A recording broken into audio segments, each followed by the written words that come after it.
राम राम राम हरे हरे हरे कृष्ण कृष्ण कृष्ण हरे हरे हरे हरे राम राम हरे हरे ಹರೇ ಕೃಷ್ಣ. ಮಾತಾಜಿ ಪ್ರಭುಜಿಗಳೇ, ಎಲ್ಲರಿಗೂ ಈ ಕಾರ್ಯಕ್ರಮಕ್ಕೆ ಸ್ವಾಗತವನ್ನು ಕೋರ್ತಾ ಇದ್ದೀನಿ. ನಾನು ಇವಾಗ ಒಂದು ಭಜನನ್ನ ಮಾಡ್ತಾ ಇದ್ದೀನಿ. ಇದನ್ನ ಶ್ರೀ ಶಿಕ್ಷಾಷ್ಟಕ ಅಂತ ಕರೀತಾರೆ. ಇದನ್ನ ಚೈತನ್ಯ ಮಹಾಪ್ರಭುಗಳು ಕೊಟ್ಟಿರುವಂತಹ 8 ಶ್ಲೋಕಗಳು. ಸೊ ಚೈತನ್ಯ ಮಹಾಪ್ರಭುಗಳು ನಮ್ಗೆ ಹೇಗೆ ಭಕ್ತಿಯನ್ನ ಮಾಡ್ಬೇಕು, ಭಕ್ತ ಹೇಗಿರ್ಬೇಕು ಅನ್ನೋದನ್ನ ನಮ್ಗೆ ಈ 8 ಶ್ಲೋಕಗಳಲ್ಲಿ ತಿಳಿಸಿಕೊಡ್ತಾರೆ. ಚೈತನ್ಯ ಮಹಾಪ್ರಭುಗಳು ನಮ್ಗೆ ಈ 8 ಶ್ಲೋಕಗಳನ್ನ ಅವರು ಕೊಟ್ಟಿದ್ದಾರೆ. ಬೇರೆದೆಲ್ಲನೂ ಸಹ ಅವರು ತಮ್ಮ ಭಕ್ತರಿಗೆ, ನಾವು ನಿನ್ನೆ ನೋಡಿದ್ವಲ್ಲ ಷಡ್ಗೋಸ್ವಾಮಿಗಳು ಅಂತ, ಅವ್ರಿಗೆ ಅವರು ಎಲ್ಲಾ ಬೋಧನೆಯನ್ನ ಅವ್ರು ಮಾಡಿದ್ದಾರೆ. ಷಡ್ಗೋಸ್ವಾಮಿಗಳು ಅವರು ಆ ಚೈತನ್ಯ ಮಹಾಪ್ರಭುಗಳು ಏನು ಜ್ಞಾನವನ್ನ ಕೊಟ್ಟಿದ್ದಾರೆ ಅದನ್ನ ಅವರು ಪುಸ್ತಕ ರೂಪದಲ್ಲಿ ಅವರು ಬರೆದಿದ್ದಾರೆ. ಸೊ ಅದನ್ನೇ ನಾವಿವಾಗ ನಮ್ಮ ಬ್ರಹ್ಮ ಮಧ್ವ ಗೌಡಿಯ ಸಂಪ್ರದಾಯದವರು ಅದನ್ನ ಅನುಸರಿಸ್ತಾ ಇರೋದು. ಸೊ ಈಗ ನಾನು ಈ ಶ್ರೀ ಶಿಕ್ಷಾಷ್ಟಕವನ್ನ ಹೇಳ್ತೀನಿ. ಇದನ್ನ ಎಲ್ಲ ಇಸ್ಕಾನ್ ದೇವಸ್ಥಾನದಲ್ಲಿ ಬೆಳಗ್ಗೆ 4:15 ಗಂಟೆಗೆ ಮಂಗಳಾರತಿ ಆಗುತ್ತಲ್ಲ, ಆ ಸಮಯದಲ್ಲಿ ಇದನ್ನ ಹೇಳ್ತಾರೆ. ಇದನ್ನ ಹೇಳ್ಬಿಟ್ಟು ಏನು ಹರೇ ಕೃಷ್ಣ ಮಹಾಮಂತ್ರ ಚಾಂಟಿಂಗ್ 16 ರೌಂಡ್ಸ್ ಅಂತ ನಾವ್ ಏನ್ ಹೇಳ್ತೀವೋ ಅದನ್ನ ಮಾಡ್ತೀವಿ.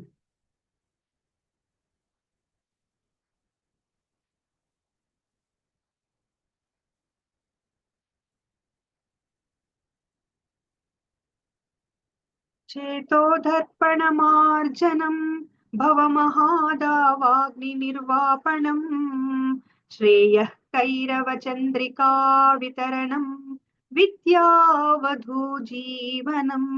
आनन्दाम्बुदिवर्धनम् प्रतिपदम् पूर्णामृतास्वादनम् सर्वात्मास्नपनम् परम् विजयते श्रीकृष्ण सङ्कीर्तनम् नामकारी बहुधा निज सर्वशक्ति तत्रार्पिता नियमित स्मरणेन कालः एतादृशी तव कृपा भगवन् ममापि दुर्दैवमिदृशम् इह जनिनानुरागः तृणादपि शुनीचेन तरोरपि सहिष्णुना अमानिना मानदेन कीर्तनीय सदा हरि न धनं न जनं न सुन्दरीं कवितां वा जगदीश कामये मम जन्मनि जन्मनीश्वरे भवताद्भक्तिरहैतुकी त्वयि अयि नन्दतनुजा किङ्करम् पतितं मां विषमे भवाम्बुधौ कृपया तव पादपङ्कजौ स्थितधूळी सदृशं विचिन्तया नयनं गलदश्रुधारया वदनं गद्गदरुद्धया गिरा पुलकैर्निश्चितं वपु कदा तव नाम ग्रहणे भविष्यति युगायितं निमेषेण चक्षुषः प्रावृषायितं शून्यायितं जगत् सर्वं गोविन्द विरहेण मे आश्लेष्य वा पादरतां पिनष्टु माम् अदर्शनान् मर्महतां करोतु वा यथा तथा वा विदधातु लम्पटो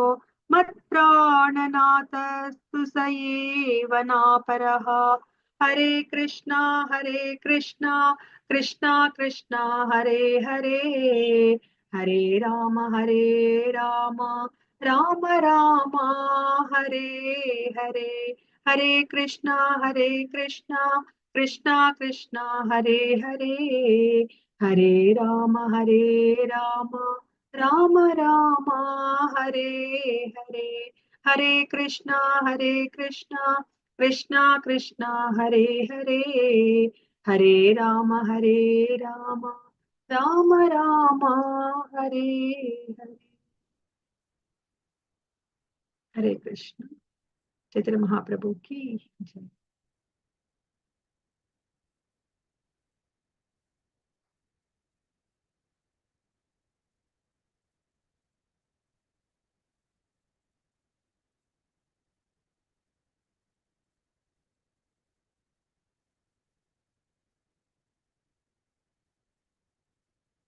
हरे कृष्ण। ಎಲ್ಲರಿಗೂ ಈ ಕಾರ್ಯಕ್ರಮಕ್ಕೆ ಸ್ವಾಗತವನ್ನ ಕೋರ್ತಾ ಇದ್ದೀನಿ. ಇವತ್ತಿನ ತರಗತಿನ ನಾನು ಶುರು ಮಾಡ್ತಾ ಇದ್ದೀನಿ. ಓಂ ನಮೋ ಭಗವತೆ ವಾಸುದೇವಾಯ. ಓಂ ನಮೋ ಭಗವತೆ ವಾಸುದೇವಾಯ. ಓಂ ನಮೋ ಭಗವತೆ ವಾಸುದೇವಾಯ. ಇಸ್ಕಾನ್ ಮಂಗಳೂರು ಶ್ರೀ ಶ್ರೀ ರಾಧಾ ಗೋವಿಂದ ದೇವಸ್ಥಾನದ ವತಿಯಿಂದ ನಡೆಸಿಕೊಡುತ್ತಿರುವ 18 ದಿನಗಳ ಆನ್ಲೈನ್ ಭಗವದ್ಗೀತಾ ಕಾರ್ಯಕ್ರಮಕ್ಕೆ ಎಲ್ಲರಿಗೂ ಸ್ವಾಗತವನ್ನ ಕೋರುತ್ತಾ ಇದ್ದೇನೆ. ಶ್ರೀ ಶ್ರೀ ರಾಧಾ ಗೋವಿಂದ ಅವರ ಚರಣಾರ ವಿಂದಗಳಲ್ಲಿ ನನ್ನ ನಮಸ್ಕಾರಗಳನ್ನು ಸಲ್ಲಿಸುತ್ತಾ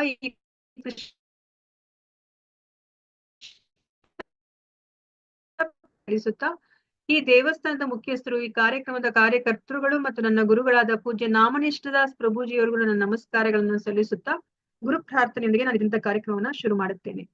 ಹರೇ ಕೃಷ್ಣ ಮಾತಾಜಿ. ನಂದು ವಾಯ್ಸ್ ಕೇಳಿಸ್ತಾ ಇದೆಯಾ ಮಾತಾಜಿ? ಸರಿಯಾಗಿ ಕಟ್ ಆಗ್ತಾ ಇದೆಯಾ? ಮಧ್ಯ ಒಂದ್ ಸ್ವಲ್ಪ ಕಟ್ ಆಯ್ತು ಮಾತಾಜಿ, ಇವಾಗ ಬರ್ತದೆ. ಹೌದಾ? ಆತರ ಏನಾದ್ರು ಆದ್ರೆ ಹೇಳಿ ಮಾತಾಜಿ. ಓಕೆ ಮಾತಾಜಿ.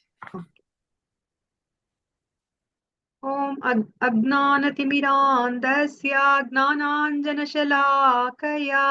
ಚಕ್ಷುರ್ ಉನ್ಮೀಲಿತಂ ಯೇನ ತಸ್ಮೈ ಶ್ರೀ ಗುರವೇ ನಮಃ. ಶ್ರೀ ಚೈತನ್ಯ ಮನೋಭೀಷ್ಟಂ ಸ್ಥಾಪಿತಂ ಯೇನ ಭೂತಲೆ ಸ್ವಯಂ ರೂಪಃ ಕದಾ ಮಹ್ಯಂ ದದಾತಿ ಸ್ವಪದಾಂತಿಕಂ. ವಂದೇಹಂ ಶ್ರೀ ಗುರೋಃ ಶ್ರೀಯುತ ಪದಕಮಲಂ ಶ್ರೀ ಗುರೂನ್ ವೈಷ್ಣವಾಂಶ್ಚ ಶ್ರೀರೂಪಂ ಸಾಗ್ರಜಾತಂ ಸಹಗಣ ರಘುನಾಥಾನ್ವಿತಂ ತಂ ಸಜೀವಂ ಸಾದ್ವೈತಂ ಸಾವಧೂತಂ ಪರಿಜನ ಸಹಿತಂ ಕೃಷ್ಣ ಚೈತನ್ಯ ದೇವಂ ಶ್ರೀ ರಾಧಾ ಕೃಷ್ಣ ಪಾದಾನ್ ಸಹಗಣ ಲಲಿತಾ ಶ್ರೀ ವಿಶಾಖಾನ್ವಿತಾಂಶ್ಚ. ಹೇ ಕೃಷ್ಣ ಕರುಣಾ ಸಿಂಧೋ ದೀನಬಂಧೋ ಜಗತ್ಪತೆ ಗೋಪೇಶ ಗೋಪಿಕಾ ಕಾಂತ ರಾಧಾ ಕಾಂತ ನಮೋಸ್ತುತೆ. ತಪ್ತ ಕಾಂಚನ ಗೌರಾಂಗಿ ರಾಧೆ ವೃಂದಾವನೇಶ್ವರಿ ವೃಷಭಾನುಸುತೆ ದೇವಿ ಪ್ರಣಮಾಮಿ ಹರಿಪ್ರಿಯೆ. ವಾಂಚಾ ಕಲ್ಪತರುಭ್ಯಶ್ಚ ಕೃಪಾ ಸಿಂಧುಭ್ಯ ಏವ ಚ ಪತಿತಾನಾಂ ಪಾವನೇಭ್ಯೋ ವೈಷ್ಣವೇಭ್ಯೋ ನಮೋ ನಮಃ. ನಮೋ ಓಂ ವಿಷ್ಣು ಪಾದಾಯ ಕೃಷ್ಣ ಪೃಷ್ಠಾಯ ಭೂತಲೆ ಶ್ರೀಮತೆ ಭಕ್ತಿ ವೇದಾಂತ ಸ್ವಾಮಿನ್ ಇತಿ ನಾಮಿನೇ. ನಮಸ್ತೆ ಸರಸ್ವತೆ ದೇವೆ ಗೌರವಾಣಿ ಪ್ರಚಾರಿಣೆ ನಿರ್ವಿಶೇಷ ಶೂನ್ಯವಾದಿ ಪಾಶ್ಚಾತ್ಯ ದೇಶತಾರಿಣೆ. ಜಯ ಶ್ರೀ ಕೃಷ್ಣ ಚೈತನ್ಯ ಪ್ರಭು ನಿತ್ಯಾನಂದ ಶ್ರೀ ಅದ್ವೈತ ಗದಾಧರ ಶ್ರೀವಾಸಾದಿ ಗೌರ ಭಕ್ತ ವೃಂದ. ಹರೇ ಕೃಷ್ಣ ಕೃಷ್ಣ ಕೃಷ್ಣ ಹರೇ ಹರೇ, ಹರೇ ರಾಮ ರಾಮ ರಾಮ ಹರೇ ಹರೇ. ಹರೇ ಕೃಷ್ಣ ಕೃಷ್ಣ ಕೃಷ್ಣ ಹರೇ ಹರೇ, ಹರೇ ರಾಮ ರಾಮ ರಾಮ ಹರೇ ಹರೇ. ಹರೇ ಕೃಷ್ಣ ಕೃಷ್ಣ ಕೃಷ್ಣ ಹರೇ ಹರೇ, ಹರೇ ರಾಮ ರಾಮ ರಾಮ ಹರೇ ಹರೇ. ಹರೇ ಕೃಷ್ಣ ಮಾತಾಜಿಗಳೇ, ಪ್ರಭುಜಿಗಳೇ, ಎಲ್ಲರೂ ಶ್ರೀ ಶ್ರೀ ರಾಧಾ ಗೋವಿಂದರಲ್ಲಿ ಪ್ರಾರ್ಥನೆಯನ್ನ ಮಾಡ್ಕೊಳ್ಳಿ. ನಿಮ್ಗೆ ಈ ಭಗವದ್ಗೀತೆಯ ಜ್ಞಾನ ಚೆನ್ನಾಗಿ ಅರ್ಥ ಆಗಿ ಅದನ್ನ ನಿಮ್ಮ ಜೀವನದಲ್ಲಿ ಅಳವಡಿಸ್ಕೊಳ್ಳೋ ತರ ಆಗ್ಲಿ ಅಂತ ಹೇಳ್ಬಿಟ್ಟು ನಾನು ಸಹ ಶ್ರೀ ಶ್ರೀ ರಾಧಾ ಗೋವಿಂದರಲ್ಲಿ ಪ್ರಾರ್ಥನೆಯನ್ನ ಮಾಡ್ಕೋತೀನಿ. ಈ ಜ್ಞಾನವನ್ನ ನಿಮ್ಗೆ ಅರ್ಥ ಆಗೋ ರೀತಿಯಲ್ಲಿ ತಲುಪಿಸುವಂತ ಶಕ್ತಿ ನನ್ಗೆ ಕೊಡ್ಲಿ ಅಂತ ಹೇಳ್ಬಿಟ್ಟು ಹರೇ ಕೃಷ್ಣ ಕೃಷ್ಣ ಕೃಷ್ಣ ಹರೇ ಹರೇ, ಹರೇ ರಾಮ ರಾಮ ರಾಮ ಹರೇ ಹರೇ. ಹರೇ ಕೃಷ್ಣ. ನೆನ್ನೆಯ ಅಧ್ಯಾಯದ ಹೆಸರನ್ನ ಯಾರಾದ್ರೂ ಹೇಳ್ತೀರಾ? ದಿವ್ಯ ಜ್ಞಾನ. ದಿವ್ಯ ಜ್ಞಾನ. ಓಕೆ ಮಾತಾಡಿ, ಧನ್ಯವಾದಗಳು. ಹರೇ ಕೃಷ್ಣ. ಸೊ ದಿವ್ಯ ಜ್ಞಾನದಲ್ಲಿ 42 ಶ್ಲೋಕಗಳಿತ್ತು. ಸೊ ನಾವು ಆ ಭಗವದ್ಗೀತೆಯ ಇತಿಹಾಸವನ್ನ ನಾವು ತಿಳ್ಕೊಂಡ್ವಿ, ಮತ್ತೆ ಯಾವುದೇ ಒಂದು ಜ್ಞಾನವನ್ನ ನಾವು ಯಾರಿಂದ ಪಡ್ಕೋಬೇಕು ಅಂತ ನಾವು ತಿಳ್ಕೊಂಡ್ವಿ. ಹರೇ ಕೃಷ್ಣ ಮಾತಾಜಿ.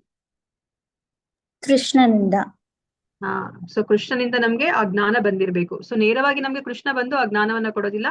ಸೊ ಆ ಜ್ಞಾನ ಗುರು ಪರಂಪರೆಯಲ್ಲಿ ಅದು ಬಂದಿರುತ್ತೆ ಅಲ್ವಾ? ಗುರು ಪರಂಪರೆಯಲ್ಲಿ ಬಂದಿರುವಂತಹ ಜ್ಞಾನವನ್ನ ನಾವು ತಿಳ್ಕೊಬೇಕಾಗತ್ತೆ. ಸೊ ಇವಾಗ ಯಾರೋ ನಮ್ಮ ಹತ್ರ ಬಂದ್ಬಿಟ್ಟು ನಾನು ಹಿಮಾಲಯಕ್ಕೆ ಹೋಗಿದೆ ಅಥವಾ ಅಲ್ಲಿ ತಪಸ್ ಮಾಡಿದೆ, ನನಗೆ ಅವಾಗ ಜ್ಞಾನೋದಯ ಆಯ್ತು ಅಂತ ಹೇಳ್ಬಿಟ್ಟು ಅವ್ರೇನಾದ್ರು ಬಂದು ನಮ್ಗೆ ಜ್ಞಾನವನ್ನ ಕೊಟ್ರೆ ಅದು ಪರಿಪೂರ್ಣವಾದ ಜ್ಞಾನ ಆಗಿರೋದಿಲ್ಲ ಅಲ್ವಾ. ಯಾಕೆ ಅಂತಂತಂದ್ರೆ ಯಾವುದೇ ಒಂದು ಜ್ಞಾನವನ್ನ ನಾವು ಆ ದೇವೋತ್ತಮ ಪರಮ ಪುರುಷನಿಂದ ನಾವು ಪಡೆದಿರ್ಬೇಕು. ಸೊ 4 ಸಂಪ್ರದಾಯದಲ್ಲಿ ಯಾವುದೇ ಒಂದು ಸಂಪ್ರದಾಯವನ್ನ ನಾವು ಅನುಸರಿಸಿದ್ರು ಸಹ ನಾವು ನಮ್ಮ ಜೀವನದ ಸಾರ್ಥಕತೆನ ನಾವು ಪಡಿತೀವಿ ಅಂತ ಹೇಳ್ಬಿಟ್ಟು ನಾವು ಅರ್ಥ ಮಾಡ್ಕೊಂಡ್ವಿ. ಮತ್ತೆ ನಮಗೂ ಕೃಷ್ಣನಿಗೂ ಎಷ್ಟು ವ್ಯತ್ಯಾಸ ಇದೆ ಅಂತ ಹೇಳ್ಬಿಟ್ಟು ನಾವು ತಿಳ್ಕೊಂಡ್ವಿ ಅಲ್ವಾ. ಕೃಷ್ಣ ಏನ್ ಹೇಳಿದ್ರು, ಜನ್ಮ ಕರ್ಮ ಚ ಮೇದಿವ್ಯಂ ಏವಂ ಯೋ ವೇತಿ ತತ್ವತಃ ತ್ಯಕ್ತ್ವಾ ದೇಹಂ ಪುನರ್ಜನ್ಮ ನೈತಿ ಮಾಮೇತಿ ಸೋರ್ಜುನ ಅಂತ ಹೇಳಿದ್ರು. ತುಂಬಾ ಮುಖ್ಯವಾಗಿರೋದು ಶ್ಲೋಕ ಅಲ್ವಾ. ನಾವು ಕೃಷ್ಣನ ಹುಟ್ಟು ಮತ್ತೆ ಅವರ ಕರ್ಮಗಳು ಅದನ್ನ ನಾವು ನಮ್ ತರ ಅಂತ ಅನ್ಕೋಕೂಡ್ದು ಅಲ್ವಾ. ಸೊ ಕೃಷ್ಣನ ಹುಟ್ಟು ಮತ್ತೆ ಕರ್ಮ ದಿವ್ಯವಾದದ್ದು ಅಂತ ಯಾರು ಅರ್ಥ ಮಾಡ್ಕೋತಾರೆ ಅವರು ಭಗವಂತನ ಲೋಕಕ್ಕೆ ಹೋಗ್ತಾರೆ, ಮತ್ತೆ ಇಲ್ಲಿ ಹುಟ್ಟೋದಿಲ್ಲ ಅಂತ ಹೇಳ್ಬಿಟ್ಟು ನಾವು ತಿಳ್ಕೊಂಡ್ವಿ ಅಲ್ವಾ. ಮತ್ತೆ ಕೃಷ್ಣ ನಮ್ಗೆ ಯಥಾಮಾಂ ಪ್ರಪದ್ಯಂತೆ ತಾಂ ತಥೈವ ಭಜಾಮ್ಯಹಂ. ನಾವು ಭಗವಂತನಿಗೆ ಎಷ್ಟು ಡಿಗ್ರಿಯಲ್ಲಿ ನಾವು ಶರಣಾಗ್ತೀವೋ ಅದೇ ರೀತಿಯಲ್ಲಿ ಅವರು ನಮ್ಗೆ ಪ್ರತಿಸ್ಪಂದಿಸ್ತಾನೆ ಅಂತ ನಾವು ತಿಳ್ಕೊಂಡ್ವಿ. ಅದಾದ್ಮೇಲೆ ಕರ್ಮ ವಿಕರ್ಮ ಅಕರ್ಮಗಳ ವ್ಯತ್ಯಾಸನ ನಾವು ತಿಳ್ಕೊಂಡ್ವಿ. ಸೊ ಕರ್ಮ ಮಾಡಿದ್ರೆ ನಮ್ಗೆ ಪುಣ್ಯ ಬರುತ್ತೆ, ವಿಕರ್ಮ ಮಾಡಿದ್ರೆ ಪಾಪ ಬರುತ್ತೆ ಅಂತ ನಾವು ತಿಳ್ಕೊಂಡ್ವಿ. ನಮ್ಗೆ ಇಷ್ಟ ದಿವಸ ಪುಣ್ಯ ಮಾಡ್ಬೇಕು, ಪುಣ್ಯದ ಕರ್ಮಗಳನ್ನ ಮಾಡ್ಬೇಕು ಅಂತ ನಾವು ತಿಳ್ಕೊಂಡಿದ್ವಿ. ಈಗ ಭಗವದ್ಗೀತೆಗೆ ಬಂದ್ಮೇಲೆ ನಮ್ಗೆ ಕೃಷ್ಣನಿಂದ ನಮ್ಗೆ ಗೊತ್ತಾಗ್ತಾ ಇದೆ, ಪುಣ್ಯವನ್ನ ಮಾಡಿದ್ರು ಸಹ ನಾವು ಅದನ್ನ ಅನುಭವಿಸ್ಲಿಕ್ಕೆ ನಾವು ಒಂದು ದೇಹವನ್ನ ಪಡಿಲೇಬೇಕು ಅಂತ ನಮ್ಗೆ ಗೊತ್ತಾಯ್ತು. ಸೊ ಪುಣ್ಯದ ಕರ್ಮಗಳನ್ನು ಮಾಡಬಾರ್ದು, ಪಾಪ ಬರುವಂತಹ ಕರ್ಮಗಳನ್ನು ಮಾಡಬಾರ್ದು. ಹಾಗಾದ್ರೆ ಕರ್ಮವನ್ನೇ ಮಾಡಬಾರ್ದಾ? ಇಲ್ಲ. ಅದಕ್ಕೆ ಕೃಷ್ಣ ಏನ್ ಹೇಳಿದ್ರು, ಕರ್ಮವನ್ನ ಮಾಡ್ಬೇಕು. ಯಾವ ರೀತಿ ಕರ್ಮವನ್ನ ಮಾಡ್ಬೇಕು ಅಂತಂದ್ರೆ, ಆ ಕರ್ಮವನ್ನ ಮಾಡಿದಾಗ ಅದರಿಂದ ನಮ್ಗೆ ಯಾವುದೇ ಒಂದು ಪ್ರತಿಕ್ರಿಯೆ ಬರಬಾರ್ದು. ಪುಣ್ಯವೇ ಆಗ್ಲಿ ಪಾಪದ ಪ್ರತಿಕ್ರಿಯೆ ಎರಡೂ ಬರ್ಕೂಡ್ದು. ಅಂತಹ ಕರ್ಮವನ್ನ ಮಾಡ್ಬೇಕು. ಅದನ್ನ ಅಕರ್ಮ ಅಂತ ಕರೀತಾರೆ ಅಂತ ನಾವು ತಿಳ್ಕೊಂಡ್ವಿ. ಸೊ ಅದಾದ್ಮೇಲೆ ನಾವು ಯಾವುದೇ ಒಂದು ಯಜ್ಞವನ್ನ ಮಾಡಿದಾಗ ನಮ್ಗೆ ಅದರಿಂದ ಜ್ಞಾನವನ್ನ ಸಿಗುತ್ತೆ, ಜ್ಞಾನವನ್ನ ನಾವು ಪಡ್ಕೋತೀವಿ ಅಂತ ಅರ್ಥ ಮಾಡ್ಕೊಂಡ್ವಿ. ಮತ್ತೆ ನಾವು ಜ್ಞಾನವನ್ನ ಪಡ್ಕೋಬೇಕಂತಂದ್ರೆ ಆ ಗುರು ಪರಂಪರೆಯಲ್ಲಿ ಬಂದಿರುವಂತಹ ಗುರುಗಳು, ಆ ಸತ್ಯವನ್ನ ಅರ್ಥಕೊಂಡಿರುವಂತಹ ಗುರುಗಳ ಬಳಿ ನಾವು ಹೋಗ್ಬೇಕು ಅಂತ ನಾವು ತಿಳ್ಕೊಂಡ್ವಿ. ಅವ್ರ ಹತ್ರ ಹೋದಾಗ ನಾವು ಯಾವ ತರ ಅವ್ರಿಗೆ ನಾವು ಜ್ಞಾನವನ್ನ ಪಡ್ಕೋಬೇಕು ಅಂತ ನಾವು ತಿಳ್ಕೊಂಡ್ವಿ. ಅವ್ರಿಗೆ ಸೇವೆಯನ್ನ ಮಾಡ್ಬೇಕು, ವಿನಮ್ರತೆಯಿಂದ ನಾವು ನಮ್ಮೆಲ್ಲ ಸಂದೇಹಗಳನ್ನ ಅವರಲ್ಲಿ ಕೇಳ್ಕೋಬೇಕು. ಕೇಳ್ದಾಗ ಅವಾಗ ಏನಾಗುತ್ತೆ, ಅವರು ನಮ್ಗೆ ನಮ್ಮೆಲ್ಲ ಗೊಂದಲಗಳನ್ನ ಅವರು ನಿವಾರಿಸ್ತಾರೆ ಅಂತ ಹೇಳ್ಬಿಟ್ಟು ನಾವು ತಿಳ್ಕೊಂಡ್ವಿ. ಇವತ್ತಿನ ಅಧ್ಯಾಯಕ್ಕೆ ಹೋಗೋಣಂತೆ. ಇವತ್ತಿನ ಅಧ್ಯಾಯ 5. ಸೊ ನಾವ್ ಇವಾಗ ಕರ್ಮಯೋಗದ ಅಧ್ಯಾಯಗಳನ್ನ ನಾವು ತಿಳ್ಕೊತಾ ಇದೀವಿ. ಮೊದಲ ಈ ಭಗವದ್ಗೀತೆಯಲ್ಲಿ 18 ಅಧ್ಯಾಯಗಳಲ್ಲಿ ಮೊದಲ 6 ಅಧ್ಯಾಯಗಳನ್ನ ಕರ್ಮಯೋಗದ ಅಧ್ಯಾಯಗಳು ಅಂತ ನಾವು ಅಂದ್ರೆ ಹೇಳ್ತೀವಿ. ಸೊ ಇವಾಗ ನಾವು ನೋಡ್ತಿರೋ ಹಾಗೇನೆ ಎಲ್ಲ ಕರ್ಮಯೋಗ ಅಂತಾನೆ ಅದು ಬರ್ತಾ ಇದೆ ಅಲ್ವಾ. ನೆನ್ನೆಯ ಅಧ್ಯಾಯವೂ ಸಹ ದಿವ್ಯ ಜ್ಞಾನ ಅಂದ್ರೂ ಸಹ ನಮ್ಗೆ ಏನ್ ಗೊತ್ತಾಯ್ತು, ನಾವು ಜ್ಞಾನಯುತವಾಗಿ ಕರ್ಮವನ್ನ ಮಾಡ್ಬೇಕು. ಜ್ಞಾನಯುತವಾಗಿ ಕರ್ಮವನ್ನ ಮಾಡಿದಾಗ ನಾವು ಕರ್ಮ ಬಂಧನಕ್ಕೆ ಒಳಗಾಗೋದಿಲ್ಲ ಅಂತ ನಾವು ತಿಳ್ಕೊಂಡ್ವಿ. ಅಂದ್ರೆ ಅದನ್ನು ಸಹ ಕರ್ಮನೇ ಅಲ್ವಾ. ಕರ್ಮಯೋಗವನ್ನ ಹೇಗೆ ಮಾಡ್ಬೇಕು ಅಂತ ಹೇಳ್ಬಿಟ್ಟು ನಮ್ಗೆ ಕೃಷ್ಣ ತಿಳಿಸಿಕೊಟ್ರು. ಸೊ ಇವಾಗ್ಲೂ ಸಹ ನಮ್ಗೆ ಕರ್ಮಯೋಗದ ಬಗ್ಗೆನೇ ತಿಳಿಸ್ಕೊಡ್ತಾ ಇದಾರೆ. ಯಾವ ತರ ನಾವು ಕರ್ಮವನ್ನ ಮಾಡ್ಬೇಕಾಗತ್ತೆ. ಸೊ ನಾವು ಕೃಷ್ಣ ಪ್ರಜ್ಞೆಯಲ್ಲಿ ನಾವು ಕರ್ಮವನ್ನ ಮಾಡ್ಬೇಕು ಅಂತ ನಮ್ಗೆ ತಿಳಿಸಿಕೊಡ್ತಾ ಇದಾರೆ. ಸೊ ನಾವ್ ಇಷ್ಟು ದಿವಸ ಯಾವ ಪ್ರಜ್ಞೆಯಲ್ಲಿ ಇದ್ವಿ, ನಾವ್ ಇವಾಗ ಯಾವ ಪ್ರಜ್ಞೆಗೆ ಬರ್ಬೇಕು ಅನ್ನೋದನ್ನ ನಮ್ಗೆ ಕೃಷ್ಣ ತಿಳಿಸಿಕೊಡ್ತಾರೆ ಅಲ್ವಾ. ನಾವ್ ಇಷ್ಟು ದಿವಸ ಯಾವ ಪ್ರಜ್ಞೆಯಲ್ಲಿ ಇದ್ವಿ, ಯಾರಾದ್ರೂ ಹೇಳ್ತೀರಾ? ನಾವು ಭಗವದ್ಗೀತೆಗೆ ಬರ್ಲಿಕ್ಕಿಂತ ಮುಂಚೆ, ಈ ಜ್ಞಾನವನ್ನ ಪಡ್ಕೊಳ್ಲಿಕ್ಕಿಂತ ಮುಂಚೆ ನಾವು ಯಾವ ಪ್ರಜ್ಞೆಯಲ್ಲಿ ಇದ್ವಿ?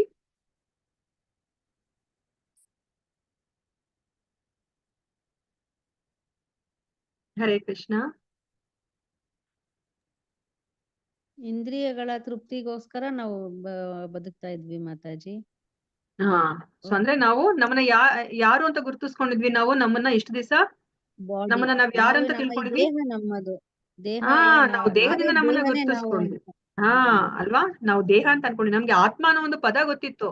ನಾವ್ ಆತ್ಮನ ಯಾವ ತರ ಅನ್ಕೊಂಡ್ಬಿಟ್ಟಿದ್ವಿ, ಇವಾಗ ಈ ಮನಸ್ಸು ಬುದ್ಧಿ ಅಂತ ಹೇಳ್ಬಿಟ್ಟು ಏನ್ ಹೇಳ್ತಾ ಇದೀವೋ ಅದೇ ತರನೇ ಈ ಆತ್ಮ ಅನ್ನೋದು ಒಂದು ಭಾಗ ಅಂತ ಅನ್ಕೊಂಡ್ಬಿಟ್ಟಿದ್ವಿ ಹೊರತು ನಾವೇ ಆತ್ಮ ಅಂತ ನಾವು ತಿಳ್ಕೊಂಡಿರ್ಲಿಲ್ಲ ಅಲ್ವಾ. ನಮ್ಮನ್ನ ನಾವು ದೇಹದಿಂದ ನಾವು ಗುರುತಿಸ್ಕೊಂತಾ ಇದ್ವಿ. ನಾವು ದೇಹದ ಪ್ರಜ್ಞೆಯಲ್ಲೇ ನಾವು ಇಷ್ಟು ದಿವಸ ನಾವು ಕೆಲಸವನ್ನ ಮಾಡ್ಕೊಂಡ್ ಬಂದಿದೀವಿ ಅಲ್ವಾ. ಬೆಳಗ್ಗೆಯಿಂದ ರಾತ್ರಿ ತನಕನೂ ನಾವು ದೇಹದ ಪ್ರಜ್ಞೆಯಲ್ಲೇ ನಾವು ಕೆಲಸವನ್ನ ಮಾಡ್ತಾ ಇದ್ವಿ. ಸೊ ಈಗ ನಾವು ಕೃಷ್ಣ ಪ್ರಜ್ಞೆಯಲ್ಲಿ ನಾವು ಕಾರ್ಯವನ್ನ ಮಾಡ್ಬೇಕಂತ ಹೇಳ್ಬಿಟ್ಟು ನಮ್ಗೆ ಇಲ್ಲಿ ತಿಳಿಸಿಕೊಡ್ತಾ ಇದ್ದಾರೆ ಕೃಷ್ಣ ಅಲ್ವಾ. ಸೊ ಪ್ರಜ್ಞೆ ಯಾವುದರ ಗುಣಲಕ್ಷಣ ಅಂತ ನಾವು ತಿಳ್ಕೊಂಡ್ವಿ? ಪ್ರಜ್ಞೆ ಅನ್ನೋದು ಯಾವುದರ ಗುಣಲಕ್ಷಣ? ಆತ್ಮದ ಗುಣಲಕ್ಷಣ. ಆತ್ಮದ ಗುಣಲಕ್ಷಣ ಪ್ರಜ್ಞೆ ಅಲ್ವಾ. ನಮ್ಮ ದೇಹದಲ್ಲಿ ಆತ್ಮ ಇದೆ ಅಂತ ಹೇಗ್ ಗೊತ್ತಾಗುತ್ತೆ ಅಂತಂದ್ರೆ, ನಮ್ಗೆ ಪ್ರಜ್ಞೆ ಇರೋದ್ರಿಂದ ನಮ್ಗೆ ಗೊತ್ತಾಗುತ್ತೆ, ಹೌದು ನಮ್ಮ ದೇಹದಲ್ಲಿ ಆ ಆತ್ಮ ಇದೆ ಅಂತ ಹೇಳ್ಬಿಟ್ಟು. ಯಾವಾಗ ಆತ್ಮ ಈ ದೇಹದಿಂದ ಹೊರಟೋಗುತ್ತೋ ಆಗ ಆ ಪ್ರಜ್ಞೆ ಅನ್ನೋದು ಹೊರಟೋಗುತ್ತೆ ಅಲ್ವಾ. ಸೊ ಇವಾಗ ಪ್ರಭುಪಾದರು ಈ ಸಂಸ್ಥೆಗೆ ಏನಂತ ಹೆಸರಿಟ್ಟಿದ್ದಾರೆ? ಏನ್ ಹೆಸರು? ಇವಾಗ ಇಸ್ಕಾನ್ ಅಂತ ನಾವು ಕರಿತಾ ಇದೀವಲ್ವಾ, ಅದರದ್ದು ವಿಸ್ತರಣ ರೂಪ ಏನು? ಅಂತಾರಾಷ್ಟ್ರೀಯ ಕೃಷ್ಣ ಪ್ರಜ್ಞಾ ಸಂಘ. ಅಂತಾರಾಷ್ಟ್ರೀಯ ಕೃಷ್ಣ ಪ್ರಜ್ಞಾ ಸಂಸ್ಥಾ ಅಥವಾ international society for Krishna consciousness ಏನಂತ ಹೆಸರಿಟ್ಟಿದ್ದಾರೆ ಅವರು? ಕೃಷ್ಣ ಕಾನ್ಶಿಯಸ್ನೆಸ್ ಅಲ್ವಾ. ಯಾಕಂದ್ರೆ ಈ ಇಸ್ಕಾನ್ ಅಂತ ಅನ್ಬಿಟ್ಟು ಅವರು ಇದನ್ನ ಸ್ಥಾಪಿಸ್ಬೇಕಾದ್ರೆ ಎಲ್ಲರೂ ಅವ್ರಿಗೆ ಹೇಳ್ತಾರಂತೆ, ಯಾಕೆ ನೀವು ಇಲ್ಲಿ ಕೃಷ್ಣ ಕಾನ್ಶಿಯಸ್ ಅಂತ ಹೇಳ್ತಾ ಇದ್ದೀರಾ, ನೀವು ಕೃಷ್ಣ ಅಂದ್ಬಿಟ್ರೆ ಹೆಚ್ಚು ಜನ ಬರೋದಿಲ್ಲ ಈ ನಿಮ್ಮ ಆಂದೋಲನಕ್ಕೆ, ಸೊ ನೀವು ಅದನ್ನ ಗಾಡ್ ಕಾನ್ಶಿಯಸ್ ಅಂತ ಇಡಿ, ಗಾಡ್ ಕಾನ್ಶಿಯಸ್ ಅಂತ ಇಟ್ಟಾಗ ಹೆಚ್ಚು ಜನರು ಬರ್ತಾರೆ, ನಿಮ್ಗೆ ಹೆಚ್ಚು ಜನ ಅನುಯಾಯಿಗಳು ಸಿಗ್ತಾರೆ ಅಂತ ಹೇಳ್ಬಿಟ್ಟು ಹೇಳ್ತಾರಂತೆ. ಆಗ ಪ್ರಭುಪಾದರು ಹೇಳ್ತಾರಂತೆ, ಇಲ್ಲ, ನಮ್ಗೆ ದೇವ್ರು ಅಂದ್ರೆ ಯಾರು ಅಂತ ನಮ್ಗೆ ಗೊತ್ತಿದೆ. ಸೊ ದೇವ್ರಂದ್ರೆ ದೇವೋತ್ತಮ ಪರಮ ಪುರುಷ ಅಂದ್ರೆ ಕೃಷ್ಣ ಅಂತ ಗೊತ್ತಿದೆ. ಸೊ ಅದಕ್ಕೋಸ್ಕರ ನಾನು ಕೃಷ್ಣನ ಹೆಸರನ್ನೇ ನಾನು ಇಡ್ತೀನಿ ಅಂತ ಹೇಳ್ತಾರೆ. ಮತ್ತೆ ನಮ್ಮ ಕೃಷ್ಣ ಅಂದ್ರೆ ಇವಾಗ ಬೇರೆಯವ್ರಿಗೆ ದೇವ್ರು ಅಂತ ಅಷ್ಟೇ ಗೊತ್ತು, ಆ ದೇವ್ರು ಯಾವ ತರ ಇರ್ತಾರೆ, ಅವ್ರು ಎಲ್ಲಿರ್ತಾರೆ, ಅವರ ಕಾರ್ಯಗಳೇನು ಅಂತ ಹೇಳ್ಬಿಟ್ಟು ಯಾರಿಗೂ ಸ್ಪಷ್ಟವಾಗಿ ಗೊತ್ತಿಲ್ಲ. ಆದ್ರೆ ನಮ್ಮ ಈ ಏನು ವೈದಿಕ ಧರ್ಮ ಅಂತ ನಾವ್ ಏನ್ ಹೇಳ್ತೀವಿ, ಈ ಸನಾತನ ಧರ್ಮ, ಇಲ್ಲಿ ನಮ್ಗೆ ಪರಿಪೂರ್ಣವಾಗಿ ಕೃಷ್ಣನ ಬಗ್ಗೆ ಗೊತ್ತಿದೆ. ಅಂದ್ರೆ ನಮ್ಮ ಧರ್ಮ ಗ್ರಂಥದಲ್ಲಿ ಕೃಷ್ಣನೇ ಹೇಳ್ತಾ ಇದ್ದಾರೆ ಅಲ್ವಾ. ಸೊ ಅವ್ರು ಯಾರು ಅಂತ ನಮ್ಗೆ ಹೇಳಿದ್ರು, ಅವರು ದೇವೋತ್ತಮ ಪರಮ ಪುರುಷ, ಸಕಲ ಕಾರಣಗಳಿಗೆ ನಾನ್ ಕಾರಣ ಅಂತ ಅವ್ರು ಹೇಳ್ತಾ ಇದ್ದಾರೆ. ಮತ್ತೆ ಅವ್ರು ಎಲ್ಲಿ ವಾಸ ಮಾಡ್ತಾರೆ ಅಂತಾನು ಹೇಳ್ತಾರೆ. ಅವರು ಗೋಲೋಕ ವೃಂದಾವನದಲ್ಲಿ ಅವರು ಇರ್ತಾರೆ. ಮತ್ತೆ ಅವರ ರೂಪವನ್ನು ಸಹ ಅವರು ಹೇಳ್ತಾರೆ ಅಲ್ವಾ, ಶ್ಯಾಮ ಸುಂದರ ರೂಪ. ಅವರ ದೇಹ ಈಗ ತಾನೇ, ಇವಾಗ ಮೋಡಗಳು ಬಂದ್ರೆ, ಮಳೆ ಬರ್ಬೇಕಾಗಿನ ಮುಂಚೆ ಮೋಡಗಳು ಯಾವ ಬಣ್ಣದಲ್ಲಿರುತ್ತೋ ಅಂತಹ ಬಣ್ಣದಲ್ಲಿ ಅಸಿತಾಂಬುತ ಸುಂದರಾಂಗಂ ಅಂತ ಹೇಳ್ಬಿಟ್ಟು ನಮ್ಗೆ ಬ್ರಹ್ಮ ಸಂಹಿತದಲ್ಲಿ ಬ್ರಹ್ಮ ಹೇಳ್ತಾರೆ. ಸೊ ಆ ತರ ಅಸಿತಾಂಬುದ ಅಂದ್ರೆ ಆ ಮೋಡಗಳ ಬಣ್ಣದಲ್ಲಿ ಬಣ್ಣ ಅವರ ದೇಹದ ಬಣ್ಣ. ಸೊ ಮತ್ತೆ ಅವರು ಪೀತಾಂಬರವನ್ನ ಧರಿಸಿರ್ತಾರೆ, ಕೈಯಲ್ಲಿ ಕೊಳಲನ್ನ ಇಟ್ಕೊಂಡಿರ್ತಾರೆ, ತಲೆ ಮೇಲೆ ಅವರು ನವಿಲಿಗಿರಿಯನ್ನ ಸಿಗಿಸ್ಕೊಂಡಿರ್ತಾರೆ. ಇದು ಅವರ ರೂಪ, ಆ ಭಗವಾನ್ ರೂಪ ಅಂತ ನಾವ್ ಏನ್ ಹೇಳ್ತೀವೋ, ಈ ಶ್ಯಾಮ ಸುಂದರ ರೂಪದಲ್ಲಿ ಅವ್ರು ಇರ್ತಾರೆ. ಸೊ ಇವಾಗ ಅವ್ರದ್ದೆಲ್ಲ ಗೊತ್ತು, ಅವ್ರಿಗೆ ಅವರ ಅಡ್ರೆಸ್ ನಮ್ಗೆ ಗೊತ್ತು, ಮತ್ತೆ ಅವರ ಚಲನವಲನ, ಅವರ ಕಾರ್ಯಗಳು ಏನು ಅಂತ ಹೇಳ್ಬಿಟ್ಟು ನಮ್ಗೆ ಗೊತ್ತಿದೆ. ಸೊ ಅದಕ್ಕೋಸ್ಕರ ನಮ್ಗೆ ಸ್ಪಷ್ಟವಾಗಿ ಆ ದೇವರು ಅನ್ನೋರು ಯಾರು ಅಂತ ಗೊತ್ತಿರೋದ್ರಿಂದ ನಾನು ಕೃಷ್ಣ ಕಾನ್ಶಿಯಸ್ ಅಂತಾನೆ ನನ್ನ ಹೆಸರನ್ನ ಇಡ್ತೀನಿ ಅಂತ ಹೇಳ್ಬಿಟ್ಟು ಪ್ರಭುಪಾದರು international society for Krishna conscious ಅಂತ ಹೇಳ್ಬಿಟ್ಟು ಅವ್ರ ಹೆಸರನ್ನ ಅವರು ಇಡ್ತಾರೆ.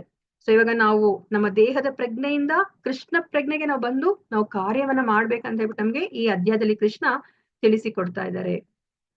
ಸೊ ಇವಾಗ ಈ ತರ ನಾವು ಕಾರ್ಯವನ್ನ ಮಾಡೋದ್ರಿಂದ ನಾವು ಹೇಗೆ ಭಗವಂತನ ಜೊತೆ ಸಂಪರ್ಕಕ್ಕೆ ಬರ್ಬೋದು. ಯೋಗ ಅಂದ್ರೆ ನಾವು ತಿಳ್ಕೊಂಡ್ವಿ, ನಮ್ಮ ಆತ್ಮ ಭಗವಂತನ ಜೊತೆ ಸಂಪರ್ಕಕ್ಕೆ ಬರೋದನ್ನ ಯೋಗ ಅಂತ ಹೇಳ್ಬಿಟ್ಟು ಕರೀತಾರೆ ಅಂತ ಹೇಳ್ಬಿಟ್ಟು. ಇವಾಗ ಹೇಗೆ ನಾವು ಕೃಷ್ಣ ಪ್ರಜ್ಞೆಯಲ್ಲಿ ಕಾರ್ಯವನ್ನ ಮಾಡೋದ್ರ ಮೂಲಕ ನಾವು ಕೃಷ್ಣನ ಸಂಪರ್ಕಕ್ಕೆ ಬರ್ತೀವಿ ಅಂತ ಹೇಳ್ಬಿಟ್ಟು ನಾವ್ ಇವಾಗ ತಿಳ್ಕೊತಾ ಇದೀವಿ.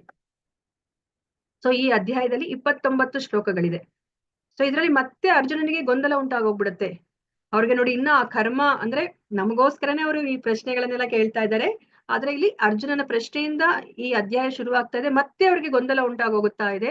ಕರ್ಮವನ್ನ ನಾನು ತ್ಯಾಗ ಮಾಡ್ಬೇಕಾ, ಸನ್ಯಾಸವನ್ನ ತಗೋಬೇಕಾ, ಅಥವಾ ಕರ್ಮ ಯೋಗವನ್ನ ನಾನು ಆಚರಣೆ ಮಾಡ್ಬೇಕಾ ಅಂತ ಹೇಳ್ಬಿಟ್ಟು ಮತ್ತೆ ಅವ್ರ ಪ್ರಶ್ನೆಯನ್ನ ಕೇಳ್ತಾ ಇದಾರೆ. 3ನೇ ಅಧ್ಯಾಯದಲ್ಲೂ ಸಹ ಅದನ್ನೇ ಕೇಳಿದ್ರು ಅಲ್ವಾ. ಅವ್ರಿಗೆ ಗೊಂದಲ ಉಂಟಾಗೋಯ್ತು. ಅವ್ರಿಗೆ ಎಷ್ಟೊಂದು ವಿಷಯಗಳನ್ನ ಹೇಳ್ತಾ ಇದೀಯ ನೀನು, ಆ ಯೋಗ ಈ ಯೋಗ ಅಂತ ಹೇಳ್ಬಿಟ್ಟು ಎಷ್ಟೊಂದು ಹೇಳ್ತಾ ಇದೀಯಾ, ಏಕಂ ವದ, ಒಂದನ್ನ ಹೇಳು ಕೃಷ್ಣ ಅಂತ ಕೇಳಿದ್ರು.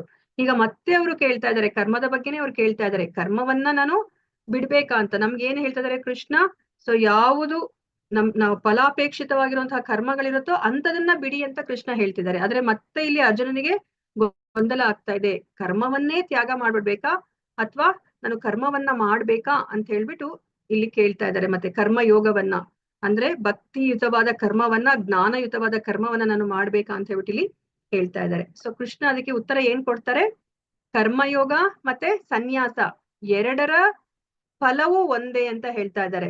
ಸೊ ಕರ್ಮಯೋಗವನ್ನ ಆಚರಿಸಿದ್ರೆ ಆಗ್ಲಿ, ಸನ್ಯಾಸವನ್ನ ನಾವು ತಗೊಂಡ್ರೆ ಆಗ್ಲಿ, ಎರಡರ ಫಲ ಒಂದೇ. ಆದ್ರೆ ಕರ್ಮಯೋಗ ಸನ್ಯಾಸಕ್ಕಿಂತ ಶ್ರೇಷ್ಠವಾದದ್ದು ಅಂತ ಹೇಳ್ತಾರೆ. ಅದು ಏನು ಅಂತ ಹೇಳ್ಬಿಟ್ಟು ನಾವು ಹೇಗೆ ಅಂತ ಹೇಳ್ಬಿಟ್ಟು ತಿಳ್ಕೊಳ್ಳೋಣಂತೆ. ಸೊ ಅದಾದ್ಮೇಲಿಂದ ನಿಷ್ಕಾಮ ಕರ್ಮಯೋಗದಿಂದ ನಾವು ಬಂಧನದಿಂದ ಮುಕ್ತಿ ಪಡಿಬಹುದು. ಸೊ ನಾವು ತಿಳ್ಕೊಂಡ್ವಿ ಅಲ್ವಾ, ನಿಷ್ಕಾಮ ಕರ್ಮಯೋಗ ಅಂತಂದ್ರೆ ನಮ್ಮ ದೇಹವನ್ನ ಪೋಷಣೆ ಮಾಡ್ಲಿಕ್ಕೆ ಎಷ್ಟು ಬೇಕೋ ಅಷ್ಟನ್ನ ಮಾತ್ರ ನಾವು ಇಟ್ಕೊಂಡು ಇನ್ ಮಿಕ್ಕಿದ್ದೆಲ್ಲ ನಮ್ಮ ಕರ್ಮದ ಫಲವನ್ನ ಭಗವಂತನಿಗೆ ಕೊಡ್ಬೇಕು. ಆಗ ಅದು ನಿಷ್ಕಾಮ ಕರ್ಮಯೋಗವಾಗುತ್ತೆ. ಈ ತರ ನಾವು ಕರ್ಮವನ್ನ ಮಾಡಿದಾಗ ನಾವು ಈ ಇಹ ಬಂಧನಕ್ಕೆ ಸಿಕ್ಕಾಕೋಣದಿಲ್ಲ, ಈ ಹುಟ್ಟು ಸಾವಿನ ಚಕ್ರಕ್ಕೆ ನಾವು ಸಿಕ್ಕಾಕೋಣದಿಲ್ಲ ಅಂತ ಹೇಳ್ಬಿಟ್ಟು ಕೃಷ್ಣ ಮತ್ತೆ ಇಲ್ಲಿ ಹೇಳ್ತಾರೆ. ಅದಾದ್ಮೇಲೆ ನಮ್ಗೆ ಇಲ್ಲಿ ಶಾಂತಿ ಮಂತ್ರವನ್ನ ತಿಳಿಸಿಕೊಡ್ತಾರೆ ಅಲ್ವಾ. ನಮ್ಗೆ ಈ ಪ್ರಪಂಚದಲ್ಲಿ ನಮ್ಗೆ ಈ ವಿಶ್ವ ಶಾಂತಿ ಅಂತ ನಾವ್ ಹೆಸರನ್ನ ಹೇಳ್ತೀವಿ ಅಲ್ವಾ. ಈ ವಿಶ್ವದಲ್ಲೇ ಶಾಂತಿ ನೆಲೆಸ್ಬೇಕು ಅಂತ ನಾವು ಆಸೆ ಪಡ್ತೀವಿ. ಆದ್ರೆ ನಮ್ಗೆ ಗೊತ್ತೇ ಇಲ್ಲ ಹೇಗೆ ಆ ಶಾಂತಿಯನ್ನ ನಾವು ಸ್ಥಾಪನೆ ಮಾಡ್ಬೋದು ಅಂತ ಅಲ್ವಾ. ಸೊ ಅದಕ್ಕೆ ನಮ್ಗೆ ಪ್ರಭುಪಾದರು ಯಾವಾಗ್ಲೂ ಹೇಳ್ತಾರೆ, ಸೊ ನಮ್ಗೆ ಏನೇ ಒಂದು ಮೆಟೀರಿಯಲ್ ಪ್ರಾಬ್ಲಮ್ ಇದೆ ಅಂದ್ರೆ ಅದಕ್ಕೆ ಮೆಟೀರಿಯಲ್ ಸೊಲ್ಯೂಷನ್ ಇಲ್ಲ. ಭೌತಿಕವಾದ ಸಮಸ್ಯೆಗಳಿಗೆ ಭೌತಿಕ ಪರಿಹಾರ ಇಲ್ಲ, ಅದಕ್ಕೆ ಪರಿಹಾರ ಇರೋದೇ ಆಧ್ಯಾತ್ಮಿಕ ಪರಿಹಾರ ಅಂತ ಹೇಳ್ತಾರೆ. So for all the material problems so we have spiritual solution ಅಂತ ಹೇಳ್ತಾರೆ, ಮೆಟೀರಿಯಲ್ ಸೊಲ್ಯೂಷನ್ ಇಲ್ವೇ ಇಲ್ಲ ಅಂತ ಹೇಳ್ತಾರೆ. ಸೊ ಅದಕ್ಕೋಸ್ಕರ ಈ ವಿಶ್ವ ಶಾಂತಿ ಬೇಕು ಅಂತಂತಂದ್ರೆ ಸೊ ನಮ್ಗೆ ಇಲ್ಲಿ ಶಾಂತಿ ಮಂತ್ರವನ್ನ ಕೃಷ್ಣನೇ ನಮ್ಗೆ ತಿಳಿಸಿ ಕೊಡ್ತಾ ಇದಾರೆ. ನಾವೆಲ್ಲರೂ ಸಹ ಶಾಂತಿಯುತವಾಗಿ ಇರ್ಬೇಕಂತಂದ್ರೆ ನಾವ್ ಏನನ್ನ ಅರ್ಥ ಮಾಡ್ಕೋಬೇಕು ಅಂತ ಹೇಳ್ಬಿಟ್ಟು ನಮ್ಗೆ ಇಲ್ಲಿ ಹೇಳ್ತಾ ಇದ್ದಾರೆ. ದೇವೋತ್ತಮ ಪರಮಪುರುಷನಲ್ಲಿ ಮನಸ್ಸನ್ನ ಕರಿಸುವುದರ ಮೂಲಕ ಮುಕ್ತಿ ಅಂತ ಹೇಳ್ಬಿಟ್ಟು ಇಲ್ಲಿ ಹೇಳ್ತಾ ಇದಾರೆ. ಸೊ ಈ 29 ಶ್ಲೋಕಗಳಲ್ಲಿ ಇವಾಗ ಮುಖ್ಯವಾದ ಶ್ಲೋಕಗಳನ್ನ ಮಾತ್ರ ಚರ್ಚೆ ಮಾಡ್ತಾ ಇದೀವಿ ಇವತ್ತಿನ ಅಧ್ಯಾಯದಲ್ಲಿ. ಸೊ ನೀವು 2ನೇ ಲೆವೆಲ್ಗೆ ಹೋದಾಗ ಡೀಟೇಲ್ ಆಗಿ ನೀವು ತಿಳ್ಕೋಬಹುದು. ಸೊ ಇವಾಗ ನಮ್ಗೆ ಇಷ್ಟು ದಿವಸ ನಮ್ಗೆ ಏನ್ ಹೇಳ್ತಾ ಇದ್ರು, ದಾನ ಧರ್ಮ ಅದೆಲ್ಲ ಮಾಡಿ ಅಂತ ಹೇಳ್ತಾ ಇದ್ರು. ಮತ್ತೆ ಏನು ಮಾನವ ಸೇವೆನೇ ಮಾಧವ ಸೇವೆ ಅಂತ ಹೇಳ್ತಾ ಇದ್ರು ಅಲ್ವಾ, ಮಾನವ ಸೇವೆ ಮಾಧವ ಸೇವೆ ಅಂತ ಹೇಳಿ. ಸೊ ಈಗ ನಾವು ಅರ್ಥ ಮಾಡ್ಕೋತೀವಿ, ಅಂದ್ರೆ ಮಾನವನಿಗೆ ಸೇವೆ ಮಾಡಿದ್ರೆ ಮಾಧವನಿಗೆ ಸೇವೆ ಮಾಡೋ ಫಲವೇ ಸಿಗುತ್ತಾ ಅಂತ ಹೇಳ್ಬಿಟ್ಟು ನಾವ್ ಇವಾಗ ತಿಳ್ಕೊಳ್ಳೋಣಂತೆ. ಸೊ ಇಲ್ಲಿ ಒಂದು ನಮ್ಗೆ ಒಂದು ಕತೆ ಅಂತ ಹೇಳ್ತಂದ್ರೆ ಇದು ಒಂದು ನಡೆದಿರುವಂತಹ ಒಂದು ಕಥೆಯನ್ನ ಹೇಳ್ತಾ ಇದ್ದಾರೆ. ಒಬ್ಬ ನೃಗ ಅಂತ ಹೇಳ್ಬಿಟ್ಟು ಒಬ್ಬ ರಾಜ ಇದ್ದ. ಅವನು ತುಂಬಾ ದಾನ ಧರ್ಮ ಮಾಡ್ತಾ ಇದ್ದ. ಸೊ ಎಷ್ಟು ದಾನ ಧರ್ಮ ಮಾಡ್ತಾ ಇದ್ದ ಅಂತಂದ್ರೆ ನಾವ್ ಒಂದು ಹಸು ಕೊಡ್ಲಿಕ್ಕೆನೆ ನಮ್ಗೆ ಅಪ್ಪಪ್ಪ ಅಂತ ಅನ್ಕೋತೀವಿ. ಆದ್ರೆ ಈ ರಾಜ ಸರ್ವಾಲಂಕಾರ ಭೂಷಿತವಾಗಿರುವಂತಹ ಹಸುಗಳನ್ನ, ನೂರಾರು ಸಾವಿರಾರು ಹಸುಗಳನ್ನ ಒಬ್ಬೊಬ್ಬ ಬ್ರಾಹ್ಮಣಿಗೆ ಕೊಡ್ತಾ ಇದ್ರು. ಆತರ ದಾನವನ್ನ ಅವರು ಮಾಡ್ತಾ ಇದ್ರು. ಇದೇ ತರ ಅವರು ದಾನವನ್ನ ಮಾಡಿದಾಗ ಒಂದು ಹಿಂಡು ಹಸುಗಳನ್ನ, ಸರ್ವಾಲಂಕಾರ ಭೂಷಿತವಾದ ಹಸುಗಳನ್ನ ಒಬ್ಬ ಬ್ರಾಹ್ಮಣನಿಗೆ ಅವರು ದಾನವಾಗಿ ಕೊಡ್ತಾರೆ. ಸೊ ಆ ಬ್ರಾಹ್ಮಣ ಆ ಎಲ್ಲ ಹಸುಗಳನ್ನ ಮನೆಗೆ ಕರ್ಕೊಂಡು ಹೋಗ್ತಾರೆ. ಸೊ ಅವಾಗ ಏನಾಗಿರುತ್ತೆ, ಅಕಸ್ಮಾತ್ ಆಗಿ ಒಂದು ಹಸು ಅದು ಆ ಹಿಂಡಿನಿಂದ ತಪ್ಪಿಸ್ಕೊಂಡ್ಬಿಟ್ಟು ಮತ್ತೆ ವಾಪಸ್ ಬಂದ್ಬಿಟ್ಟು ಅದು ಕೊಟ್ಟಿಗೆಯಲ್ಲಿ ಸೇರ್ಕೊಂಡ್ಬಿಟ್ಟಿರುತ್ತೆ. ಈ ವಿಷಯ ಯಾರಿಗೂ ಗೊತ್ತಿಲ್ಲ. ಸೊ ಈಗ ಮತ್ತೆ ಇನ್ನೊಬ್ಬ ಬ್ರಾಹ್ಮಣನಿಗೆ ಆ ರಾಜ ಏನ್ ಮಾಡ್ತಾರೆ, ಇನ್ನ ಒಂದು ಹಿಂಡುಗಳ ಏನು ಹಸುಗಳನ್ನ ಕೊಡ್ತಾರೆ. ಒಂದು ಹಿಂಡು ಹಸುಗಳನ್ನ ಇನ್ನೊಬ್ಬ ಬ್ರಾಹ್ಮಣನಿಗೆ ದಾನ ಕೊಡ್ತಾರೆ. ಸೊ ಆ ದಾನದಲ್ಲಿ ಈ ಹಸು ಮೊದಲ ಬ್ರಾಹ್ಮಣನಿಗೆ ಕೊಟ್ಟಿರುವಂತಹ ಹಸು ಸೇರ್ಕೊಂಡ್ಬಿಟ್ಟಿರುತ್ತೆ. ಸೊ ಈ ವಿಷಯ ಇವಾಗ ಮೊದಲನೇ ಬ್ರಾಹ್ಮಣನಿಗೆ ಗೊತ್ತಾಗುತ್ತೆ. ಮೊದಲನೇ ಬ್ರಾಹ್ಮಣ ಬಂದ್ಬಿಟ್ಟು ಅವರು ರಾಜನಲ್ಲಿ ಇವಾಗ ಕೇಳ್ತಾರೆ, ನೀನ್ ಮಾಡಿರೋದು ತುಂಬಾ ತಪ್ಪು. ಒಂದು ಬಾರಿ ದಾನವಾಗಿ ಕೊಟ್ಟಿರೋ ಹಸುವನ್ನ ಅದನ್ನ ನೀನು ಮತ್ತೆ ತಗೊಂಡು ಬೇರೆಯವ್ರಿಗೆ ದಾನವಾಗಿ ಕೊಟ್ಟಿದ್ಯಾ, ನೀನು ತುಂಬಾ ತಪ್ಪನ್ನ ಮಾಡಿದ್ಯಾ ಅಂತ ಹೇಳ್ಬಿಟ್ಟು ಹೇಳ್ತಾರೆ. ಆಗ ರಾಜ ನನ್ಗೆ ಕ್ಷಮಿಸ್ಬಿಡಿ, ನನಗೆ ಗೊತ್ತಿಲ್ಲ, ಅದು ವಾಪಸ್ ಬಂದು ಸೇರ್ಕೊಂಡ್ರು ನನಗೆ ಗೊತ್ತಿಲ್ಲ. ನಾನು ಈ ತಪ್ಪಿನ ಪರವಾಗಿ ನಾನು ಏನ್ ಮಾಡ್ತೀನಿ ಅಂದ್ರೆ ಇನ್ನ ಒಂದು ಹಿಂಡು ಹಸುವನ್ನ ನಾನು ಕೊಡ್ತೀನಿ, ಹಸುಗಳನ್ನ ನಾನು ಕೊಡ್ತೀನಿ ಅಂತ ಹೇಳ್ತಾರೆ. ಆದ್ರೆ ಆ ಬ್ರಾಹ್ಮಣ ಅವನು ಯಾವ್ದಕ್ಕೂ ಅವನು ಒಪ್ಕೊಳ್ಲಿಕ್ಕೆ ತಯಾರಿಲ್ಲ. ಇಲ್ಲ, ನನಗೆ ನೀವ್ ಯಾವ ಹಸುವನ್ನ ಕೊಟ್ಟಿದ್ರೋ ಅದೇ ಹಸು ಬೇಕು ಅಂತ ಕೇಳ್ತಾನೆ ಅವನು. ಮತ್ತೆ ಇವಾಗ ರಾಜ ಏನ್ ಮಾಡ್ತಾನೆ, 2ನೇ ಬ್ರಾಹ್ಮಣನಿಗೆ ಕೇಳ್ತಾನೆ, ಈ ತರ ಆಕಸ್ಮಿಕವಾಗಿ ಬೇರೆಯವ್ರಿಗೆ ಕೊಟ್ಟಿರುವಂತಹ ಹಸು, ದಾನವಾಗಿ ಕೊಟ್ಟಿರುವಂತಹ ಹಸು ನಿಮ್ಮ ಹಿಂಡಲ್ಲಿ ಬಂದು ಸೇರ್ಕೊಂಡ್ಬಿಟ್ಟಿದೆ, ನೀವ್ ಅದನ್ನ ಕೊಡಿ, ನಾನು ಅದ್ರ ಬದಲು ನಿಮ್ಗೆ ಇನ್ನ ಒಂದು ಹಿಂಡು ಹಸುಗಳನ್ನ ಕೊಡ್ತೀನಿ ಅಂತ ಹೇಳ್ತಾರೆ ರಾಜ. ಆದ್ರೆ ಈ ಬ್ರಾಹ್ಮಣನು ಸಹ ಹಠ ಮಾಡ್ತಾ ಇದ್ದಾನೆ, ಇಲ್ಲ ನಾನ್ ಕೊಡೋದಿಲ್ಲ, ನೀವು ನನಗೆ ದಾನವಾಗಿ ಕೊಟ್ಟಾಯ್ತು, ನಾನ್ ಮತ್ತೆ ಅದನ್ನ ವಾಪಸ್ ಕೊಡೋದಿಲ್ಲ ಅಂತ ಹೇಳ್ಬಿಟ್ಟು. ಸೊ ಇವಾಗ ಇಬ್ರು ಬ್ರಾಹ್ಮಣರಿಗೂ ಸಹ ಇವಾಗ ಏನಾಯ್ತು, ಸೊ ಇಬ್ರು ಸಹ ಅತೃಪ್ತರಾಗಿದ್ದಾರೆ. ಮತ್ತೆ ಇವಾಗ ನೋಡಿ, ರಾಜ ಒಂದಲ್ಲ ಎರಡಲ್ಲ ಅಷ್ಟೊಂದು ಹಸುಗಳನ್ನ ಕೊಟ್ಟಿದ್ದಾನೆ, ಆದ್ರೂ ಸಹ ಇವಾಗ ಇಬ್ರು ಅತೃಪ್ತರಾಗಿದ್ದಾರೆ ಅಲ್ವಾ. ಆದ್ರೆ ನಾವ್ ಇವಾಗ ಇದಕ್ಕಿಂತ ಮುಂಚೆ ನಾವ್ 2ನೇ ಅಧ್ಯಾಯದಲ್ಲಿ ನಾವೇನ್ ತಿಳ್ಕೊಂಡ್ವಿ, ಕೃಷ್ಣನಿಗೆ ಸ್ವಲ್ಪಮಪ್ಯಸ್ಯ ಧರ್ಮಸ್ಯ ತ್ರಾಯತೋ ಮಹತೋ ಭಯಾತ್ ಅಲ್ವಾ. ನಾವು ಸ್ವಲ್ಪ ಭಕ್ತಿಯನ್ನ ಮಾಡಿದ್ರು ಕೃಷ್ಣನಿಗೆ ಒಂದೇ ಒಂದು ಗುಲಾಬಿ ಹೂವನ್ನ ಇಟ್ರು ಸಹ ಕೃಷ್ಣ ಅದನ್ನ ಶಾಶ್ವತವಾಗಿ ಅವರು ಜ್ಞಾಪಕದಲ್ಲಿ ಇಟ್ಕೋತಾರೆ. ಈ ಭಕ್ತ ನನಗೆ ಒಂದು ಹೂವನ್ನ ಅರ್ಪಿಸಿದ್ರು ಅಂತ ಹೇಳ್ಬಿಟ್ಟು. ಸೊ ಭಗವಂತನಿಗೆ ನಾವ್ ಏನೇ ಮಾಡಿದ್ರು ಸಹ ಅದು ಸೇವೆ ಶಾಶ್ವತವಾಗಿ ಅದು ಫಲವನ್ನ ಕೊಡುತ್ತೆ. ಆದ್ರೆ ನೋಡಿ, ಇಲ್ಲಿ ಮಾನವ ಸೇವೆಯನ್ನ ಮಾಡ್ತಾ ಇದ್ದಾನೆ ನೃಗ ಮಹಾರಾಜ. ಆದ್ರೆ ಇಲ್ಲಿ ಏನಾಗ್ತಾ ಇದೆ, ಇಬ್ರು ಬ್ರಾಹ್ಮಣರಿಗೂ ಸಹ ತೃಪ್ತಿ ಆಗ್ತಾ ಇಲ್ಲ. ಸೊ ಇವಾಗ ತೃಪ್ತಿ ಆಗಿಲ್ಲ, ಅದ್ರ ಜೊತೆ ಇನ್ನ ಏನ್ ಮಾಡ್ತಾ ಇದಾರೆ, ನೃಗ ಮಹಾರಾಜನಿಗೆ ಶಾಪವನ್ನ ಕೊಡ್ತಾ ಇದ್ದಾರೆ. ಸೊ ನೀನು ಜಂತುವಾಗಿ, ಅಂದ್ರೆ ಒಂದು ಜಂತುವಾಗಿ ಹುಟ್ಟು ನೀನು ಅಂತ ಹೇಳ್ಬಿಟ್ಟು ಶಾಪವನ್ನ ಕೊಡ್ತಾರೆ. ಸೊ ಇವಾಗ ನೃಗ ಮಹಾರಾಜ ಇಷ್ಟೆಲ್ಲಾ ದಾನ ಧರ್ಮ ಮಾಡಿದ್ರು ಸಹ ಈ ಬ್ರಾಹ್ಮಣರ ಶಾಪಕ್ಕೆ ತುತ್ತಾಗಿ ಅವನಿವಾಗ ಮುಂದೆ ಒಂದು ದೊಡ್ಡ ಹಲ್ಲಿಯಾಗಿ ಅವನು ಹುಟ್ಟುತ್ತಾನೆ. ಸೊ ಆದ್ರೆ ಇಲ್ಲಿ ಕೃಷ್ಣನ ಕೃಪೆಯಿಂದ ಅವನಿಗೆ ಏನಾಗುತ್ತೆ, ಸೊ ಕೃಷ್ಣನ ಸಂಪರ್ಕ ಬರೋ ತರ ಆಗತ್ತೆ. ಸೊ ಇವಾಗ ಇವನು ದೊಡ್ಡ ಒಂದು ಹಲ್ಲಿಯಾಗಿ ಒಂದು ಬಾವಿಯಲ್ಲಿ ಅವನು ಜೀವನವನ್ನ ಮಾಡ್ತಾ ಇರ್ತಾನೆ. ಆ ಸಮಯದಲ್ಲಿ ಕೃಷ್ಣ ತನ್ನ ಮಕ್ಕಳು ಮೊಮ್ಮಕ್ಕಳ ಜೊತೆ ಆ ವನಕ್ಕೆ, ಆ ಬಾವಿ ಎಲ್ಲಿರುತ್ತೋ ಆ ವನಕ್ಕೆ ವಿಹಾರಕ್ಕೆ ಬಂದಿರ್ತಾರೆ. ಆಗ ಕೃಷ್ಣನ ಮೊಮ್ಮಕ್ಕಳು ಆಕಸ್ಮಿಕವಾಗಿ ಈ ಬಾವಿಯಲ್ಲಿ ಈ ಇಷ್ಟೊಂದು ದೊಡ್ಡ ಹಲ್ಲಿಯನ್ನ ಅವರು ನೋಡ್ತಾರೆ. ನೋಡಿದಾಗ ಅವ್ರಿಗೆ ಆಶ್ಚರ್ಯ ಆಗುತ್ತೆ. ಅವರು ಕೃಷ್ಣನನ್ನ ಕರ್ಕೊಂಡ್ ಬರ್ತಾರೆ, ನೋಡಿ ಇಂತಹ ದೊಡ್ಡ ಹಲ್ಲಿಯನ್ನ ನಾವು ನೋಡೇ ಇಲ್ಲ ಅಂತ ಹೇಳ್ಬಿಟ್ಟು. ಆಗ ಕೃಷ್ಣ ಬಂದಾಗ ಅವರು ಕೃಷ್ಣ ಅದನ್ನ ಸ್ಪರ್ಶ ಮಾಡಿದಾಗ ಅವನು ನೃಗ ಮಹಾರಾಜನಾಗ್ತಾನೆ. ಸೊ ನೃಗ ಮಹಾರಾಜನಾಗಿ ಅವನು ಮಾಡಿರುವಂತಹ ಪುಣ್ಯವನ್ನ ಅನುಭವಿಸ್ಲಿಕ್ಕೆ ಅವನು ಸ್ವರ್ಗಕ್ಕೆ ಹೋಗ್ತಾನೆ. ಸೊ ಇಲ್ಲಿ ನಾವೇನನ್ನ ಅರ್ಥ ಮಾಡ್ಕೋಬೇಕು, ಸೊ ನಾವ್ ಇವಾಗ ಇಲ್ಲಿ ಈ ನೃಗ ಮಹಾರಾಜ ಅವನು ದಾನ ಧರ್ಮವನ್ನ ಮಾಡ್ದ. ಆದ್ರೆ ಅವನು ಏನಕ್ಕೆ ಮಾಡ್ದ, ತನ್ನ ಇಂದ್ರಿಯ ತೃಪ್ತಿಗೋಸ್ಕರ ಮಾಡ್ದ. ಸೊ ತನ್ನ ಇಂದ್ರಿಯ ತೃಪ್ತಿಗೋಸ್ಕರ ಮಾಡಿರೋದ್ರಿಂದ ಈಗ ಅವನು ಇಹ ಬಂಧನಕ್ಕೆ ಸಿಕ್ಕಾಕೋತಾ ಇದ್ದಾನೆ ಅಲ್ವಾ. ಇವಾಗ ಸ್ವರ್ಗಕ್ಕೆ ಹೋದ್ರೂ ಸಹ ಅಲ್ಲಿ ಶಾಶ್ವತವಾಗಿ ಇರ್ಲಿಕ್ಕೆ ಆಗೋದಿಲ್ಲ. ನಮ್ಮ ಪುಣ್ಯದ ಅಕೌಂಟ್ ಎಲ್ಲ ಮುಗ್ದಿದ ತಕ್ಷಣ ಮತ್ತೆ ನಾವು ಈ ಭೂಮಿಗೆ ಬರ್ಬೇಕಾಗತ್ತೆ. ಸೊ ಅದಕ್ಕೋಸ್ಕರನೇ ನಾವು ಯಾವುದೇ ಒಂದು ಕರ್ಮವನ್ನ ನಮ್ಮ ಇಂದ್ರಿಯ ತೃಪ್ತಿಗೋಸ್ಕರ, ಇಂದ್ರಿಯ ಸಂತೋಷಕ್ಕೋಸ್ಕರ ಮಾಡ್ಕೂಡ್ದು ಅಂತ ಹೇಳ್ಬಿಟ್ಟು ನಾವು ಈ ಕಥೆಯಿಂದ ನಾವು ಅರ್ಥ ಮಾಡ್ಕೋಬಹುದು. ಸೊ ಇವಾಗ ಅರ್ಜುನನ ಗೊಂದಲದಿಂದ ಈ ಅಧ್ಯಾಯ ಶುರುವಾಗ್ತಾ ಇದೆ. ಅರ್ಜುನನ ಗೊಂದಲ ಏನು ಅಂತ ಹೇಳ್ಬಿಟ್ಟು ನಾವು ಇವಾಗ ನೋಡೋಣಂತೆ. ಅರ್ಜುನ ಉವಾಚ ಸನ್ಯಾಸಂ ಕರ್ಮಣಾಂ ಕೃಷ್ಣ ಪುನರ್ಯೋಗಂಚ ಸಂಶಸಿ ಯಚ್ರೇಯಾಯೇತಯೋರೇಕಂ ತನ್ಮೇ ಬ್ರೂಹಿ ಸುನಿಶ್ಚಿತಂ. ಅರ್ಜುನನು ಕೇಳಿದನು, ಹೇ ಕೃಷ್ಣ, ಮೊದಲು ನೀನು ಕರ್ಮವನ್ನು ಬಿಡಬೇಕೆಂದು ಹೇಳುತ್ತೀಯೇ, ಅನಂತರ ನೀನು ಭಕ್ತಿಪೂರ್ವಕ ಕರ್ಮವನ್ನ ಮಾಡಬೇಕೆಂದೂ ಹೇಳುತ್ತೀಯೇ. ಇವೆರಡರಲ್ಲಿ ಯಾವುದು ಹೆಚ್ಚು ಶ್ರೇಯಸ್ಕರ ಎಂದು ನನಗೆ ಖಚಿತವಾಗಿ ಹೇಳುವೆಯಾ ಅಂತ ಕೇಳ್ತಾ ಇದ್ದಾರೆ. ಇವಾಗ ಆ ನೃಗ ಮಹಾರಾಜ ಎಂತಹ ಕರ್ಮವನ್ನ ಮಾಡ್ದ? ಅವರು ಎಂತಹ ಕರ್ಮವನ್ನ ಮಾಡಿದ್ರು?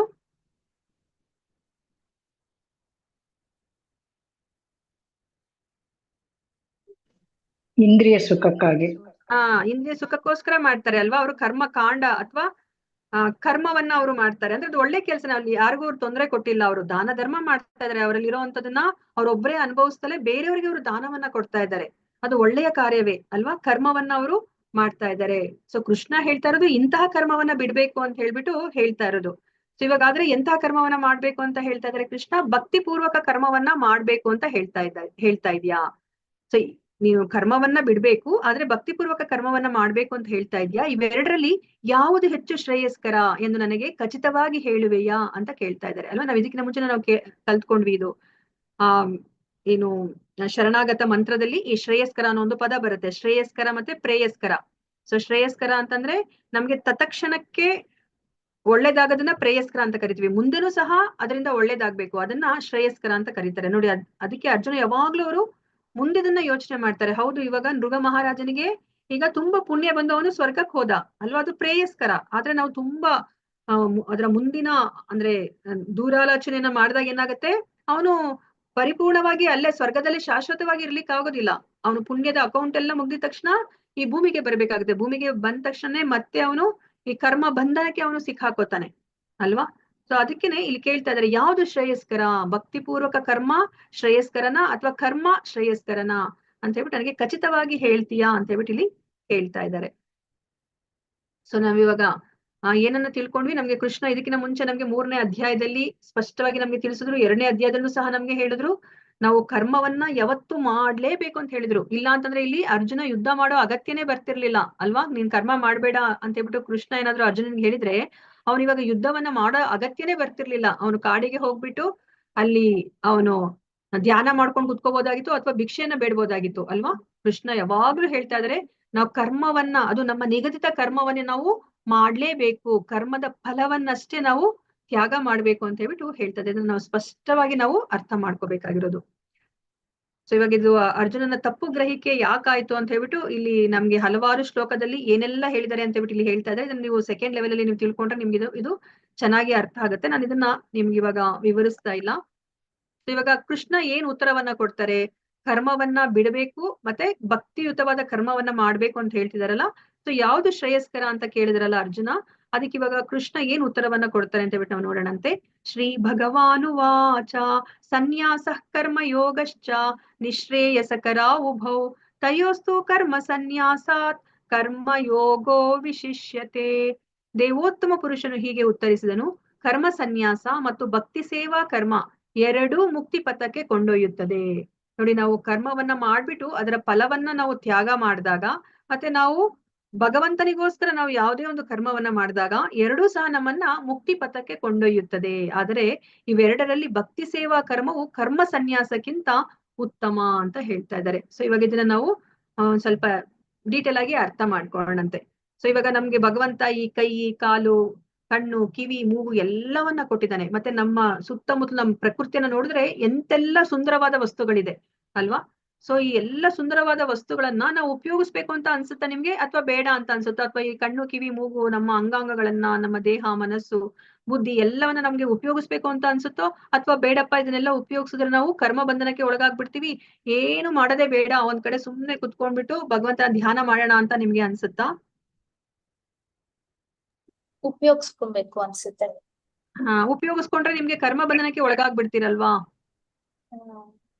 ಮತ್ತೇನ್ ಮಾಡ್ಬೇಕು? ಕೃಷ್ಣನ ಸೇವೆಯಲ್ಲಿ ಉಪಯೋಗಿಸ್ಕೋಬೇಕು ಮಾತಾಜಿ. ಅದನ್ನ ಕೈ ಹಾ ಕಾಲು ನಾವು ಹಾ ಕಣ್ಣನ್ನ ಕೃಷ್ಣನ್ ನೋಡೋದಕ್ಕೆ, ಕೈ ಹ್ಮ್ ಇದ್ರೆ ಕೃಷ್ಣನ ಸೇವೆ ಮಾಡ್ಲಿಕ್ಕೆ, ಆತರ ಹ್ಮ್ ಎಲ್ಲ ನಮ್ದು ಪಾರ್ಟ್ಸ್ನು ಕೃಷ್ಣನ ಸೇವೆಯಲ್ಲಿ ಉಪಯೋಗಿಸಿದ್ರೆ ಅದು ಹ್ಮ್ ಹೌದು, ಉಪಯೋಗಕ್ಕೆ ಧನ್ಯವಾದಗಳು ಮಾತಾಜಿ. ಸೊ ಇವಾಗ ಕೃಷ್ಣ ಅದನ್ನೇ ಹೇಳ್ತಾ ಇದ್ದಾರೆ ಅಲ್ವಾ? ಸೊ ಇವಾಗ ಅಕಸ್ಮಾತ್ ಇವಾಗ ನಮ್ಮ ಮಗುವಿಗೆ ಒಂದ್ 10 ರೂಪಾಯಿ ಕೊಡ್ತೀವಿ ಅನ್ಕೊಳ್ಳಿ.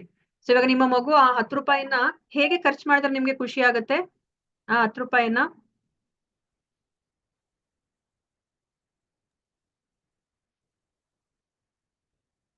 ಒಳ್ಳೆ ರೀತಿಯಲ್ಲಿ ಉಪಯೋಗಿಸಿದ್ರೆ ಅಲ್ವಾ? ಆ ಒಂದು 10 ರೂಪಾಯಿ ತಗೊಂಡ್ಬಿಟ್ಟು ಅದು ಒಂದು ಸಿಗರೇಟ್ಸ್ ತಗೊಂಡ್ ಬಂದ್ಬಿಟ್ರೆ ನಿಮ್ಗೆ ಖುಷಿ ಆಗತ್ತಾ? 10 ರೂಪಾಯಿಂದ ಒಂದ್ ಸಿಗರೇಟ್ ಕೊಂಡ್ಕೊಂಡ್ ಬಂದ್ಬಿಟ್ರೆ ನಿಮ್ಗೆ ಖುಷಿ ಆಗತ್ತಾ? ಇಲ್ಲ ಮಾತಾಜಿ, ಆಗೋಲ್ಲ.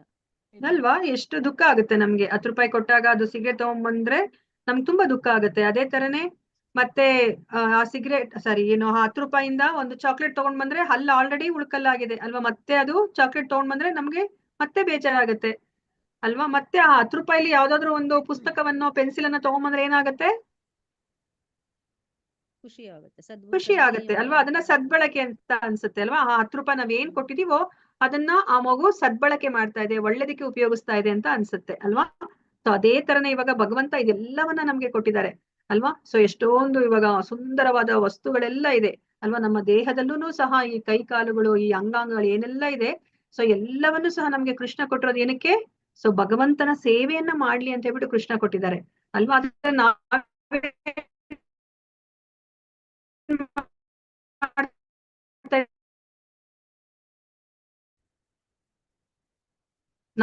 ನಮ್ಮ ಇಂದ್ರಿಯ ಸುಖಕ್ಕೋಸ್ಕರ ಉಪಯೋಗಿಸ್ಕೊತಾ ಇದೀವಿ ಅಲ್ವಾ? ಸೊ ಅಲ್ಲೇ ತಪ್ಪಾಗ್ತಾ ಇರೋದು. ಸೊ ಈ ಎಲ್ಲವನ್ನ ನಾವು ನಮ್ಮ ಇಂದ್ರಿಯ ಸುಖಕ್ಕೆ ಉಪಯೋಗಿಸ್ಕೊತಾ ಇರೋದ್ರಿಂದ ನಾವು ಬಂಧನಕ್ಕೆ ಸಿಕ್ಕಾಕೋತಾ ಇದೀವಿ. ಸೊ ಅದಕ್ಕೋಸ್ಕರ ಇಲ್ಲಿ ಕೃಷ್ಣ ಏನ್ ಹೇಳ್ತಾ ಇದಾರೆ? ಕರ್ಮ ಸನ್ಯಾಸ ಮತ್ತು ಭಕ್ತಿ ಸೇವಾ ಕರ್ಮ. ಅದಕ್ಕೋಸ್ಕರ ನಮ್ಗೆ ಏನ್ ಹೇಳ್ತಾ ಇದಾರೆ? ಕರ್ಮ ಸನ್ಯಾಸ. ಸೊ ಕರ್ಮ ಸನ್ಯಾಸ ಅಂದ್ರೇನು? ನಾವು ಕರ್ಮವನ್ನ ಮಾಡ್ಬೇಕು, ಆದ್ರೆ ಅದರ ಫಲದ ಬಗ್ಗೆ ನಮ್ಗೆ ಆಕಾಂಕ್ಷೆ ಇರ್ಕೂಡ್ದು ಅಂತ ಹೇಳ್ತಾ ಇದ್ದಾರೆ ಅಲ್ವಾ? ಕರ್ಮ ಸನ್ಯಾಸ.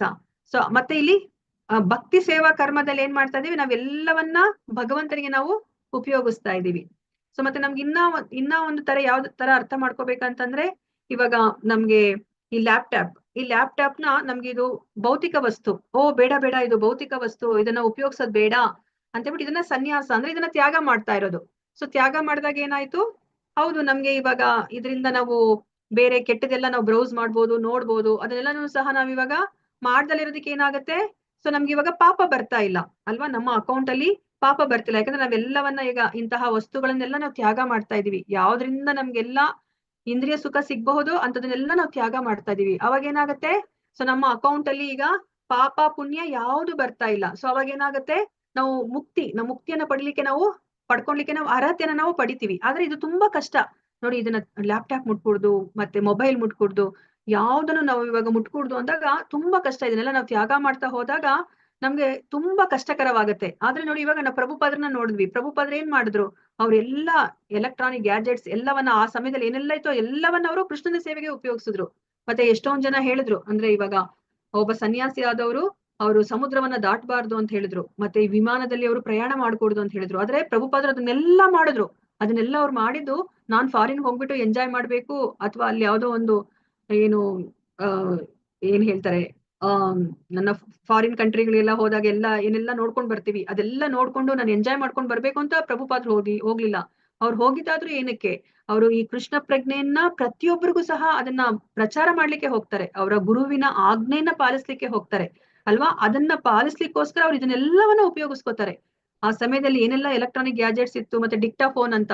ಆ ಡಿಕ್ಟಾಫೋನ್ ಅಲ್ಲಿ ಅವರು ಇವಾಗ ನೋಡಿ ಅನುವಾದ ಅವರು ಹೇಳಿರೋದು, ಅಂದ್ರೆ ಅವರು ಸಂಸ್ಕೃತದಲ್ಲಿರುವಂತಹ ಆ ಶ್ಲೋಕಗಳ ಭಾವಾರ್ಥವನ್ನ ಅವರು ಇಂಗ್ಲಿಷ್ಗೆ ಟ್ರಾನ್ಸ್ಲೇಷನ್ ಮಾಡ್ತಾ ಇದ್ರು. ಅದನ್ನೆಲ್ಲನೂ ಸಹ ಒಬ್ರು ಕುತ್ಕೊಂಡು ಬರ್ಕೋಬೇಕಂದ್ರೆ ಕಷ್ಟ. ಸೊ ಪ್ರಭುಪಾದ್ರು ಬೆಳಗಿನ ಜಾವ 2 ಗಂಟೆಗೆಲ್ಲ ಎದ್ದು ಅವರು ಟ್ರಾನ್ಸ್ಲೇಷನ್ ಮಾಡ್ತಾ ಇದ್ರು. ಅದನ್ನೆಲ್ಲ ಅವರು ಡಿಕ್ಟಾಫೋನ್ ಅಲ್ಲಿ ಅವರು ಟ್ರಾನ್ಸ್ಲೇಷನ್ ಮಾಡ್ತಾ ಇದ್ರು. ಆಮೇಲೆ ಅವರು ಅದನ್ನ ತಮ್ಮ ಶಿಷ್ಯರಿಗೆ ಕೊಡ್ತಾ ಇದ್ರು. ಶಿಷ್ಯರು ಅದನ್ನೆಲ್ಲನೂ ಸಹ ಮತ್ತೆ ಅವರು ಬರವಣಿಗೆ ರೂಪದಲ್ಲಿ ಅವರು ಅದನ್ನ ಇಳಿಸ್ತಾ ಇದ್ರು.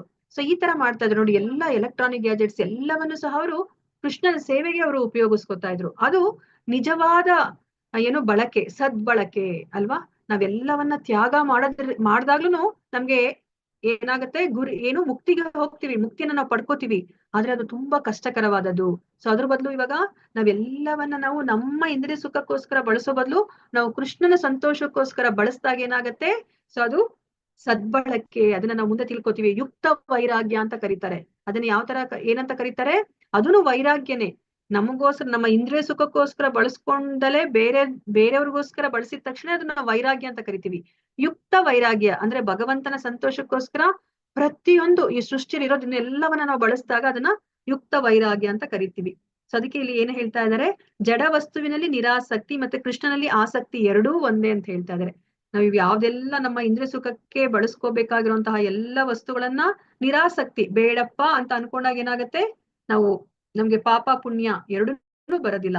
ಸೊ ಅವಾಗ ಏನಾಗುತ್ತೆ, ನಾವು ಮುಕ್ತಿಯ ಕಡೆಗೆ ಹೋಗ್ತೀವಿ. ಅದೇ ತರ ನಾವ್ ಇವಾಗ ಕೃಷ್ಣನಲ್ಲಿ ಆಸಕ್ತಿಯನ್ನ ಬೆಳೆಸ್ಕೊಂಡ್ರೆ ಏನಾಗತ್ತೆ, ನಾವ್ ಇದಕ್ಕಿಂತ ಮುಂಚೆ ನಾವು ತಿಳ್ಕೊಂಡ್ವಿ ಅಲ್ವಾ, ನೆನ್ನೆಯ ಅಧ್ಯಾಯದಲ್ಲಿ ಅಲ್ವಾ, ಜನ್ಮ ಕರ್ಮಚ ಮೇ ದಿವ್ಯಂ ಏವಂ ಯೋ ವೇತಿ ತತ್ವತಃ ತ್ಯಕ್ವಾ ದೇಹಂ ಪುನರ್ಜನ್ಮ ನೈತಿ ಮಾಮೇತಿ ಸೋರ್ಜುನ ಅಲ್ವಾ. ನಮ್ಗೆ ಮತ್ತೆ ಇನ್ನೊಂದು ಪುನರ್ಜನ್ಮ ಅನ್ನೋದು ಇಲ್ಲ, ಕೃಷ್ಣನ ಜನ್ಮ ಮತ್ತೆ ಅವರ ಕರ್ಮವನ್ನ ನಾವು ತಿಳ್ಕೊಂಡ್ರೆ ಅಂತ. ಸೊ ಅದಕ್ಕೆ ಇಲ್ಲಿ ಕೃಷ್ಣ ಹೇಳ್ತಾ ಇದ್ರೆ, ಎರಡರ ಫಲನೂ ಸಹ ಒಂದೇ, ಮುಕ್ತಿ ಪಥಕ್ಕೆ ಕೊಂಡೊಯ್ಯುತ್ತೆ. ಆದ್ರೆ ಭಕ್ತಿ ಸೇವಾ ಕರ್ಮವು ಕರ್ಮ ಸನ್ಯಾಸಕ್ಕಿಂತ ಉತ್ತಮ ಅಂತ ಹೇಳ್ಬಿಟ್ಟು ಇಲ್ಲಿ ಹೇಳ್ತಾ ಇದ್ದಾರೆ.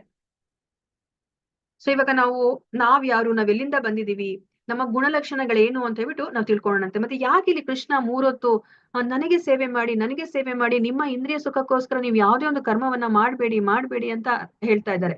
ನಮ್ಗೆ ಅದು ಅರ್ಥ ಆಗ್ತಿಲ್ಲ ಅಲ್ವಾ. ಇವಾಗ ನಾನ್ ಸಂತೋಷ ಪಟ್ರೆ ಏನಾಯ್ತು, ಏನ್ ಪ್ರಾಬ್ಲಮ್ ಆಯ್ತು, ನಾನು ಒಳ್ಳೇದಕ್ಕೆ ಉಪಯೋಗಿಸ್ಕೊತಾ ಇದೀನಲ್ವಾ. ಸೊ ಯಾಕೆ ಹಿಂಗ್ ಹೇಳ್ತಾ ಇದಾರೆ ಕೃಷ್ಣ ಅಂತ ನಮ್ಗೆ ಅನ್ಸುತ್ತೆ ಅಲ್ವಾ. ಅದಕ್ಕೋಸ್ಕರ ನಾವ್ ಇದನ್ನ ಅರ್ಥ ಮಾಡ್ಕೋಬೇಕಾಗತ್ತೆ. ನಾವಿಲ್ಲಿ ನೋಡಿ ದೊಡ್ಡ ಬೆಂಕಿಯನ್ನ ನೋಡ್ತಾ ಇದೀವಿ. ಈ ಬೆಂಕಿಯಿಂದ ಎಷ್ಟೊಂದು ಕಿಡಿಗಳು ಬರ್ತಾ ಇದೆ ಅಲ್ವಾ. ಸೊ ಇವಾಗ ಈ ದೊಡ್ಡ ಬೆಂಕಿಯನ್ನ ನಾವು ಕೃಷ್ಣನಿಗೆ ನಾವು ಹೋಲಿಸ್ಕೋಬಹುದು. ಮತ್ತೆ ಈ ದೊಡ್ಡ ಬೆಂಕಿಯಿಂದ ಎಷ್ಟೊಂದು ಕಿಡಿಗಳು ಬರ್ತಾ ಇದೆಯಲ್ಲ, ಇದನ್ನೆಲ್ಲವನ್ನ ಸಹ ನಾವು ಜೀವಾತ್ಮರಿಗೆ ಹೋಲಿಸ್ಕೋಬಹುದು. ಅಂದ್ರೆ ಇಲ್ಲಿ ಏನರ್ಥ, ಸೊ ನಾವೆಲ್ಲನೂ ಸಹ ಭಗವಂತನ ವಿಭಿನ್ನ ಅಂಶ, ಅಂದ್ರೆ ಪ್ರತ್ಯೇಕಗೊಂಡ ಭಗವಂತನ ಅಂಶ. ಈ ದೊಡ್ಡ ಬೆಂಕಿಯಿಂದ ಪ್ರತ್ಯೇಕಗೊಂಡಿದೆ ಅಲ್ವಾ. ಅದೇ ತರನೇ ನಾವೆಲ್ಲರೂ ಸಹ, ಎಲ್ಲ ಜೀವರಾಶಿಗಳು, ಈ 84 ಲಕ್ಷ ಜೀವರಾಶಿಗಳೇನಿದೆ, ನಾವೆಲ್ಲನೂ ಸಹ ಭಗವಂತನಿಂದ ಪ್ರತ್ಯೇಕಗೊಂಡ ವಿಭಿನ್ನ ಅಂಶ ಅಂತ ಕರಿತೀವಿ. ಸೊ ಯಾಕೆ ವಿಭಿನ್ನ ಅಂಶ ಅಂತ ಕರಿತೀವಿ ಅಂತಂದ್ರೆ, ನೋಡಿ ಭಗವಂತನ ಇವಾಗ ಈ ಬೆಂಕಿಯಿಂದ ಬರ್ತಾ ಇರುವಂತಹ ಕಿಡಿಗಳು, ಅದರ ಗುಣಲಕ್ಷಣವನ್ನ ನೋಡಿದ್ರೆ ಅದೇನಾದ್ರೂ ನಮ್ಮ ಕೈ ಮೇಲೆ ಬಿದ್ರೆ ಏನಾಗುತ್ತೆ, ಅಥವಾ ನಮ್ಮ ಚರ್ಮದ ಮೇಲೆ ಬಿದ್ರೆ ಅದು ಸುಡುತ್ತೆ ಅಲ್ವಾ. ಆದ್ರೆ ಈ ದೊಡ್ಡ ಬೆಂಕಿಯಿಂದ ಎಷ್ಟು ಆ ಬೆಂಕಿ ಶಾಖ ಬರುತ್ತೋ ಅದಕ್ಕೆ ಹೋಲಿಸ್ಕೊಂಡ್ರೆ ಈ ಕಿಡಿಯಿಂದ ಬರುವಂತಹ ಆ ಬೆಂಕಿಯ ಮತ್ತೆ ಶಾಖ ತುಂಬಾ ಕಡಿಮೆ ಅಲ್ವಾ. ಸೊ ಅದೇ ತರನೇ ಆ ಭಗವಂತನ ಶಕ್ತಿ ಅಪಾರ. ಅವರು ವಿಭು ಅಂತ ನಾವು ಕರಿತೀವಿ, ನಾವು ಅಣು. ಮತ್ತೆ ನಾವು ಗುಣದಲ್ಲಿ ಒಂದೇ. ಯಾಕೆಂತಂದ್ರೆ ನೋಡಿ, ಈ ಬೆಂಕಿಯ ಕಿಡಿನೂ ಸಹ ಆ ಬೆಂಕಿಯ ಗುಣಲಕ್ಷಣಗಳನ್ನೇ ಹೊಂದಿದೆ. ಅದಕ್ಕೂ ಸಹ ಶಾಖ ಇದೆ, ಬೆಳಕಿದೆ. ಸೊ ಅದೇ ತರ ಈ ದೊಡ್ಡ ಬೆಂಕಿದು ಏನ್ ಕಾಣ್ತಾ ಇದೆ ಇಲ್ಲಿ, ಅದಕ್ಕೂ ಸಹ ಶಾಖ ಬೆಳಕು ಇದೆ. ಆದ್ರೆ ಎರಡರಲ್ಲೂ ಸಹ ಪ್ರಮಾಣದಲ್ಲಿ ವ್ಯತ್ಯಾಸ ಇದೆ ಅಲ್ವಾ. ಆದ್ರೆ ಗುಣದಲ್ಲಿ ಒಂದೇ ಅಲ್ವಾ. ಎರಡಕ್ಕೂ ಸಹ ಶಾಖ ಬೆಳಕು ಇದೆ. ಸೊ ಇದನ್ನ ನಾವಿನ್ನ ಹೇಗೆ ಅರ್ಥ ಮಾಡ್ಕೋಬಹುದು ಅಂತಂದ್ರೆ, ಇವಾಗ ಸಮುದ್ರದ ನೀರು ಉಪ್ಪೆ ಅಲ್ವಾ. ಸೊ ಇವಾಗ ಇಡೀ ಅಗಾಧವಾದ ಸಮುದ್ರವನ್ನ ನಾವು ಕೃಷ್ಣನಿಗೆ ಹೋಲಿಸ್ಬೋದು. ಅದರಿಂದ ಒಂದೇ ಒಂದು ಹನಿಯನ್ನ ತಗೊಂಡು ನಾವು ಅದರ ಟೇಸ್ಟ್ ಅನ್ನ ನೋಡಿದ್ರೆ ಅದು ಸಹ ಉಪ್ಪಾಗಿರುತ್ತೆ. ಅಂದ್ರೆ ಗುಣದಲ್ಲಿ ಆ ಒಂದೇ ಒಂದು ಹನಿ, ಆ ಸಮುದ್ರದ ಒಂದೇ ಒಂದು ಹನಿ ಮತ್ತೆ ಇಡೀ ಸಮುದ್ರ ಗುಣದಲ್ಲಿ ಒಂದೇ, ಆದ್ರೆ ಪ್ರಮಾಣದಲ್ಲಿ ಅಗಾಧವಾದ ವ್ಯತ್ಯಾಸ ಇದೆ ಅಲ್ವಾ. ಸಮುದ್ರ ಎಷ್ಟು ವಿಶಾಲವಾಗಿದೆ. ಸೊ ಕೃಷ್ಣನನ್ನ ನಾವು ಸಮುದ್ರಕ್ಕೆ ಹೋಲಿಸ್ಬೋದು. ಮತ್ತೆ ಅದ್ರಲ್ಲಿರುವಂತಹ ಒಂದೇ ಒಂದು ಹನಿ ಏನ್ ನಾವು ತಗೊಂತೀವಿ, ಅದನ್ನ ನಾವು ಈ ಜೀವಾತ್ಮನಿಗೆ ನಾವು ಹೋಲಿಸ್ಬೋದು. ಅಂದ್ರೆ ನಾವೇನನ್ನ ಅರ್ಥ ಮಾಡ್ಕೋಬೇಕು ಇಲ್ಲಿ, ನಾವೆಲ್ಲನೂ ಸಹ ಕೃಷ್ಣನ ಅಂಶ, ಕೃಷ್ಣನ ವಿಭಿನ್ನ ಅಂಶ, ಪ್ರತ್ಯೇಕಗೊಂಡ ಆತ್ಮಗಳು ನಾವೆಲ್ಲನೂ ಸಹ. ಅದಕ್ಕೆ ನಾವು ಗುಣದಲ್ಲಿ ಒಂದೇ. ಭಗವಂತನ ಗುಣ ಏನು, ಅವರು ಸತ್ ಚಿತ್ ಆನಂದ ಸ್ವರೂಪಿ. ಸತ್ ಅಂತಂದ್ರೆ ಏನು, ಅವರು ಶಾಶ್ವತವಾಗಿ ಇರುವಂತವ್ರು. ಚಿತ್ ಅಂತಂದ್ರೆ ಏನು, ಜ್ಞಾನಯುತವಾಗಿ ಇರುವಂತವ್ರು. ಮತ್ತೆ ಸತ್ ಚಿತ್ ಆನಂದ ಅಂದ್ರೆ ಯಾವಾಗ್ಲೂ ಆನಂದವಾಗಿ ಇರ್ತಾರೆ ಅವರು. ಆನಂದಮಯೋ ಅಭ್ಯಾಸತ್ ಅಂತ ಹೇಳ್ತಾರೆ. ಅದಕ್ಕೆ ನೀವು ನೋಡಿದ್ರೆ ಪ್ರತಿಯೊಂದು ಜೀವರಾಶಿನೂ ಸಹ ಆನಂದವಾಗಿರ್ಬೇಕು ಅಂತಾನೆ ಬಯಸೋದು. ಬೆಳಗ್ಗೆಯಿಂದ ರಾತ್ರಿ ತನಕ ಯಾವ ಜೀವಿಯನ್ನಾದ್ರೂ ನೋಡಿ, ಅವರು ಆನಂದವಾಗಿರ್ಬೇಕು ಅಂತಾನೆ ಅವರು ಚಟುವಟಿಕೆಗಳನ್ನ ಮಾಡ್ತಾ ಇರ್ತಾರೆ, ಕಾರ್ಯವನ್ನ ಮಾಡ್ತಾ ಇರ್ತಾರೆ. ಒಂದು ಇರುವೆಯಿಂದ ಇಟ್ಕೊಂಡು ಒಂದು ಆನೆ ತನಕ ಪ್ರತಿಯೊಂದು ಜೀವರಾಶಿಗಳು ಅವರ ಗುಣಲಕ್ಷಣ ಏನು ಅಂತಂದ್ರೆ ಆನಂದಮಯೋ ಅಭ್ಯಾಸ. ಆನಂದವಾಗಿರೋದೇ ಅವ್ರದ್ದು ಗುಣಲಕ್ಷಣ. ಅಂದ್ರೆ ಭಗವಂತ ಸತ್ ಚಿತ್ ಆನಂದ ಸ್ವರೂಪಿ. ಸೊ ನಾವೆಲ್ಲರೂ ಸಹ ಭಗವಂತನ ಅಂಶ ಆಗಿರೋದ್ರಿಂದ ನಾವು ಸಹ ಸತ್ ಚಿತ್ ಆನಂದ ಸ್ವರೂಪಿಗಳು. ಆದ್ರೆ ನಾವು ಈ ಪ್ರಕೃತಿಯ ಜೊತೆ ಸಂಪರ್ಕಕ್ಕೆ ಬಂದಿರೋದ್ರಿಂದ ನಾವು ಬಿಟ್ಟಿದೀವಿ. ನಾವು ಶಾಶ್ವತವಾಗಿ ಇರುವಂತವ್ರು, ನಾವು ಜ್ಞಾನವಂತರು, ಮತ್ತೆ ಯಾವಾಗ್ಲೂ ಆನಂದವನ್ನ ಅನುಭವಿಸುವಂತವ್ರು ಅಂತ ಹೇಳ್ಬಿಟ್ಟು ನಾವ್ ಇದನ್ನ ಮರ್ತು ಹೋಗಿದೀವಿ. ಸೊ ಅದರ್ವೈಸ್ ನಾವುನು ಸಹ ಭಗವಂತನ ತರನೇ ಸತ್ ಚಿತ್ ಆನಂದ ಸ್ವರೂಪಿಗಳು. ಇದನ್ನ ನಾವು ಅರ್ಥ ಮಾಡ್ಕೋಬೇಕು. ಸೊ ಇವಾಗ ನಾವು ದೇಹದಲ್ಲಿ ನಮ್ಗೆ ಎಷ್ಟೊಂದು ಅಂಗಾಂಗಗಳನ್ನ ನಾವು ನೋಡ್ತಾ ಇದೀವಿ. ಕೈ, ಕಾಲು, ಮೂಗು, ಕಿವಿ ಇವೆಲ್ಲನೂ ನೋಡ್ತಾ ಇದೀವಿ. ಇದೆಲ್ಲನೂ ಸಹ ದೇಹದ ಅಂಗಗಳು. ಸೊ ಹೇಗೆ ಇವೆಲ್ಲನೂ ಸಹ ದೇಹದ ಅಂಗಗಳು, ನಾವುನು ಸಹ ಭಗವಂತನ ಅಂಗಗಳು. ಸೊ ಭಗವಂತನನ್ನ ನಾವು ಏನು ಪೂರ್ತಿಯ ವ್ಯಕ್ತಿ ಅಂತ ನಾವು ಅನ್ಕೊಂಡ್ರೆ ಆ ಭಗವಂತನ ಅಂಗಾಂಗಗಳಿಗೆ ನಾವು ನಮ್ಮನ್ನ ಹೋಲಿಸ್ಕೋಬಹುದು. ಸೊ ಇವಾಗ ಅಂಗಾಂಗಗಳ ಕೆಲಸ ಏನು? ಇವಾಗ ನನ್ನ ಕೈ ಈ ದೇಹದ ಅಂಶ ಅಲ್ವಾ, ಒಂದು ಅಂಗ. ಸೊ ಇವಾಗ ಕೈಯ ಕೆಲಸ ಏನು? ಕೈ ಕೆಲಸ ಏನು? ನಮ್ಮ ದೇಹದ ಕೈಯಿನ ಕೆಲಸ ಏನು?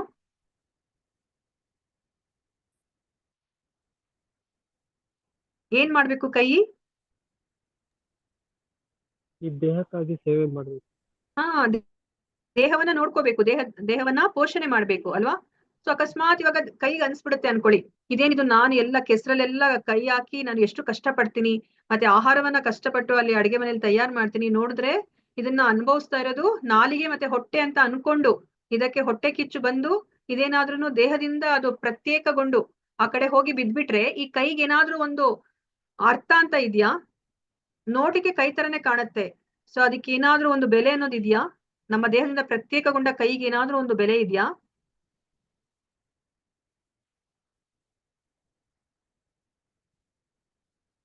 ಹರೇ ಕೃಷ್ಣ, ನಾನ್ ಕೇಳ್ತಾ ಇರೋದು ಅರ್ಥ ಆಗ್ತಾ ಇದೆಯಾ? ಇಲ್ಲ, ಇಲ್ಲ ಇದಕ್ಕೆ ಮಾತಾಜಿ, ಬೆಲೆ ಇರಲ್ಲ. ಇಲ್ಲ ಮಾತಾಜಿ.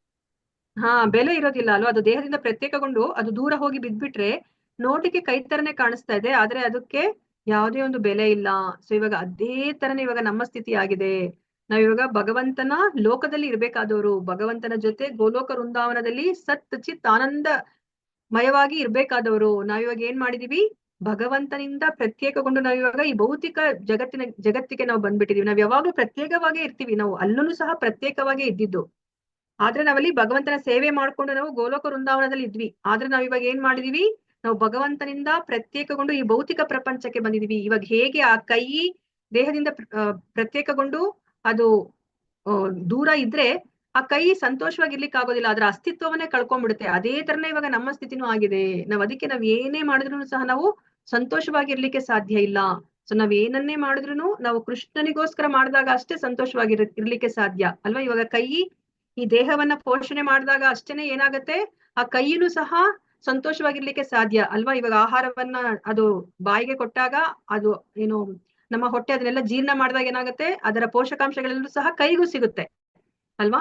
ಇಲ್ಲ ನನ್ ಕೈ ನಾನೇ ತಿಂತೀನಿ ಅಂದ್ರೆ ಕೈಗೆ ತಿನ್ಲಿಕ್ಕೆ ಸಾಧ್ಯನೇ ಇಲ್ಲ ಅಲ್ವಾ. ಸೊ ಇವಾಗ ಕೈ ಈ ದೇಹದ ಜೊತೆ ಇದ್ದಾಗ ಮಾತ್ರ ಇದು ಸಂತೋಷವಾಗಿರ್ಲಿಕ್ಕೆ ಸಾಧ್ಯ. ಅದೇ ತರನೇ ನಾವುನು ಸಹ ಕೃಷ್ಣನ ಜೊತೆ ಇದ್ರೆ ಮಾತ್ರ ನಾವು ಸಂತೋಷವಾಗಿರ್ಲಿಕ್ಕೆ ಸಾಧ್ಯ. ನಾವು ಕೃಷ್ಣನ ಸೇವೆಯನ್ನ ಮಾಡ್ತಾ ಇದ್ರೆ ಮಾತ್ರ ಸಂತೋಷವಾಗಿರ್ಲಿಕ್ಕೆ ಸಾಧ್ಯ. ಸೊ ಅದಕ್ಕೇನೆ ನಮ್ಗೆ ಏನ್ ಹೇಳ್ತಾರೆ, ಕೃಷ್ಣ ಅವರು ಒಡೆಯ, ನಾವು ಸೇವಕರು. ಯಾಕಂದ್ರೆ ನಾವೆಲ್ಲರೂ ಸಹ ಕೃಷ್ಣನ ಅಂಶ. ಅದಕ್ಕೇನೆ ನಮ್ಗೆ ಇವಾಗ ಕೃಷ್ಣ ಹೇಳ್ತಾ ಇರೋದು, ನನಗೆ ನೀವು ಸೇವೆಯನ್ನ ಮಾಡಿ, ನನಗೆ ನೀವು ಸೇವೆಯನ್ನ ಮಾಡಿ ಅಂತ ಹೇಳ್ತಾ ಇದ್ದಾರೆ. ಸೊ ಅದಕ್ಕೋಸ್ಕರ ನಾವ್ ಇವಾಗ ಏನು, ನಾವು ಕೃಷ್ಣನ ಸಂಪರ್ಕಕ್ಕೆ ಬಂದ್ರೆ, ನಮ್ಮ ಆತ್ಮ ಕೃಷ್ಣನ ಸಂಪರ್ಕಕ್ಕೆ ಬಂದಾಗ ನಮ್ಗೆ ಸಂತೋಷ ಸಿಗುತ್ತೆ. ಇವಾಗ ಈ ಕೈ ಹೇಗೆ ದೇಹದ ಜೊತೆನೆ ಇದ್ರೆ ಈ ಕೈಗೆ ಒಂದು ಸಂತೋಷ ಅಥವಾ ಅದರ ಅಸ್ತಿತ್ವಕ್ಕೆ ಒಂದು ಬೆಲೆ, ಅದೇ ತರ ನಾವು ಕೃಷ್ಣನ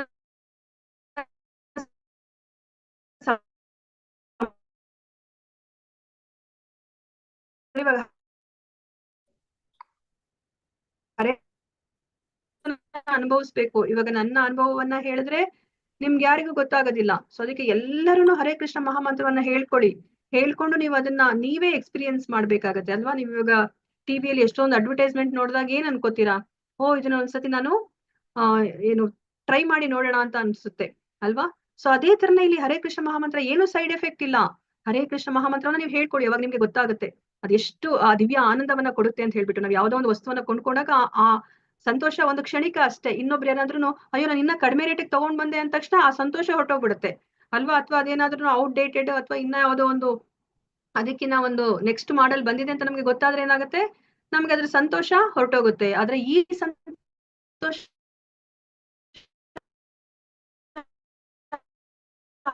ಅದನ್ನ ಯಾರು ವರ್ಣನೆ ಮಾಡ್ಲಿಕ್ಕೆ ಆಗೋದಿಲ್ಲ. ಅದು ದಿವ್ಯಾನಂದ ಅದು. ಅದಕ್ಕೋಸ್ಕರನೇ ಇವಾಗ ನಮ್ಗಿಲ್ಲಿ ಕೃಷ್ಣ ಏನ್ ಹೇಳ್ತಾ ಇದಾರೆ, ನನಗೋಸ್ಕರ ಸೇವೆಯನ್ನ ಮಾಡಿ, ಭಕ್ತಿ ಸೇವೆಯನ್ನ ಮಾಡಿ ಅಂತ ಹೇಳ್ಬಿಟ್ಟು ಅದಕ್ಕೇನೆ ಅವರು ಹೇಳ್ತಾ ಇರೋದು. ಸೊ ಅದಕ್ಕೋಸ್ಕರ ನಾವೆಲ್ಲರೂ ಸಹ ಇಷ್ಟ್ ದಿವಸ ನಾವ್ ಯಾವ ಪ್ರಜ್ಞೆಯಲ್ಲಿ ಇದ್ವಿ, ನಾವೆಲ್ಲರೂ ಸಹ ದೇಹ ಪ್ರಜ್ಞೆಯಲ್ಲಿ ಇದ್ವಿ ಅಲ್ವಾ. ನಮ್ ದೇಹ ಪ್ರಜ್ಞೆ ಅಂದ್ರೆ ಏನು, ನಮ್ಗೂನು ಪ್ರಾಣಿಗಳಿಗೂ ಏನು ವ್ಯತ್ಯಾಸ ಇಲ್ಲ ಅಲ್ವಾ. ಏನ್ ಹೇಳ್ತಾರೆ ಅಂತಂದ್ರೆ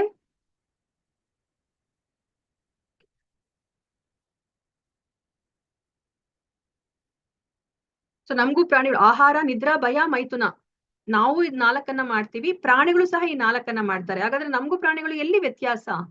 ಸೊ ಧರ್ಮೇ ವಿಹೀನ ಪಶುಭಿ ಸಮಾನ. ನಾವ್ ಇವಾಗ ಧರ್ಮವನ್ನ ಆಚರಣೆ ಮಾಡ್ಲಿಲ್ಲ ಅಂತಂದ್ರೆ ನಾವು ಪಶು ಸಮಾನ ಆಗ್ಬಿಡ್ತೀವಿ ಅಂತ ಹೇಳ್ತಾರೆ. ಹಾಗಾದ್ರೆ ಧರ್ಮ ಅಂದ್ರೆ ಏನು, ನಾನು ನೆನೆನೂ ಹೇಳ್ದೆ ಅಲ್ಲ. ಸೊ ಧರ್ಮ ಅಂದ್ರೆ ಏನು ಅಂತ ಹೇಳ್ಬಿಟ್ಟು ನಾವು ತಿಳ್ಕೊಳ್ಳೋಣ ಅಂತ ಹೇಳ್ಬಿಟ್ಟು. ಸೊ ಧರ್ಮ ಅಂದ್ರೆ ನಿಮ್ಗೆ ಏನ್ ಅನ್ಸುತ್ತೆ? ನಾವು ಧರ್ಮ ಅಂತ ಹೇಳ್ಬಿಟ್ಟು ಆ ಪದವನ್ನ ತುಂಬಾ ಉಪಯೋಗಿಸ್ತೀವಿ ಅಲ್ವಾ. ಸೊ ಧರ್ಮ ಅಂದ್ರೆ ಏನಂತ ಅನ್ಕೊಂಡಿದ್ದೀರಾ?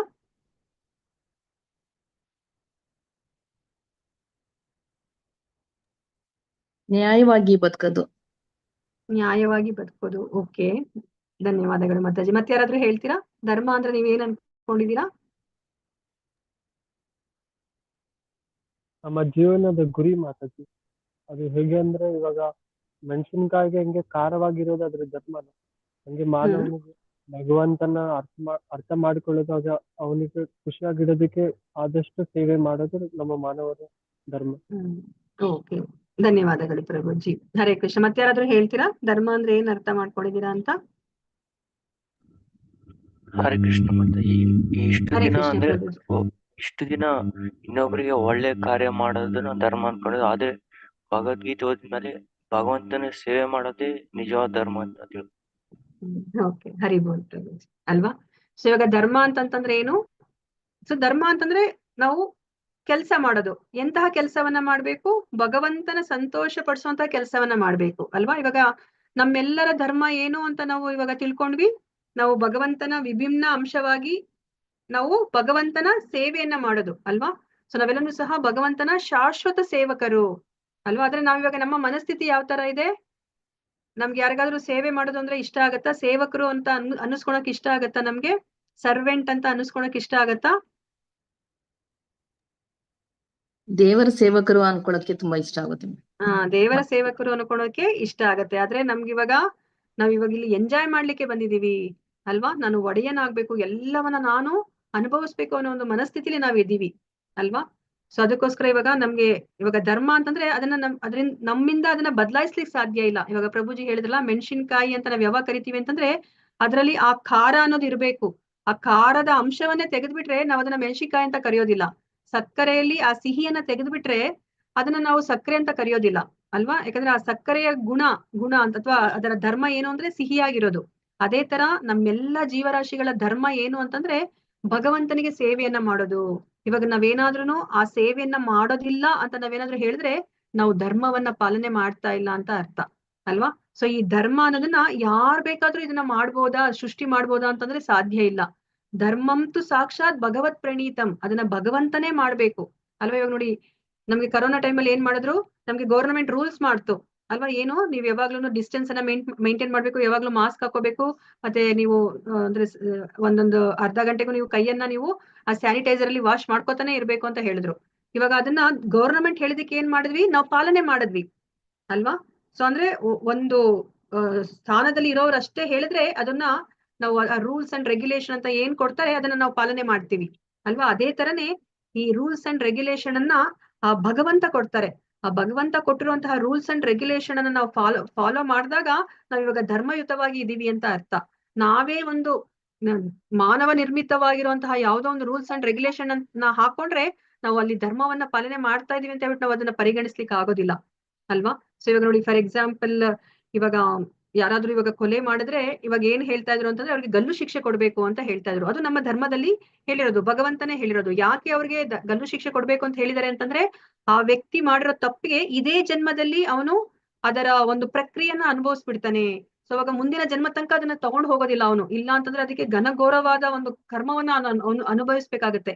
ಸೊ ಅದಕ್ಕೋಸ್ಕರ ಇದೇ ಜನ್ಮದಲ್ಲಿ ಅವನು ಗಲ್ಲು ಶಿಕ್ಷೆಗೆ ಒಳಗಾದ್ರೆ ಅದರ ಒಂದು ಪ್ರಕ್ರಿಯೆಯಿಂದ ಅವನು ಹೊರಗಡೆ ಬರ್ತಾನೆ. ಅದಕ್ಕೋಸ್ಕರ ನಮ್ಮ ಧರ್ಮಶಾಸ್ತ್ರದಲ್ಲಿ ಅದನ್ನ ಹೇಳಿದ್ದಾರೆ. ಇವಾಗ ನಮ್ಮ ಮಾನವರು ಏನ್ ಮಾಡ್ಬಿಟ್ಟಿದೀವಿ? ಸೊ ಅದನ್ನ ನಾವು ಇವಾಗ ಎಗೇನೆಸ್ಟ್ ಆಗಿ ನಾವು ಹೋಗಿದೀವಿ ಅಲ್ವಾ. ಇಲ್ಲ, ಗಲ್ಲು ಶಿಕ್ಷೆ ನಾವು ವಿಧಿಸ್ಕೂಡ್ದು, ಆ ಮನುಷ್ಯನಿಗೆ ಅದೇನು ಬದುಕೋ ಹಕ್ಕಿದೆ ಅದನ್ನ ಅವನಿಗೆ ಮುಂದುವರ್ಸ್ಕೊಂಡು ಹೋಗ್ಲಿಕ್ಕೆ ಬಿಡ್ಬೇಕು ಅಂತ ನಾವು ಹೇಳಿದ್ವಿ ಅಲ್ವಾ.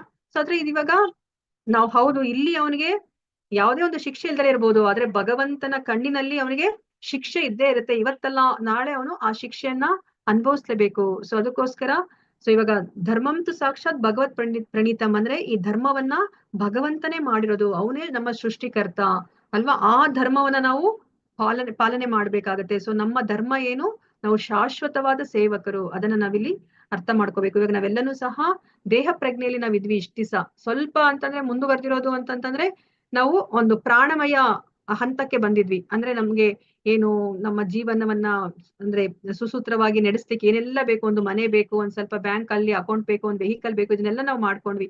ಇನ್ನು ಸ್ವಲ್ಪ ಮುಂದುವರೆದು ನಾವೇನ್ ಮಾಡಿದ್ವಿ, ಮನೋಮಯ ಕೋಶಕ್ಕೆ ಬಂದ್ವಿ. ಅಂದ್ರೆ ನನ್ನ ಹಾಬೀಸು, ನನ್ನ ಇಷ್ಟ ಕಷ್ಟಗಳನ್ನೆಲ್ಲ ನಾನು ಪೂರೈಸ್ಕೊಳ್ಲಿಕ್ಕೆ ನಾವು ಪ್ರಯತ್ನ ಪಟ್ವಿ. ಆಮೇಲೆ ನಮ್ಗೆ ಅನ್ನಿಸ್ತು ಇದೇನಿದು, ಆ ಇಷ್ಟ ಕಷ್ಟಗಳನ್ನ ಪೂರೈಸ್ತಾನೆ ಇದ್ದಾಗ ನಮ್ಗೆ ಏನಾಗುತ್ತೆ, ಬೋರ್ ಆಗ್ಬಿಡುತ್ತೆ, ಇನ್ನ ಏನೋ ಬೇಕು ಅಂತ ಅನ್ಸುತ್ತೆ. ನಾನ್ ಯಾರು, ನಾನ್ ಯಾಕೆ ಹುಟ್ಟಿದೆ ಅಂತ ಹೇಳ್ಬಿಟ್ಟು ಈ ತರ ಅನ್ವೇಷಣೆ ಮಾಡ್ಬೇಕು ಅಂತ ಅನ್ಸುತ್ತೆ. ಅವಾಗ ನಾವು ಆ ಜ್ಞಾನಮಯ ಹಂತಕ್ಕೆ ಬರ್ತೀವಿ ಅಲ್ವಾ. ಸೊ ಜ್ಞಾನಮಯ ಹಂತಕ್ಕೆ ಬಂದು ನಾವು ಅದಕ್ಕೆ ಉತ್ತರವನ್ನ ಕಂಡ್ಕೊಂಡಾಗ ನಾವು ಆ ಆನಂದಮಯ ಅಂದ್ರೆ ನಮ್ಮ ಆತ್ಮದ ಒಂದು ಪ್ರಜ್ಞೆಗೆ ನಾವು ಬರ್ತೀವಿ. ಯಾವಾಗ ನಾವು ಆ ದೇಹ ಪ್ರಜ್ಞೆಯಿಂದ ಆತ್ಮದ ಪ್ರಜ್ಞೆಗೆ ಬರ್ತೀವೋ, ಆತ್ಮದ ಪ್ರಜ್ಞೆಗೆ ಬಂದಾಗ ನಮ್ಗೆ ಗೊತ್ತಾಗುತ್ತೆ ನಮ್ಗೆ ಪರಮಾತ್ಮನ ಜೊತೆ ಸಂಪರ್ಕಕ್ಕೆ ಬರ್ಬೇಕು, ಅವಾಗ್ಲೇನೆ ಆನಂದ ಅಂತ ಗೊತ್ತಾದಾಗ ನಮ್ಗೇನಾಗತ್ತೆ, ನಾವು ಆ ಆನಂದಮಯ ಸ್ಥಿತಿಗೆ ನಾವು ಬರ್ತೀವಿ. ನಾವ್ ಇಷ್ಟು ದಿವಸ ನಮ್ಗೆ ಬರೇ ಆ ಸುಖ ಅನ್ನೋದಷ್ಟೇ ಗೊತ್ತಿದೆ. ಆ ಸುಖ ಅನ್ನೋದು ಆತ್ಮದ ಗುಣಲಕ್ಷಣ ಅಲ್ಲ, ಅದು ದೇಹದ ಗುಣಲಕ್ಷಣ. ಅದಕ್ಕೆ ನಾವೇನ್ ಹೇಳ್ತೀವಿ, ದೇಹ ಸುಖ ಅಂತ ನಾವು ಮಾತಾಡ್ತೀವಿ ಅಲ್ವಾ. ಈ ದೇಹಕ್ಕೆ ಸುಖ ಬೇಕು. ಇವಾಗ ನಾನು ಬಿಸ್ಲಲ್ಲಿ ಹೋಗ್ಬಿಟ್ಟು ಮನೆಗ್ ಬಂದ್ರೆ ನನಗೊಂದು ತಣ್ಣಗಿರೋ ಒಂದು ಲೋಟ ನೀರ್ ಕೊಟ್ರೆ ನನಗೆ ತುಂಬಾ ಸಂತೋಷ ಆಗತ್ತೆ. ಅದು ದೇಹಕ್ಕೆ ಬೇಕಾಗಿರುವಂತಹ ಸುಖ ಅದು. ಅಥವಾ ಫ್ಯಾನ್ ಹಾಕಿದ್ರೆ ಆರಾಮ್ ಅನ್ಸತ್ತೆ, ಅದು ದೇಹದ ಸುಖ, ಅದು ಆನಂದ ಅಲ್ಲ. ನಾವು ತಪ್ಪಾಗಿ ತಿಳ್ಕೊಂಡ್ಬಿಟ್ಟಿದೀವಿ ಅದನ್ನ ಆನಂದ ಅಂತ ಹೇಳ್ಬಿಟ್ಟು. ಸೊ ಅದಾದ್ಮೇಲೆ ನಮ್ಗೆ ಏನೇನ್ ಅನ್ಕೊಂತೀವೋ ಅದೆಲ್ಲ ನಡೆದ್ರೆ ಏನಾಗುತ್ತೆ, ನಮ್ಗೊಂದ್ ಸ್ವಲ್ಪ ಸಮಾಧಾನ ಅನ್ಸುತ್ತೆ ಅಲ್ವಾ. ನಾವ್ ಅದನ್ನೇ ಆನಂದ ಅಂತ ಅನ್ಕೊಂಡ್ಬಿಡ್ತೀವಿ. ಆದ್ರೆ ಅದು ಆನಂದ ಅಲ್ಲ, ಅದು ಮನಃಶಾಂತಿ. ಅದಕ್ಕೆ ನೋಡಿ, ಆ ಶಾಂತಿಯನ್ನ ಮನಸ್ಸಿನ ಜೊತೆ ಹೇಳ್ತೀವಿ. ಮನಃಶಾಂತಿ, ಮನಸ್ಸಿಗೆ ಶಾಂತಿ ಅನ್ನೋದು ಸಿಗುತ್ತೆ. ಏನೋ ಬೇಕಾಗಿತ್ತು, ಅದ್ ಸಿಕ್ತು, ಸೊ ಅದಕ್ಕೆ ಅದು ಶಾಂತಿ ಆಯ್ತು ಅಲ್ವಾ. ಅದನ್ನ ನಾವು ಆನಂದ ಅನ್ಕೊಂಡಿದೀವಿ, ಆದ್ರೆ ಅದು ಆನಂದ ಅಲ್ಲ. ಸೊ ಆದ್ರೆ ಇಲ್ಲಿ ಆನಂದ ಅನ್ನೋದು ಯಾವುದರ ಗುಣಲಕ್ಷಣ ಅಂದ್ರೆ ನಮ್ಮ ಆತ್ಮದ ಗುಣಲಕ್ಷಣ. ಸೊ ನಮ್ಮ ಆತ್ಮಕ್ಕೆ ಬೇಕಾಗಿರೋದು ಆನಂದ ಯಾವಾಗ ಸಿಗುತ್ತೆ, ಸೊ ಆನಂದ ಸಿಗ್ಬೇಕಂತಂದ್ರೆ ಭಗವಂತನ ಜೊತೆ ಸಂಪರ್ಕಕ್ಕೆ ಬಂದಾಗ ಅಷ್ಟೇನೆ ಅದಕ್ಕೆ ಆನಂದ ಸಿಗುತ್ತೆ. ಅದನ್ನ ನಾವು ಅನುಭವಿಸಿ ನಾವು ನೋಡ್ಬೇಕು. ಈಗ ಇರೋದು ಒಂದೇ ಮಾರ್ಗ ಏನು ಅಂತಂದ್ರೆ ಭಗವಂತನ ಸೇವೆಯನ್ನ ಮಾಡೋದು. ಭಗವಂತನಿಗೆ ಇವಾಗ ಹರೇ ಕೃಷ್ಣ ಮಹಾಮಂತ್ರವನ್ನ ಹೇಳ್ದಾಗ ಏನಾಗುತ್ತೆ, ನಾವು ಭಗವಂತನಿಗೆ ಕರಿತಾ ಇದೀವಿ ನಾವು. ಅವಾಗ ಏನಾಗುತ್ತೆ, ನಾವು ಭಗವಂತನ ಸಂಪರ್ಕಕ್ಕೆ ನಾವು ಬರ್ತೀವಿ. ಆಗ ನಮ್ಮ ಆತ್ಮಕ್ಕೆ ಖುಷಿ ಆಗುತ್ತೆ. ಅದಕ್ಕೆ ನೀವು ನೋಡಿರ್ಬೋದಲ್ಲ, ನಿಮ್ಗೆ ಎಷ್ಟೇ ಹಣ ಅಂತಸ್ತು ಆಸ್ತಿ ಇದ್ರೂ ನಮ್ಗೆ ಏನೋ ಒಂದು ಕೊರಗಿರುತ್ತೆ ಅಲ್ವಾ. ಯಾವಾಗ ನಾವ್ ಈ ಭಕ್ತಿ ಮಾರ್ಗಕ್ಕೆ ಬರ್ತೀವೋ ಆಗ ನಮ್ಗೆ ಪರಿಪೂರ್ಣತೆ ಅನ್ಸುತ್ತೆ. ಸೊ ಅದಕ್ಕೋಸ್ಕರನೇ ಇವಾಗ ನಾವು ಏನಾದ್ರೂ ಒಂದು ಹುಡುಕ್ತಾನೆ ಇರ್ತೀವಿ. ಪ್ರಭುಪಾದ್ರನ್ನ ಭೇಟಿ ಆಗ್ಲಿಕ್ಕಿಂತ ಮುಂಚೆ ಅವರ ಶಿಷ್ಯರನ್ನು ಸಹ ಏನೋ ಒಂದನ್ನ ಹುಡುಕ್ತಾ ಇದ್ರು. ಸೊ ಆದ್ರೆ ಅವ್ರು ಪ್ರಭುಪಾದ್ರ ಜೊತೆ ಸಂಪರ್ಕಕ್ಕೆ ಬಂದ ತಕ್ಷಣನೇ ಅವ್ರು ಏನ್ ಹೇಳ್ತಾರೆ ಅಂತಂದ್ರೆ, ನಮ್ಮ ಅನ್ವೇಷಣೆ ಇಲ್ಲಿಗೆ ಮುಗೀತು ಅಂತ ಹೇಳ್ತಾರೆ. ಯಾಕಂದ್ರೆ ಅವ್ರಿಗೆ ಏನ್ ಬೇಕೋ ಅದು ಸಿಗುತ್ತೆ ಪ್ರಭುಪಾದ್ರಿಂದ. ಸೊ ಅದನ್ನ ನಾವಿಲ್ಲಿ ಅರ್ಥ ಮಾಡ್ಕೋಬೇಕಾದ್ರೆ, ನಾವಿವಾಗ ದೇಹ ಪ್ರಜ್ಞೆಯಿಂದ ನಾವು ಆತ್ಮ ಪ್ರಜ್ಞೆಗೆ ನಾವು ಬಂದು ಭಗವಂತನ ಜೊತೆ ಸಂಪರ್ಕಕ್ಕೆ ನಾವು ಬರ್ಬೇಕಾಗತ್ತೆ. ಇವಾಗ ನಮ್ಗೆ ಭಗವಂತನ ಸೃಷ್ಟಿ ಬಗ್ಗೆ ನಾವು ಒಂದ್ ಸ್ವಲ್ಪ ತಿಳ್ಕೊಬೇಕು ಅಂತಂತಂದ್ರೆ, ಇವಾಗ ಇಲ್ಲಿ ತುಂಬಾ ಮೇನ್ ಪಾಯಿಂಟ್ಸ್ ನ ಮಾತ್ರ ನಾನು ಇವಾಗ ಇಲ್ಲಿ ಹೇಳ್ತಾ ಇದ್ದೀನಿ. ನೆನ್ನೆ ನಾನು ಹೇಳ್ತಾ ಇದ್ನಲ್ಲ 3 ವಿಷ್ಣುಗಳಿದ್ದಾರೆ ಅಂತ ಹೇಳ್ಬಿಟ್ಟು. ಸೊ ಕೃಷ್ಣನಿಂದ ನಾವಿಲ್ಲಿ ನೋಡ್ತಾ ಇದ್ರೆ ನಮಗೆ ಗೊತ್ತಾಗ್ತಾ ಇದೆಯಲ್ಲ ನೋಡಿ, ಕೃಷ್ಣನಿಂದ ಇಲ್ಲಿ ಕಾರಣೋದಕಶಾಹಿ ವಿಷ್ಣು ಅಥವಾ ಮಹಾವಿಷ್ಣು ಅಂತ ಹೇಳ್ಬಿಟ್ಟು ಇಲ್ಲಿ ಬರ್ತಾ ಇದ್ದಾರೆ. ಸೊ ಇದಕ್ಕಿಂತ ಮುಂಚೆ ನಮ್ಗಿಲ್ಲಿ ಬಲರಾಮ ಮೊದಲ ಒಂದು ಚತುರ್ವ್ಯೂಹ ಬರುತ್ತೆ, ಅದಾದ್ಮೇಲೆ ನಾರಾಯಣ ಎರಡನೇ ಚತುರ್ವ್ಯೂಹ ಬರುತ್ತೆ, ಆಮೇಲೆ ಎರಡನೇ ಸಂಕರ್ಷಣರಿಂದ ಈ ಮಹಾವಿಷ್ಣು ಬರ್ತಾ ಇದ್ದಾರೆ.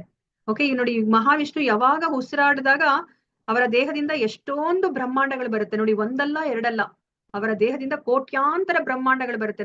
ನೆನ್ನೆ ಹೇಳಿದ್ನಲ್ವಾ, ಒಂದು ಮೂಟೆಯಲ್ಲಿ ನಾವು ಸಾಸಿವೆ ಕಾಳನ್ನ ತುಂಬಿಸಿದ್ರೆ ಅದನ್ನ ಹೇಗೆ ಎಣಿಸ್ಲಿಕ್ಕೆ ಸಾಧ್ಯ ಇಲ್ವೋ ಅಷ್ಟು ಬ್ರಹ್ಮಾಂಡಗಳಿದೆ. ಸೊ ನಾವಿವಾಗ ಒಂದು ಬ್ರಹ್ಮಾಂಡದಲ್ಲಿ ನಾವು ಇದೀವಿ. ಸೊ ಇವಾಗ ಇಷ್ಟೊಂದು ಬ್ರಹ್ಮಾಂಡಗಳು ಬಂದಾಗ ಏನಾಗುತ್ತೆ, ಪ್ರತಿಯೊಂದು ಬ್ರಹ್ಮಾಂಡದ ಒಳಗಡೆ ಯಾರು ಹೋಗ್ತಾರೆ ಅಂತಂದ್ರೆ ಗರ್ಭೋದಕಶಾಹಿ ವಿಷ್ಣು ಹೋಗ್ತಾರೆ ನೋಡಿ. ಗರ್ಭೋದಕಶಾಹಿ ವಿಷ್ಣು ಹೋದಾಗ ಅವರ ಹೊಕ್ಕಳಿನಿಂದ ಒಂದು ಕಮಲದ ಜನನ ಆಗತ್ತೆ, ಆ ಕಮಲದಲ್ಲಿ ಬ್ರಹ್ಮನ ಜನನ ಆಗತ್ತೆ. ಸೊ ಇವಾಗ ಬ್ರಹ್ಮ ಏನ್ ಮಾಡ್ತಾರೆ, ಅವರು ಸೃಷ್ಟಿಯನ್ನ ಮಾಡ್ತಾರೆ. ಸೊ ಹೇಗೆ ಸೃಷ್ಟಿಯನ್ನ ಮಾಡ್ತಾರೆ ಅಂತಂದ್ರೆ, ನಾವೆಲ್ಲನೂ ಸಹ ಭಗವಂತನ ಅಂಶ. ಭಗವಂತ ಅವರು ತಮ್ಮ ಕಣ್ಣೋಟದಿಂದ ನಮ್ಮೆಲ್ಲರನ್ನು ಸಹ ಈ ಪ್ರಕೃತಿಯಲ್ಲಿ ಇಡ್ತಾರೆ ಅವರು. ಸೊ ಪ್ರಕೃತಿಯಲ್ಲಿ ಪ್ರಕೃತಿಗೆ ಅವರು ಗರ್ಭಧಾರಣೆ ಮಾಡ್ತಾರೆ. ಸೊ ಇವಾಗ ನಾವೆಲ್ಲನೂ ಸಹ, ನಾವು ಆತ್ಮ ಎಲ್ಲನೂ ಸಹ ಆ ಪ್ರಕೃತಿಯಲ್ಲಿ ನಾವು ಹೋಗಿ ಇರ್ತೀವಿ. ಸೊ ಅದನ್ನ ಪ್ರಧಾನ ಅಂತ ಕರೀತಾರೆ. ಸೊ ಆ ಪ್ರಧಾನ ಬಂದು ಮಹತ್ತತ್ವ ಆಗತ್ತೆ. ಆ ಮಹತ್ತತ್ವದಲ್ಲಿ ನಮ್ಮನ್ನ ಇಡ್ತಾರೆ. ಆಮೇಲೆ ಅದು ಪ್ರಕೃತಿ ಆಗತ್ತೆ.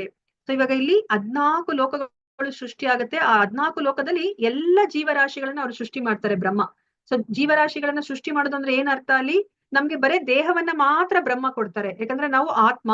ಸೊ ನಮ್ಮ ಕರ್ಮಾನುಸಾರ ಇಚ್ಛಾನುಸಾರ ನಮ್ಗೆ ದೇಹಗಳನ್ನ ಕೊಡೋದ್ ಕೆಲ್ಸ ಮಾತ್ರ ಬ್ರಹ್ಮಂದು.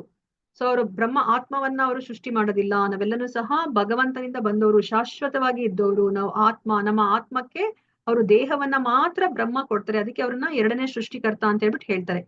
ಅದಾದ್ಮೇಲೆ ಎಲ್ಲ ಜೀವರಾಶಿಗಳು ಸೃಷ್ಟಿ ಆದ್ಮೇಲೆ ಏನ್ ಮಾಡ್ತಾರೆ? ಸೊ ನಮ್ಮ ಆತ್ಮ ಆ ದೇಹದಲ್ಲಿ ವಾಸ ಮಾಡ್ತಾ ಇರುತ್ತೆ. ನಮ್ಮ ಆತ್ಮದ ಜೊತೆ ಪರಮಾತ್ಮನಾಗಿ ಕ್ಷೀರೋದಕಶಾಹಿ ವಿಷ್ಣು ನಮ್ಮ ಜೊತೆಯಲ್ಲಿ ಇರ್ತಾರೆ. ಅವ್ರು ಯಾವಾಗ್ಲೂ ನಮ್ಮ ಜೊತೆಯಲ್ಲಿ ಇರ್ತಾರೆ. ನಾವು ಮತ್ತೆ ವಾಪಸ್ಸು ಗೋಲೋಕ ವೃಂದಾವನಕ್ಕೆ ಹೋಗೋ ತನಕನು ಈ 3ನೇ ವಿಷ್ಣು, ಕ್ಷೀರೋದಕಶಾಹಿ ವಿಷ್ಣು, ಅವರು ಪರಮಾತ್ಮ ರೂಪಿಯಾಗಿ ಚತುರ್ಭುಜ ರೂಪಧಾರಿಯಾಗಿ ಅವರು ನಮ್ಮ ಆತ್ಮದ ಜೊತೆ ಅವರು ಯಾವಾಗ್ಲೂ ನಮ್ಮ ಜೊತೆ ಅವರು ಇರ್ತಾರೆ. ನೋಡಿ, ನಮ್ಮ ಜೊತೆ ಅವರು ನಾವ್ ಯಾವುದೇ ಒಂದು ಸ್ಥಿತಿಯಲ್ಲಿ ಇರ್ಲಿ. ನೋಡಿ, ಇವಾಗ ಕರೋನಾ ಟೈಮಲ್ಲಿ ಏನಾಯ್ತು? ಸೊ ಅಂದ್ರೆ ಅಪ್ಪ ಒಂದ್ ಕಡೆ, ಅಮ್ಮ ಒಂದ್ ಕಡೆ, ಮಕ್ಳು ಒಂದ್ ಕಡೆ, ಗಂಡ ಒಂದ್ ಕಡೆ, ಹೆಂಡತಿ ಒಂದ್ ಕಡೆ, ಎಲ್ಲ ಬೇರೆ ಬೇರೆ ಕಡೆ ಹೋಗಿ ನಾವಿದ್ವಿ ಅಲ್ವಾ? ಅಂತ ಸಮಯಲ್ಲೂ ಸಹ ನಮ್ಮ ಪರಮಾತ್ಮ ನಮ್ಮನ್ನ ಬಿಟ್ಟು ಅವರು ಹೋಗೋದೇ ಇಲ್ಲ. ನಮ್ಮ ಜೊತೆಯಲ್ಲೇ ಅವರು ಎಂತ ಸಮಯದಲ್ಲಿ ಆದ್ರೂ ಅವ್ರು ಇರ್ತಾರೆ. ನಾವು ಅಕಸ್ಮಾತ್ ನಮ್ಮ ಕರ್ಮದಿಂದ, ಕೆಟ್ಟ ಕರ್ಮದಿಂದ ನಾವು ಮಲದಲ್ಲಿ ಹುಳುವಾಗಿ ಹುಟ್ಟಿದ್ರು ಸಹ ಪರಮಾತ್ಮ ನಮ್ಮ ಜೊತೆಯಲ್ಲಿ ಇರ್ತಾರೆ. ಸೊ ಅದನ್ನ ನಾವಿಲ್ಲಿ ಅರ್ಥ ಮಾಡ್ಕೋಬೇಕು. ಹಾಗಾದ್ರೆ ನಮ್ಗೆ ಅನ್ಸುತ್ತಲ್ಲ, ಇದೇನಿದು ಪರಮಾತ್ಮ ನಮ್ಮ ಜೊತೆನೇ ಇದಾರೆ ಅಂತ ಹೇಳ್ತಾ ಇದಾರೆ. ಹಾಗಾದ್ರೆ ಯಾಕೆ ನಾವು ಕೆಟ್ಟ ಕೆಲಸವನ್ನ ನಾವು ಮಾಡ್ತೀವಿ ಅಥವಾ ಈ ಕಷ್ಟವನ್ನೆಲ್ಲ ನಾವು ಅನುಭವಿಸ್ತೀವಿ ಅಂತ ನಮ್ಗೆ ಅನ್ಸುತ್ತೆ ಅಲ್ವಾ? ಸೊ ಅದಕ್ಕೆ ಇಲ್ಲಿ ನಮ್ಗೆ ಒಂದು ನಿದರ್ಶನದ ಮೂಲಕ, ಅಂದ್ರೆ ಒಂದು ಸಾಮ್ಯತೆಯಿಂದ ನಮ್ಗೆ ಇಲ್ಲಿ ಅರ್ಥ ಮಾಡಿಸ್ತಾ ಇದ್ದಾರೆ. ಸೊ ಒಂದೇ ಮರದಲ್ಲಿ ನೋಡಿ, ಇಲ್ಲಿ 2 ಪಕ್ಷಿಗಳಿದೆ. ಒಂದು ಪಕ್ಷಿ ಆತ್ಮವನ್ನ ಪ್ರತಿನಿಧಿಸ್ತಾ ಇದೆ, ಇನ್ನೊಂದು ಪಕ್ಷಿ ಅದು ಪರಮಾತ್ಮನನ್ನ, ನಮ್ಮ ಆತ್ಮದ ಜೊತೆಯಲ್ಲೇ ಇರುವಂತಹ ಪರಮಾತ್ಮನನ್ನ ಪ್ರತಿನಿಧಿಸ್ತಾ ಇದೆ. ಈ ಆತ್ಮವನ್ನ ಪ್ರತಿನಿಧಿಸ್ತಾರಂತ ಪಕ್ಷಿ ಏನ್ ಮಾಡ್ತಾ ಇದೆ ನೋಡಿ, ಅದು ಹಣ್ಣುಗಳನ್ನ ತಿಂತಾ ಇದೆ. ತುಂಬಾ ಬ್ಯುಸಿ ಆಗಿದೆ ಅದು. ಅದಕ್ಕೆ ಒಂದೊಂದ್ಸತಿ ಸ್ವೀಟ್ ಆಗಿರೋ ಹಣ್ಣು ಸಿಗುತ್ತೆ, ಒಂದೊಂದ್ಸತಿ ಕಹಿ ಆಗಿರೋ ಹಣ್ಣು ಸಿಗುತ್ತೆ. ಪಕ್ಕದಲ್ಲೇನೆ ಇನ್ನ ಒಂದ್ ಪಕ್ಷಿ ಇದೆ, ಅದ್ರ ಬಗ್ಗೆ ಗಮನ ಸಹ ಹರಿಸ್ತಾ ಇಲ್ಲ. ಯಾಕಂದ್ರೆ ಅದು ತುಂಬಾ ಬ್ಯುಸಿ, ಆ ಕರ್ಮವನ್ನ ಮಾಡೋದ್ರಲ್ಲಿ ತುಂಬಾ ಬ್ಯುಸಿ. ಪಕ್ಕದಲ್ಲಿರೋ ಪಕ್ಷಿ ಮಾತಾಡ್ತಿದ್ರು ಕಿವಿ ಮೇಲೆ ಬೀಳ್ತಾ ಇಲ್ಲ. ಯಾಕಂದ್ರೆ ಅಷ್ಟು ಗದ್ದಲದಲ್ಲಿದೆ ಈ ಆತ್ಮ ಅನ್ನೋ ಒಂದು ಪಕ್ಷಿ. ಸೊ ಇವಾಗ ನಮ್ಮ ಸ್ಥಿತಿನೂ ಅದೇ ತರ ಆಗಿದೆ. ಪಕ್ಕದಲ್ಲೇ ಪರಮಾತ್ಮ ಇದ್ರೂ ಸಹ ಪರಮಾತ್ಮನ ಮಾತುಗಳು ನಮ್ಗೆ ಕಿವಿ ಮೇಲೆ ಬೀಳ್ತಾ ಇಲ್ಲ. ಯಾಕಂದ್ರೆ ನಾವು ಅಷ್ಟು ಇಂದ್ರಿಯ ಸುಖದಲ್ಲಿ ನಾವು ಮುಳುಗು ಹೋಗ್ಬಿಟ್ಟಿದೀವಿ. ಯಾವಾಗ ಈ ಪಕ್ಷಿಯ ಕಡೆ, ಅಂದ್ರೆ ಆತ್ಮ ಪಕ್ಷಿ ಈ ಪರಮಾತ್ಮ ಅನ್ನೋ ಪಕ್ಷಿ ಕಡೆ ತಿರುಗಿ ನೋಡುತ್ತೋ, ಆಗ ಗೊತ್ತಾಗುತ್ತೆ ಪರಮಾತ್ಮ ಅನ್ನೋ ಪಕ್ಷಿ ಏನೆಲ್ಲ ನಮ್ಗೆ ನಿರ್ದೇಶನ ಕೊಡ್ತಾ ಇದೆ ಅಂತ ಹೇಳ್ಬಿಟ್ಟು ನಮ್ಗೆ ಅವಾಗ ಗೊತ್ತಾಗುತ್ತೆ. ಇವಾಗ ನಾವುನು ಸಹ ನಾವು ತುಂಬಾ ಗದ್ದಲದಲ್ಲಿ ನಮ್ಮನ್ನ ತೊಡಗಿಸ್ಕೊಂಡ್ಬಿಟ್ಟಿದ್ವಿ. ಪಕ್ಕದಲ್ಲೇ ಪರಮಾತ್ಮ ಇದ್ರೂ ಸಹ ಅವ್ರು ನಮ್ಗೆ ನಿರ್ದೇಶನ ಕೊಡ್ತಾ ಇದ್ರು ನಾವು ಕಿವಿ ಮೇಲೆ ಹಾಕೋತಾ ಇಲ್ಲ. ಯಾವಾಗ ನಾವು ಪರಮಾತ್ಮನ ಕಡೆ ತಿರುಗಿ ನೋಡ್ತೀವೋ ಆಗ ಪರಮಾತ್ಮನ ನಿರ್ದೇಶನಗಳು ನಮ್ಗೆ ಅರ್ಥ ಆಗ್ತಾ ಹೋಗುತ್ತೆ. ಆಗ ಯಾವಾಗ ನಾವು ಪರಮಾತ್ಮನ ನಿರ್ದೇಶನದ ಅನುಸಾರವಾಗಿ ನಾವು ಬದುಕನ್ನ ನಡೆಸ್ತೀವೋ ಆಗ ನಮ್ಮ ಜೀವನ ಸಾರ್ಥಕ ಆಗತ್ತೆ. ಸೊ ನಾವ್ ಇದನ್ನ ಅರ್ಥ ಮಾಡ್ಕೋಬೇಕಾಗುತ್ತೆ. ಸೊ ನಾವೆಲ್ಲ ಆತ್ಮ, ನಮ್ಮ ಜೊತೆ ಯಾವಾಗ್ಲೂ ಪರಮಾತ್ಮ ಇರ್ತಾರೆ. ಅವ್ರು ಬಿಡದೇ ಇರ್ತಾರೆ. ನಮ್ಮನ್ನ ಮತ್ತೆ ವಾಪಸ್ಸು ಗೋಲೋಕ ವೃಂದಾವನಕ್ಕೆ ಕರ್ಕೊಂಡು ಹೋಗೋ ತನಕ ನಮ್ಮ ಜೊತೆ ಇರ್ತಾರೆ. ಸೊ ನಮ್ಗೆ ಇವಾಗ ಇನ್ನ ಒಂದ್ ಪ್ರಶ್ನೆ ಬರುತ್ತೆ, ನಾವೆಲ್ಲ ಭಗವಂತನ ಮಕ್ಕಳಾದ್ರೆ ಯಾಕೆ ನಾವ್ ಈ ಭೂಮಿಗೆ ಬರ್ಬೇಕಾಗಿತ್ತು, ಅಥವಾ ಯಾಕೆ ಈ ಭೌತಿಕ ಪ್ರಪಂಚಕ್ಕೆ ನಾವು ಬರ್ಬೇಕಾಗಿತ್ತು ಅಂತ ಅನ್ಸುತ್ತೆ. ಯಾಕೆ ಅಂತಂದ್ರೆ ಭಗವಂತನಿಗೆ ನಮ್ಗೇನೋ ಶಿಕ್ಷೆ ಕೊಡ್ಬೇಕು ಅಂತ ಹೇಳ್ಬಿಟ್ಟು ಅವ್ರು ನಮ್ಮನ್ನ ಇಲ್ಲಿ ಕಳ್ಸಿಲ್ಲ. ನಾವೇ ಇಚ್ಛೆಯನ್ನ ಪಟ್ವಿ, ನಾವೇ ಆಸೆಯನ್ನ ಪಟ್ವಿ. ನಾವ್ ಏನ್ ಆಸೆಯನ್ನ ಪಟ್ವಿ? ನಾವು ಭಗವಂತನ ತರನೇ ನಾವು ಒಡೆಯನಾಗ್ಬೇಕು. ನಾನು ಇವಾಗ ಭಗವಂತ ಏನ್ ಮಾಡ್ತಾರೆ? ಸೃಷ್ಟಿ, ಸ್ಥಿತಿ, ಲಯ ಅದೆಲ್ಲಾ ಮಾಡ್ತಾರೆ ಅಲ್ವಾ? ಮತ್ತೆ ಅವ್ರೆಲ್ಲ ಅಂದ್ರೆ ಆ ಗೋಲೋಕ ವೃಂದಾವನದಲ್ಲಿ ಅವರು ಸೆಂಟರ್ ಆಫ್ ಅಟ್ರಾಕ್ಷನ್. ಸೊ ಎಲ್ಲರ ಕೇಂದ್ರ ಬಿಂದುವಾಗಿ ಅವರು ಜೀವನವನ್ನ ನಡೆಸ್ತಾರೆ. ನಮ್ಗೆ ಅವರನ್ನ ನೋಡಿ ನಮ್ಗೆ ಒಂದು ಕ್ಷಣ ಅಸೂಯೆ ಆಯ್ತು. ನಾನು ಸಹ ಈ ಭಗವಂತ ಹೇಗೆ ಅವರು ಎಲ್ಲವನ್ನ ಅನುಭವಿಸ್ತಾ ಇದಾರೆ ಆತರ ಒಡೆಯನಾಗಿ ನಾನ್ ಅನುಭವಿಸ್ಬೇಕು ಅಂತ. ಸೊ ಕೃಷ್ಣ ಅವಾಗ ಹೇಳ್ತಾರೆ, ಇಲ್ಲ, ಸಾಧ್ಯ ಇಲ್ಲ, ನೀವೆಲ್ಲನೂ ಸಹ ನನ್ನ ಅಂಶ. ನೀವ್ ಆತರ ನನ್ನಿಂದ ಪ್ರತ್ಯೇಕವಾಗಿ ಇರ್ಲಿಕ್ಕೆ ಸಾಧ್ಯ ಇಲ್ಲ ಅಂದ್ರು ನಾವು ತುಂಬಾ ಹಠ ಮಾಡಿದ್ವಿ. ಸೊ ಅದಕ್ಕೆ ಭಗವಂತ ಏನ್ ಮಾಡಿದ್ರು?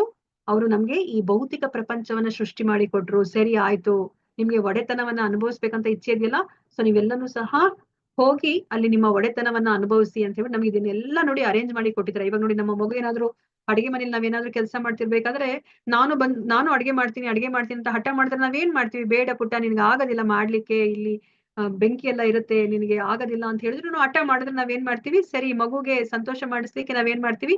ಆಟ ಸಾಮಾನು ನಾವು ಇದನ್ನೆಲ್ಲ ತಂದ್ಕೊಡ್ತೀವಿ. ಪಾತ್ರೆಗಳನ್ನ ಮತ್ತೆ ಕುಕ್ಕರ್ ಅಂತದೆಲ್ಲ ನಾವು ತಂದ್ಕೊಡ್ತೀವಿ, ಗ್ಯಾಸ್ ಸ್ಟವ್ ಎಲ್ಲ ಅಲ್ವಾ? ಮಗು ಏನ್ ಮಾಡುತ್ತೆ? ಓ ಸರಿ ಅಂತ ಹೇಳ್ಬಿಟ್ಟು ಅದು ಆಟ ಆಡ್ಕೊಂಡು ಸಂತೋಷವಾಗಿರುತ್ತೆ. ಇವಾಗ ಆತರ ನಮ್ಮ ಸ್ಥಿತಿ ಆಗ್ಬಿಟ್ಟಿದೆ. ನಾವ್ ಇವಾಗ ಭಗವಂತನಿಗೆ ನಾವು ಏನ್ ಮಾಡಿದ್ವಿ? ಹಠ ಮಾಡಿದ್ರು ಭಗವಂತನ ಮಾತುಗಳನ್ನ ಕೇಳಿಸ್ಕೊಂಡಲೇ ನಾವು ಭಗವಂತನ ವಿರುದ್ಧ ಎದ್ವಿ. ಬಂಡಾಯ ಎದ್ದು ನಾವು ಇವಾಗ ನಮ್ಮನ್ನ ಸಂತೋಷ ಪಡಿಸ್ಲಿಕ್ಕೋಸ್ಕರ ಭಗವಂತ ನಮ್ಗೆ ಒಂದು ಈ ಅನುಭವವನ್ನ ಕೊಡ್ಲಿಕ್ಕೆ, ಒಡೆತನದ ಅನುಭವವನ್ನ ಕೊಡ್ಲಿಕ್ಕೆ ನಮ್ಗೆ ಈ ಭೌತಿಕ ಪ್ರಪಂಚವನ್ನ ಸೃಷ್ಟಿ ಮಾಡಿ ನಮ್ಗೆ ಇಲ್ಲಿ ಇವಾಗ ಕಳ್ಸಿದ್ದಾರೆ. ನಾವ್ ಇವಾಗ ಭಗವಂತನಿಂದ ನಾವ್ ಇವಾಗ ದೂರ ಬಂದಿದೀವಿ. ಸರಿ, ನಾವು ಹಠ ಮಾಡಿದ್ವಿ, ಆಯ್ತು ನಿಮ್ ಪಾಡ್ ಏನೋ ನೀವ್ ಮಾಡ್ಕೊಳ್ಳಿ ಅಂತ ನಮ್ಮನ್ನ ಭಗವಂತ ಬಿಟ್ಟಿಲ್ಲ. ನಮ್ಮ ಜೊತೆನೆ ಅವರು ಬಂದಿದ್ದಾರೆ.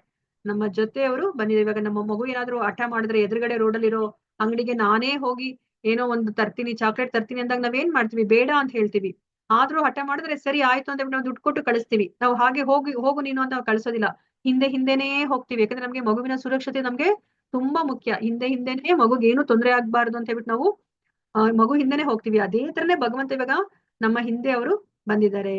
ಸೊ ಇವಾಗ ನಾವು ಈ ಭೌತಿಕ ಪ್ರಪಂಚವನ್ನ ನಾವ್ ಏನ್ ಅನ್ಕೊಂಡ್ಬಿಟ್ಟಿದೀವಿ? ಇದು ನಮ್ಗೆ ಒಂದು ಹೋಟೆಲ್ಗೆ ಬಂದಿದೀವಿ ಅಥವಾ ಒಂದು ಪಿಕ್ನಿಕ್ ಸ್ಪಾಟ್ ಅಂತ ಅನ್ಕೊಂಡಿದೀವಿ. ಆದ್ರೆ ನಮ್ಗೆ ಇದು ನಾವಿವಾಗ ಭಗವಂತನ ಜೊತೆ ಬಂಡಾಯ ಇದ್ದಿರೋದಕ್ಕೆ ನಮ್ಗೆ ಇದು ಒಂದು ಸೆರೆಮನೆ. ನಮ್ಗೆ ಭಗವಂತ ಇಲ್ಲಿ ಇದು ಜೈಲಿದು, ಸೆರೆವಾಸದಲ್ಲಿ ನಮ್ಗೆ ಇಟ್ಟಿದ್ದಾರೆ. ಆಯ್ತು, ನೀವು ನನ್ನ ವಿರುದ್ಧವಾಗಿ ನೀವು ಬಂಡಾಯ ಇದ್ದಿದ್ದೀರಲ್ವಾ, ಸರಿ ಆಯ್ತು, ನೀವು ಈ ಭೌತಿಕ ಪ್ರಪಂಚದಲ್ಲಿ ಇರಿ ಅಂತ ಹೇಳ್ಬಿಟ್ಟು ನಮ್ಗೆ ಇಲ್ಲಿ ಕಳ್ಸಿದ್ದಾರೆ. ನಮ್ಗೆ ಇಲ್ಲಿ ಶಿಕ್ಷಣವನ್ನ ಪಡ್ಕೊಳ್ಲಿಕ್ಕೆ ನಮ್ಗೆ ಕಳ್ಸಿದ್ದಾರೆ. ಸೊ ಯಾರ ಮಾರ್ಗದರ್ಶನದಲ್ಲಿ ನಾವು ಶಿಕ್ಷಣವನ್ನ ಪಡ್ಕೋತಾ ಇದೀವಿ?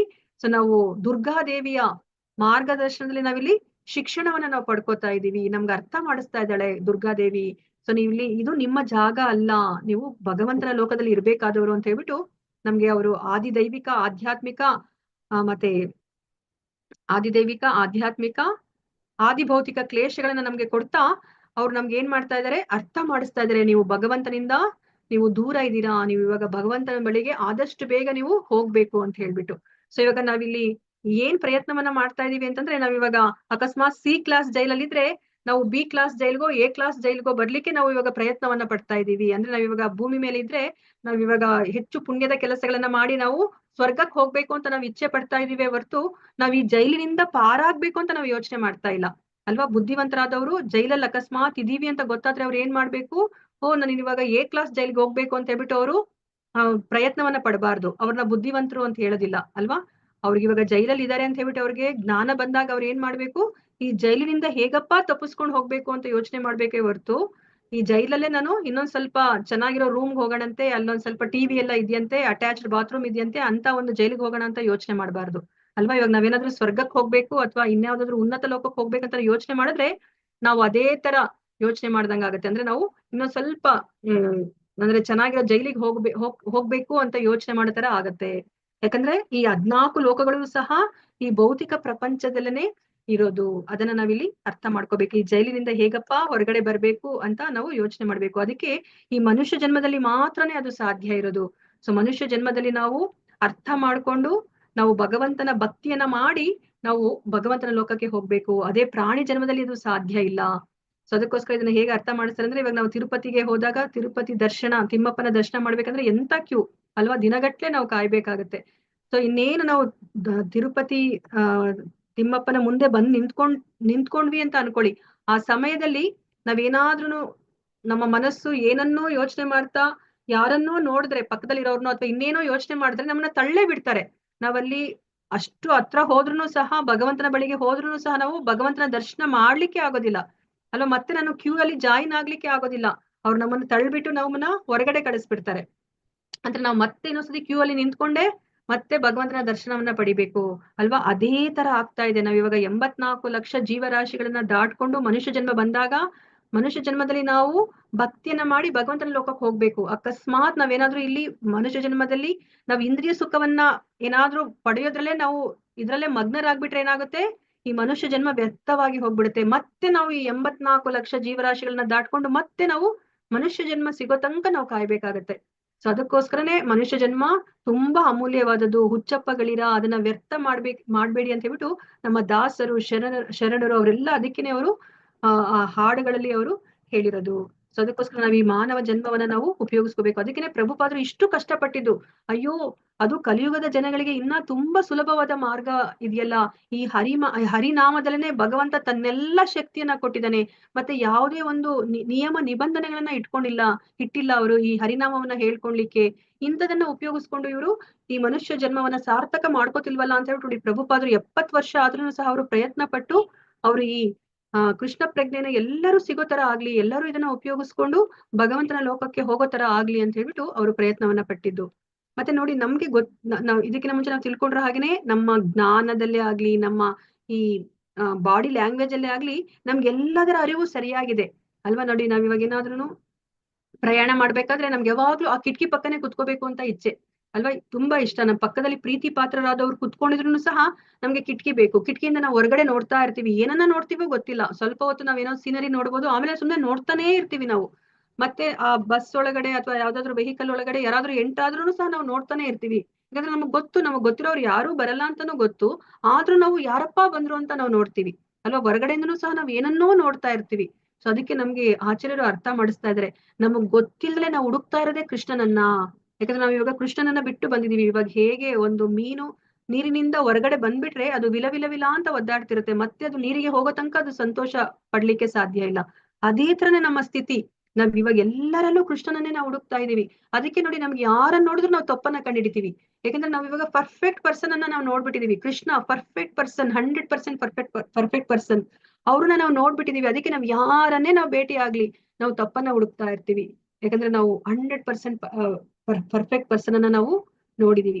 ಸೊ ಅದಕ್ಕೋಸ್ಕರ ನಾವು ಇವಾಗ ಮನುಷ್ಯ ಜನ್ಮವನ್ನ ನಾವು ಸಾರ್ಥಕ ಮಾಡ್ಕೋಬೇಕು. ಹೇಗಪ್ಪ ಸಾರ್ಥಕ ಮಾಡ್ಕೋಬೇಕು ಅಂತಂದ್ರೆ ಹೇಳ್ತಾ ಇದ್ದಾರೆ, ನಾವ್ ಇವಾಗ ಯುಕ್ತ ವೈರಾಗ್ಯವನ್ನ ಮಾಡ್ಬೇಕು. ನಾವ್ ಇವಾಗ ಫಲ್ಗು ವೈರಾಗ್ಯ ಮಾಡಿದ್ರೆ ನಮ್ಗೆ ಏನೂ ಪ್ರಯೋಜನ ಇಲ್ಲ. ಯಾಕಂದ್ರೆ ಇಂತಹ ಒಂದು ಅದ್ಭುತವಾದದ್ದೆಲ್ಲ ಭಗವಂತ, ಇದು ಜೈಲಿದು, ಆದ್ರೂ ಸಹ ಇಂತಹ ಈ ಜೈಲನ್ನೇ ಇಷ್ಟು ಅದ್ಭುತವಾಗಿ ಸೃಷ್ಟಿ ಮಾಡಿದ್ದಾರೆ ಅಂದ್ರೆ ಅವರ ಗೋಲೋಕ ವೃಂದಾವನ ಇನ್ನೆಷ್ಟು ಸುಂದರವಾಗಿರ್ಬೇಕು ಅಲ್ವಾ. ಸೊ ನೋಡಿ ಪ್ರಭುಪಾದರು ಯಾವಾಗ್ಲೂ ಮಾರ್ನಿಂಗ್ ಟೈಮ್ ವಾಕಿಂಗ್ ಹೋಗ್ತಾ ಇದ್ರಂತೆ. ಅವಾಗ ಅಲ್ಲಿ ಸೌಂದರ್ಯ ಅಂದ್ರೆ ಆ ಪ್ರಕೃತಿ ಸೌಂದರ್ಯವನ್ನ ನೋಡಿ ಅವರ ಶಿಷ್ಯರು ಹೇಳ್ತಾ ಇದ್ರಂತೆ, ಪ್ರಭುಪಾದ್ರೆ ಎಷ್ಟು ಚೆನ್ನಾಗಿದೆ ನೋಡಿ ಈ ಪ್ರಕೃತಿ ಸೌಂದರ್ಯ ಅಂತ ಹೇಳ್ಬಿಟ್ಟು.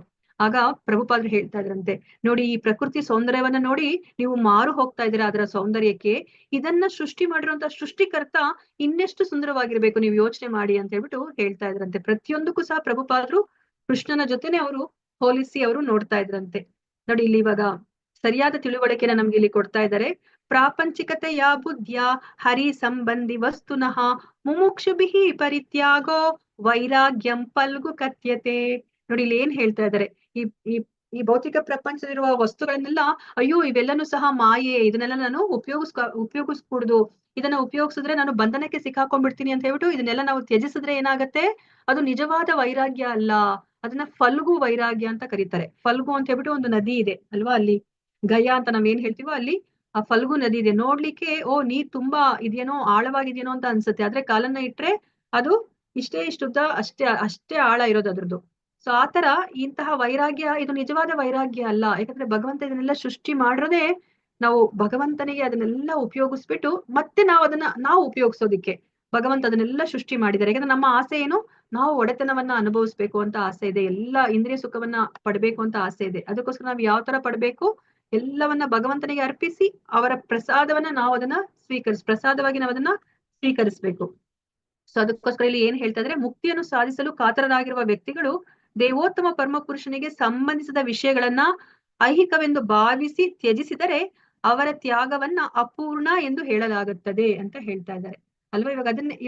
ಇದನ್ನೇ ನಾವು ಚೆನ್ನಾಗಿ ಅರ್ಥ ಮಾಡ್ಕೋಬೇಕಾಗಿರೋದು. ಇವಾಗ ನೋಡಿ ಇವಾಗ ಡ್ಯಾನ್ಸ್ ಅನ್ನ ಒಬ್ಬರಿಗೆ ಡ್ಯಾನ್ಸ್ ಮಾಡೋ ಒಂದು ಕಲೆ ಇರುತ್ತೆ, ಅಥವಾ ಒಂದು ಏನು ಸಿಂಗಿಂಗ್ ಹಾಡ್ ಹೇಳೋ ಒಂದು ಕಲೆ ಇರುತ್ತೆ. ಸೊ ಇದೆಲ್ಲವನ್ನು ಸಹ ಅವರ ಇಂದ್ರಿಯ ಸುಖಕ್ಕೆ ಮಾಡ್ದಲೆ ಭಗವಂತನಿಗೆ ಸೇವೆ ಮಾಡಿದ ತಕ್ಷಣನೇ ನೋಡಿ ಅದು ಆಧ್ಯಾತ್ಮಿಕವಾಗ್ಬಿಡುತ್ತೆ, ಅದು ನಿಜವಾದ ಒಂದು ವೈರಾಗ್ಯ ಆಗ್ಬಿಡುತ್ತೆ. ಯಾಕಂದ್ರೆ ಅವರು ತಮಗೋಸ್ಕರ ಮಾಡ್ದಲೆ ಭಗವಂತನಿಗೋಸ್ಕರ ಮಾಡ್ತಾ ಇದ್ದಾರೆ. ಅದನ್ನ ಯುಕ್ತ ವೈರಾಗ್ಯ ಅಂತ ಹೇಳ್ಬಿಟ್ಟು ಕರೀತಾ ಇದ್ದಾರೆ. ಅಯ್ಯೋ ಬೇಡಪ್ಪ, ಇದೆಲ್ಲ ಮಾಡಿದ್ರೆ ನನಗೆ ಕರ್ಮ ಬಂಧನಕ್ಕೆ ಒಳಗಾಗ್ತೀನಂತ ನಾನು ಡ್ಯಾನ್ಸ್ ಆಡಿದ್ರೆ ಅಥವಾ ಹಾಡು ಹೇಳಿದ್ರೆ ಇದನ್ನ ಮಾಡದೇ ಬೇಡ ಅಂತ ಅನ್ಕೊಂಡ್ಬಿಟ್ರೆ ಭಗವಂತ ಕೊಟ್ಟಿರುವಂತಹ ಅಂತಹ ಅದ್ಭುತ ಕಲೆಯನ್ನ ಅವರು ವ್ಯರ್ಥ ಮಾಡ್ತಾ ಇದ್ದಾರೆ ಅಲ್ವಾ. ಸೊ ವ್ಯರ್ಥ ಮಾಡ್ತಾ ಇದ್ರೆ ಅದ್ರ ಬದಲು ಅವರು ಭಗವಂತನ ಸೇವೆಗೆ ಅದನ್ನ ಉಪಯೋಗಿಸ್ಬೇಕು, ಆಗ ಅದನ್ನ ಯುಕ್ತ ವೈರಾಗ್ಯ ಅಂತ ಹೇಳ್ಬಿಟ್ಟು ಕರೀತಾರೆ. ಇವಾಗ ಮತ್ತೆ ಇಲ್ಲಿ ಏನನ್ನ ಹೇಳ್ತಾ ಇದಾರೆ ಕೃಷ್ಣ ನೋಡೋಣಂತೆ. ಜ್ಞೇಯ ಸನಿತ್ಯ ಸನ್ಯಾಸಿ ಯೋ ನ ದ್ವೇಷ್ಟಿ ನ ಕಾಂಕ್ಷತಿ ನಿರ್ದ್ವಂದ್ವೋ ಹಿ ಮಹಾಬಾಹೋ ಸುಖಂ ಬಂಧಾತ್ ಪ್ರಮುಚ್ಯತೆ. ಕರ್ಮ ಫಲದಲ್ಲಿ ತಿರಸ್ಕಾರವಾಗಲಿ ಅಪೇಕ್ಷೆಯಾಗಲಿ ಇಲ್ಲದವನನ್ನು ನಿತ್ಯ ಸನ್ಯಾಸಿ ಎಂದು ತಿಳಿಯಬೇಕು. ಮಹಾಬಾಹುವಾದ ಅರ್ಜುನನೇ, ದ್ವಂದ್ವಗಳಿಂದ ಮುಕ್ತನಾದ ಇಂತಹ ಮನುಷ್ಯನು ಸುಲಭವಾಗಿ ಐಹಿಕ ಬಂಧನದಿಂದ ಪಾರಾಗುತ್ತಾನೆ ಮತ್ತು ಸಂಪೂರ್ಣವಾಗಿ ಮುಕ್ತನಾಗುತ್ತಾನೆ ಅಂತ ಹೇಳ್ಬಿಟ್ಟು ಇಲ್ಲಿ ಹೇಳ್ತಾ ಇದ್ದಾರೆ. ಸೊ ಇದನ್ನ ನಾವು ಒಂದು ಪ್ರಸಂಗದ ಮೂಲಕ ನಾವು ಅರ್ಥ ಮಾಡ್ಕೊಂಡಂತೆ. ಸೊ ಇಲ್ಲಿ ಯಾರನ್ನ ನಾವು ನೋಡ್ತಾ ಇದೀವಿ ಅಂತಂದ್ರೆ ಹರಿದಾಸ್ ಠಾಕೂರ್ ಅಂತ ಹೇಳ್ಬಿಟ್ಟು, ಇವರು ಚೈತನ್ಯ ಮಹಾಪ್ರಭುಗಳ ಸಮಯದಲ್ಲಿ ಇದ್ದವರು. ಇವರು ಹುಟ್ಟಿನಿಂದ ಅವರು ಮುಸ್ಲಿಮಾನರಾಗಿರ್ತಾರೆ. ಆದ್ರೆ ಅವರು ಭಕ್ತಿ ಮಾರ್ಗಕ್ಕೆ ಬರ್ತಾರೆ. ಭಕ್ತಿ ಮಾರ್ಗಕ್ಕೆ ಬಂದು ಹರೇ ಕೃಷ್ಣ ಮಹಾಮಂತ್ರವನ್ನ ಇವಾಗ ನಮ್ಗೆ ಇವಾಗ 16 ರೌಂಡ್ ಹೇಳ್ಕೊಳ್ಳಿ ಅಂತ ಹೇಳ್ತಾರೆ. 1 ರೌಂಡ್ ಅಂದ್ರೆ 108 ಬಾರಿ ಹೇಳ್ಕೊಳ್ಳೋದು, 16 ರೌಂಡ್ ಅಂದ್ರೆ 16 ಇಂಟು 108 ಅಷ್ಟು ಸತಿ ಹೇಳ್ಕೊಳ್ಬೇಕು. ಆದ್ರೆ ಇಲ್ಲಿ ಹರಿದಾಸ್ ಠಾಕೂರ್ ಅವರು ಎಷ್ಟು ಸತಿ ಚಾಂಟಿಂಗ್ ಮಾಡ್ತಾ ಇದ್ರು ಅಂತಂತಂದ್ರೆ 3 ಲಕ್ಷ ಹರಿನಾಮವನ್ನ ಹೇಳ್ಕೊತಾ ಇದ್ರು ದಿನದಲ್ಲಿ. ಅಂದ್ರೆ 192 ರೌಂಡ್ಸ್ ಅನ್ನ ಅವ್ರು ಮಾಡ್ತಾ ಇದ್ರು. ಅಂದ್ರೆ ಕೇವಲ 24 ಗಂಟೆಯಲ್ಲಿ 2 ಗಂಟೆಗಳ ಕಾಲ ಅವರಿಗೆ ಸಮಯ ಸಿಗ್ತಾ ಇದ್ದಿದ್ದು. ಸೊ ಇವಾಗ ಯಾವಾಗ್ಲೇ ಆಗ್ಲಿ ಕೃಷ್ಣನ ಭಕ್ತರು ತುಂಬಾ ಫೇಮಸ್ ಆಗ್ಬಿಡ್ತಾರೆ. ಅದಕ್ಕೆ ಇವ್ರು ಯಾವ ಊರಲ್ಲಿ ಇದ್ರೋ ಆ ಊರಿನ ಮುಖಂಡನಿಗೆ ಇವ್ರ ಮೇಲೆ ತುಂಬಾ ಅಸೂಯೆ ಬರುತ್ತೆ. ಅದಕ್ಕೆ ಅವ್ರಿಗೆ ಹೇಗಾದ್ರೂ ಕೆಟ್ಟ ಹೆಸರು ಬರೋ ತರ ಮಾಡ್ಬೇಕು ಅಂತ ಹೇಳ್ಬಿಟ್ಟು ಒಬ್ಬ ಸುಂದರವಾದ ವೇಶ್ಯೆಯನ್ನ ಅವ್ರ ಹತ್ರ ಕಳಿಸ್ತಾರೆ. ಕಳಿಸಿ ಹೇಗಾದ್ರೂ ಮಾಡಿ ನೀನು ಈ ಹರಿದಾಸ ಠಾಕೂರ್ಗೆ ಕೆಟ್ಟ ಹೆಸರು ಬರೋ ತರ ಮಾಡು ಅಂತ ಹೇಳ್ಬಿಟ್ಟು. ಸೊ ಈ ಹೆಂಗಸ್ ಏನ್ ಮಾಡ್ತಾರೆ, ರಾತ್ರಿ ಹೊತ್ತು ಏಕಾಂಗಿಯಾಗಿ ಅವರ ಒಂದು ಕುಟೀರಕ್ಕೆ ಹೋಗ್ತಾಳೆ. ಆಗ ಹರಿದಾಸ್ ಠಾಕೂರ್ ಏನ್ ಮಾಡ್ತಾರೆ, ಸರಿ ಆಯ್ತು, ನಿನ್ನ ಆಸೆನ ನಾನು ಪೂರೈಸ್ತೀನಿ, ನೀನು ಸ್ವಲ್ಪ ಹೊತ್ತು ಕುತ್ಕೋಬೇಕು, ಯಾಕಂದ್ರೆ ನಾನು ನನ್ನ ಗುರುಗಳಿಗೆ ಮಾತನ್ನ ಕೊಟ್ಟಿದ್ದೀನಿ, ನಾನು ಇಷ್ಟು ರೌಂಡ್ ಚಾಂಟ್ ಮಾಡ್ಬೇಕು ಅಂತ ಹೇಳ್ಬಿಟ್ಟು, ಅಷ್ಟು ಚಾಂಟ್ ಮಾಡಿದ್ಮೇಲೆ ನಾನು ನಿನ್ನ ಆಸೆನ ಪೂರೈಸ್ತೀನಿ, ನೀನು ಕಾಯ್ಬೇಕು ಅಂತ ಹೇಳಿದಾಗ ಆ ಹೆಣ್ಮಗಳು ಅಲ್ಲೇ ಕುತ್ಕೊಂಡು ಆ ಹರಿನಾಮ ಹೇಳ್ತಿರ್ತಾರೆ. ಇವರು ಹರೇ ಕೃಷ್ಣ ಕೃಷ್ಣ ಕೃಷ್ಣ ಹರೇ ಹರೇ, ಹರೇ ರಾಮ ರಾಮ ರಾಮ ಹರೇ ಹರೇ ಅಂತ ಹೇಳ್ತಾ ಇರ್ತಾರೆ. ಅದನ್ನ ಕೇಳಿಸ್ಕೊಂಡು ಹಾಗೆ ಕುತ್ಕೋತಾಳೆ. ಈ ತರ ಅವ್ರು ಹೇಳ್ತಾನೆ ಇರ್ತಾರೆ, ಯಾಕಂದ್ರೆ ಅವ್ರು 192 ರೌಂಡ್ಸ್ ಮಾಡ್ಬೇಕು. ಸೊ ಬೆಳಗಿನ ಜಾವನೇ ಆಗ್ಬಿಡುತ್ತೆ, ಎಲ್ಲರೂ ಓಡಾಡ್ಲಿಕ್ಕೆ ಶುರು ಮಾಡ್ತಾರೆ. ಆಗ ಈ ಹೆಣ್ಮಗಳು ಭಯದಿಂದ ಹೊರಟೋಗ್ಬಿಡ್ತಾರೆ. ಮತ್ತೆ ಯಾರಾದ್ರೂ ನೋಡಿದ್ರೆ ಚೆನ್ನಾಗಿರಲ್ಲ ಅಂತ ಹೇಳ್ಬಿಟ್ಟು ಹೊರಟೋಗ್ತಾರೆ. ಸೊ ಅದಾದ್ಮೇಲೆ 2ನೇ ರಾತ್ರಿನೂ ಬರ್ತಾಳೆ. 2ನೇ ರಾತ್ರಿನೂ ಇದೇ ತರ ಆಗತ್ತೆ. ಅವ್ರನ್ನ ವೆಯ್ಟ್ ಮಾಡಕ್ ಹೇಳ್ತಾರೆ ಹರಿದಾಸ್ ಠಾಕೂರು. ಮತ್ತೆ ಬೆಳಗಿನ ಜಾವ ಆಗತ್ತೆ, ಮತ್ತೆ ಹೊರಟೋಗ್ತಾಳೆ. ಮತ್ತೆ 3ನೇ ದಿವಸ ಬರ್ತಾಳೆ, ಬಂದು ಕುತ್ಕೋತಾಳೆ. ನೀವು ನನಗೆ ಮೋಸ ಮಾಡ್ತಾ ಇದ್ದೀರಾ, ಸೊ ನೀವು ನನ್ನ ಆಸೆನ ಪೂರೈಸ್ತಿಲ್ಲ ಅಂತ ಹೇಳಿದಾಗ ಹರಿದಾಸ್ ಠಾಕೂರ್ ಹೇಳ್ತಾರೆ, ಇವತ್ತು ನಾನು ಬೇಗ ಮುಗಿಸ್ಬಿಡ್ತೀನಿ, ನೀನು ಕಾಯಿ ಅಂತ ಹೇಳ್ಬಿಟ್ಟು ಹೇಳ್ತಾರೆ. ಸೊ ಇವಾಗ ಇದೇ ತರನೇ ಅವ್ರು ಹರಿನಾಮ ಹೇಳ್ತಾ ಇದ್ರೆ ನೋಡಿ, ಇವಳಲ್ಲಿ ಎಷ್ಟು ಬದಲಾವಣೆ ಆಗುತ್ತೆ. ಯಾಕಂದ್ರೆ 3 ದಿವಸದಿಂದ ಅವಳು ಸತತವಾಗಿ ಕೇಳ್ತಾ ಇದ್ದಾರೆ. ಅದು ಸಾಮಾನ್ಯ ವ್ಯಕ್ತಿಯ ಬಾಯಿಂದ ಕೇಳ್ತಾ ಇಲ್ಲ, ಶುದ್ಧ ಭಕ್ತನ ಬಾಯಿಂದ ಹರಿನಾಮವನ್ನ ಕೇಳ್ತಾ ಇದ್ದಾಳೆ.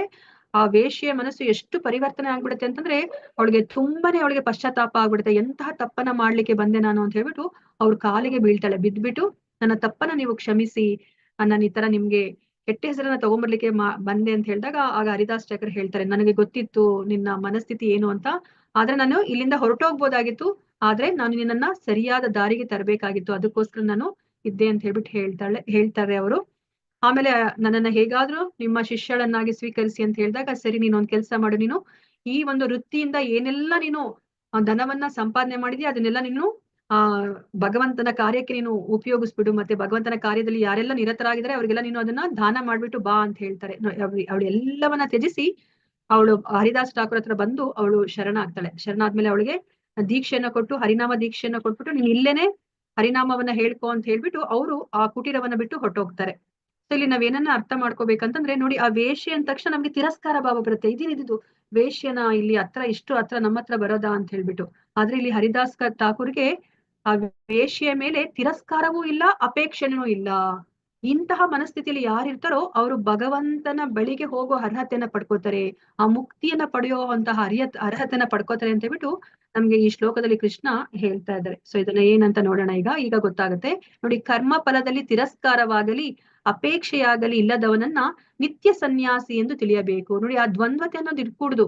ನಮ್ಗೆ ಇದು ಇಷ್ಟ, ಇದು ಕಷ್ಟ, ಇದು ಮಾನ ಅಪಮಾನ, ಶೀತ ಉಷ್ಣ, ಈ ತರದ್ ಯಾವುದೇ ದ್ವಂದ್ವತೆ ಇರಬಾರ್ದು. ಈ ದ್ವಂದ್ವತೆ ಅನ್ನೋದು ಮನಸ್ಸಿನ ಗುಣಲಕ್ಷಣ. ಅಂದ್ರೆ ಏನ್ ಹೇಳ್ತಾರೆ, ಅದಕ್ಕೆ ಸಂಕಲ್ಪ ವಿಕಲ್ಪ, ಇದ್ ಬೇಕು ಇದ್ ಬೇಡ ಅಂತ ಸಂಕಲ್ಪ ವಿಕಲ್ಪ, ಇದು ಮನಸ್ಸಿನ ಗುಣಲಕ್ಷಣ. ಸೊ ಇದರಿಂದ ನಾವು ಹೊರಗಡೆ ಬರ್ಬೇಕು. ಹೊರಗಡೆ ಬಂದು ನಾವು ಸಮಚಿತ್ತರಾದ್ರೆ ನಾವು ಭಗವಂತನ ಲೋಕಕ್ಕೆ ಹೋಗ್ಲಿಕ್ಕೆ ನಮ್ಗೆ ಅರ್ಹತೆ ಬರುತ್ತೆ. ಯಾಕಪ್ಪ ಈ ತರ ಅಂತ ಅನ್ಸುತ್ತೆ ಅಲ್ವಾ? ನೋಡಿ, ನಮ್ಗೆ ತುಂಬಾ ಖುಷಿ ಇದ್ದಾಗ ನಾವು ಭಗವಂತನ ನಾಮಸ್ಮರಣೆ ಮಾಡ್ಲಿಕ್ಕೆ ಆಗೋದಿಲ್ಲ. ಅದೇ ನಾವು ತುಂಬಾ ದುಃಖದಲ್ಲಿದ್ದಾಗ್ಲೂ ನಮ್ಗೆ ಭಗವಂತನ ನಾಮಸ್ಮರಣೆ ಮಾಡ್ಲಿಕ್ಕೆ ಆಗೋದಿಲ್ಲ. ಸೊ ಸಮಚಿತ್ತದಲ್ಲಿ ಇರ್ಬೇಕು. ಅದಕ್ಕೋಸ್ಕರನೇ ಯಾವಾಗ ಆ ಸಮಚಿತ್ತದ ಹಂತವನ್ನ ನಾವು ಪಡ್ಕೋತೀವೋ ನಾವು ಭಗವಂತನ ಲೋಕಕ್ಕೆ ಹೋಗೋ ಅರ್ಹತೆನ ಪಡ್ಕೋತೀವಿ. ಅದಕ್ಕೇನೆ ಇಲ್ಲಿ ಹೇಳ್ತಾ ಇದ್ದಾರೆ, ಯಾರು ಈ ದ್ವಂದ್ವಗಳಿಂದ ಮುಕ್ತರಾಗಿರ್ತಾರೋ ಇಂತಹ ಮನುಷ್ಯ ಸುಲಭವಾಗಿ ಐಹಿಕ ಬಂಧನದಿಂದ ಪಾರಾಗುತ್ತಾನೆ ಮತ್ತು ಸಂಪೂರ್ಣವಾಗಿ ಮುಕ್ತನಾಗುತ್ತಾನೆ ಅಂತ ಹೇಳ್ಬಿಟ್ಟು ಇಲ್ಲಿ ಹೇಳ್ತಾ ಇದ್ದಾರೆ ಕೃಷ್ಣ. ಮತ್ತೆ ನಮ್ಗೆ ಈ ಭೌತಿಕ ಪ್ರಪಂಚದಲ್ಲಿ ನಾವು ಹೇಗಿರ್ಬೇಕು ಅಂತ ಹೇಳ್ಬಿಟ್ಟು ನಮ್ಗೆ ಇಲ್ಲಿ ಹೇಳ್ತಾ ಇದ್ದಾರೆ ಕೃಷ್ಣ. ಸೊ ಇವಾಗ ನಾವಿಲ್ಲಿ ಐಹಿಕ ಮನಸ್ಥಿತಿ ಇರುವಂತಹವರ ಸಂಪರ್ಕಕ್ಕೆ ನಾವು ಬರ್ತಾನೆ ಇರ್ತೀವಿ, ಬೆಳಗಾದ್ರೆ ಬರ್ತಾ ಇರ್ತೀವಿ. ಮತ್ ಹೇಗಪ್ಪ ನಾವು ಜೀವನವನ್ನ ಮಾಡೋದು? ನಾವು ಕಾಡಿಗೆ ಹೋಗ್ಬಿಡ್ಬೇಕಾ? ಕಾಡಿಗೆ ಹೋಗ್ಲಿಕ್ಕೆ ಆಗೋದಿಲ್ಲ. ನಾವ್ ಇಂಥವ್ರ ಮಧ್ಯೆ ಇದ್ದೂನು ನಾವ್ ಹೇಗೆ ಪರಿಶುದ್ಧರಾಗಿ ಇರ್ಬೇಕು ಅಂತ ಹೇಳ್ಬಿಟ್ಟು ಇಲ್ಲಿ ನಮ್ಗೆ ಕೃಷ್ಣ ಹೇಳ್ತಾ ಇದ್ದಾರೆ. ಬ್ರಹ್ಮಣ್ಯಾದಾಯ ಕರ್ಮಾಣಿ ಸಂಗಂ ತ್ಯಕ್ವಾ ಕರೋತಿ ಯಃ ಲಿಪ್ಯತೇನ ಸ ಪಾಪೇನ ಪದ್ಮ ಪತ್ರಾಮಿವಾಂಬಸ. ನಾವ್ ನೋಡಿದೀವಲ್ವಾ, ಕೆಸರಲ್ಲಿ ಕಮಲ ಇರುತ್ತೆ. ಕೆಸರಲ್ಲಿ ಕಮಲ ಇದ್ರೂನು ಸಹ ಆ ಕೆಸರು ಒಂದ್ ಸ್ವಲ್ಪನೂ ಆ ಕಮಲಕ್ಕೆ ಅಂಟ್ಕೊಂಡಿರೋದಿಲ್ಲ ಅಲ್ವಾ. ಆ ತರ ನಾವು ಈ ಭೌತಿಕ ಮನಸ್ಥಿತಿ ಇರುವಂತಹ ಅವರ ಜನಗಳ ಮಧ್ಯೆ ನಾವು ಜೀವನವನ್ನ ಮಾಡಿದ್ರೂ ಸಹ ನಾವ್ ಹೇಗಿರ್ಬೇಕು ಅಂತಂದ್ರೆ, ಹೇಗೆ ಈ ಕಮಲದ ಹೂವು ಕೆಸರಲ್ಲಿ ಜೀವನ ಮಾಡುತ್ತೋ ಆ ತರ ಇರ್ಬೇಕು ಅಂತ ಹೇಳ್ಬಿಟ್ಟು ಇಲ್ಲಿ ನಮ್ಗೆ ಹೇಳ್ತಾ ಇದಾರೆ. ಆ ತರ ಇರ್ಲಿಕ್ಕೆ ಹೇಗೆ ಸಾಧ್ಯ? ಫಲಗಳನ್ನ ಭಗವಂತನಿಗೆ ಅರ್ಪಿಸಿ ಯಾರು ನಿರ್ಲಿಪ್ತನಾಗಿ ಕರ್ತವ್ಯಗಳನ್ನ ಮಾಡುವನೋ ಆತನಿಗೆ ತಾವರೆಯ ಎಲೆಗೆ ಹೇಗೆ ನೀರಿನ ಲೇಪವಿಲ್ಲವೋ ಹಾಗೆ ಪಾಪದ ಲೇಪವಿಲ್ಲ ಅಂತ ಹೇಳ್ಬಿಟ್ಟು ಹೇಳ್ತಾ ಇದಾರೆ. ಇವಾಗ ನಾವು ಈ ಕರ್ಮವನ್ನ ನಾವು ಮಾಡ್ತಾ ನಮ್ಮ ಕರ್ಮದ ಎಲ್ಲ ಫಲಗಳನ್ನ ನಾವು ಭಗವಂತನಿಗೆ ಅರ್ಪಿಸಿ ನಿರ್ಲಿಪ್ತವಾಗಿ ನಾವು ಕರ್ಮವನ್ನ ಮಾಡಿದಾಗ, ಜೀವನವನ್ನ ಮಾಡಿದಾಗ ಹೇಗಾಗತ್ತೆ ನಮ್ಗ ಆತರ ಜೀವನವನ್ನ ಮಾಡಿದಾಗ ನಮ್ಗೆ ಯಾವುದೇ ಒಂದು ಬಂಧನಕ್ಕೆ ನಾವು ಒಳಗಾಗೋದಿಲ್ಲ. ತಾವರೆ ಎಲೆ ಹೇಗೆ ನೀರಿನ ಲೇಪವಿಲ್ಲವೋ ಹಾಗೆ ನಮ್ಗೆ ಪಾಪದ ಲೇಪವಿಲ್ಲ. ನಾವ್ ಯಾವುದೇ ಒಂದು ಪಾಪ ಇಲ್ದಲೆ ನಾವು ಈ ತರ ಈ ಒಂದು ಭೌತಿಕವಾದ ಒಂದು ಕರ್ತವ್ಯಗಳನ್ನ ಮಾಡ್ಕೊಂಡು ಸಹ ನಾವು ಬದುಕ್ಬೋದು ಅಂತ ಹೇಳ್ಬಿಟ್ಟು ಇಲ್ಲಿ ಹೇಳ್ತಾ ಇದ್ದಾರೆ. ನಾವೀಗ ಪ್ರಭುಪಾದ್ರನ್ನ ನಾವು ನೋಡಿದ್ವಿ ಅಲ್ವಾ. ನೋಡಿ, ಅಮೆರಿಕಾಗೆ ಹೋದಾಗ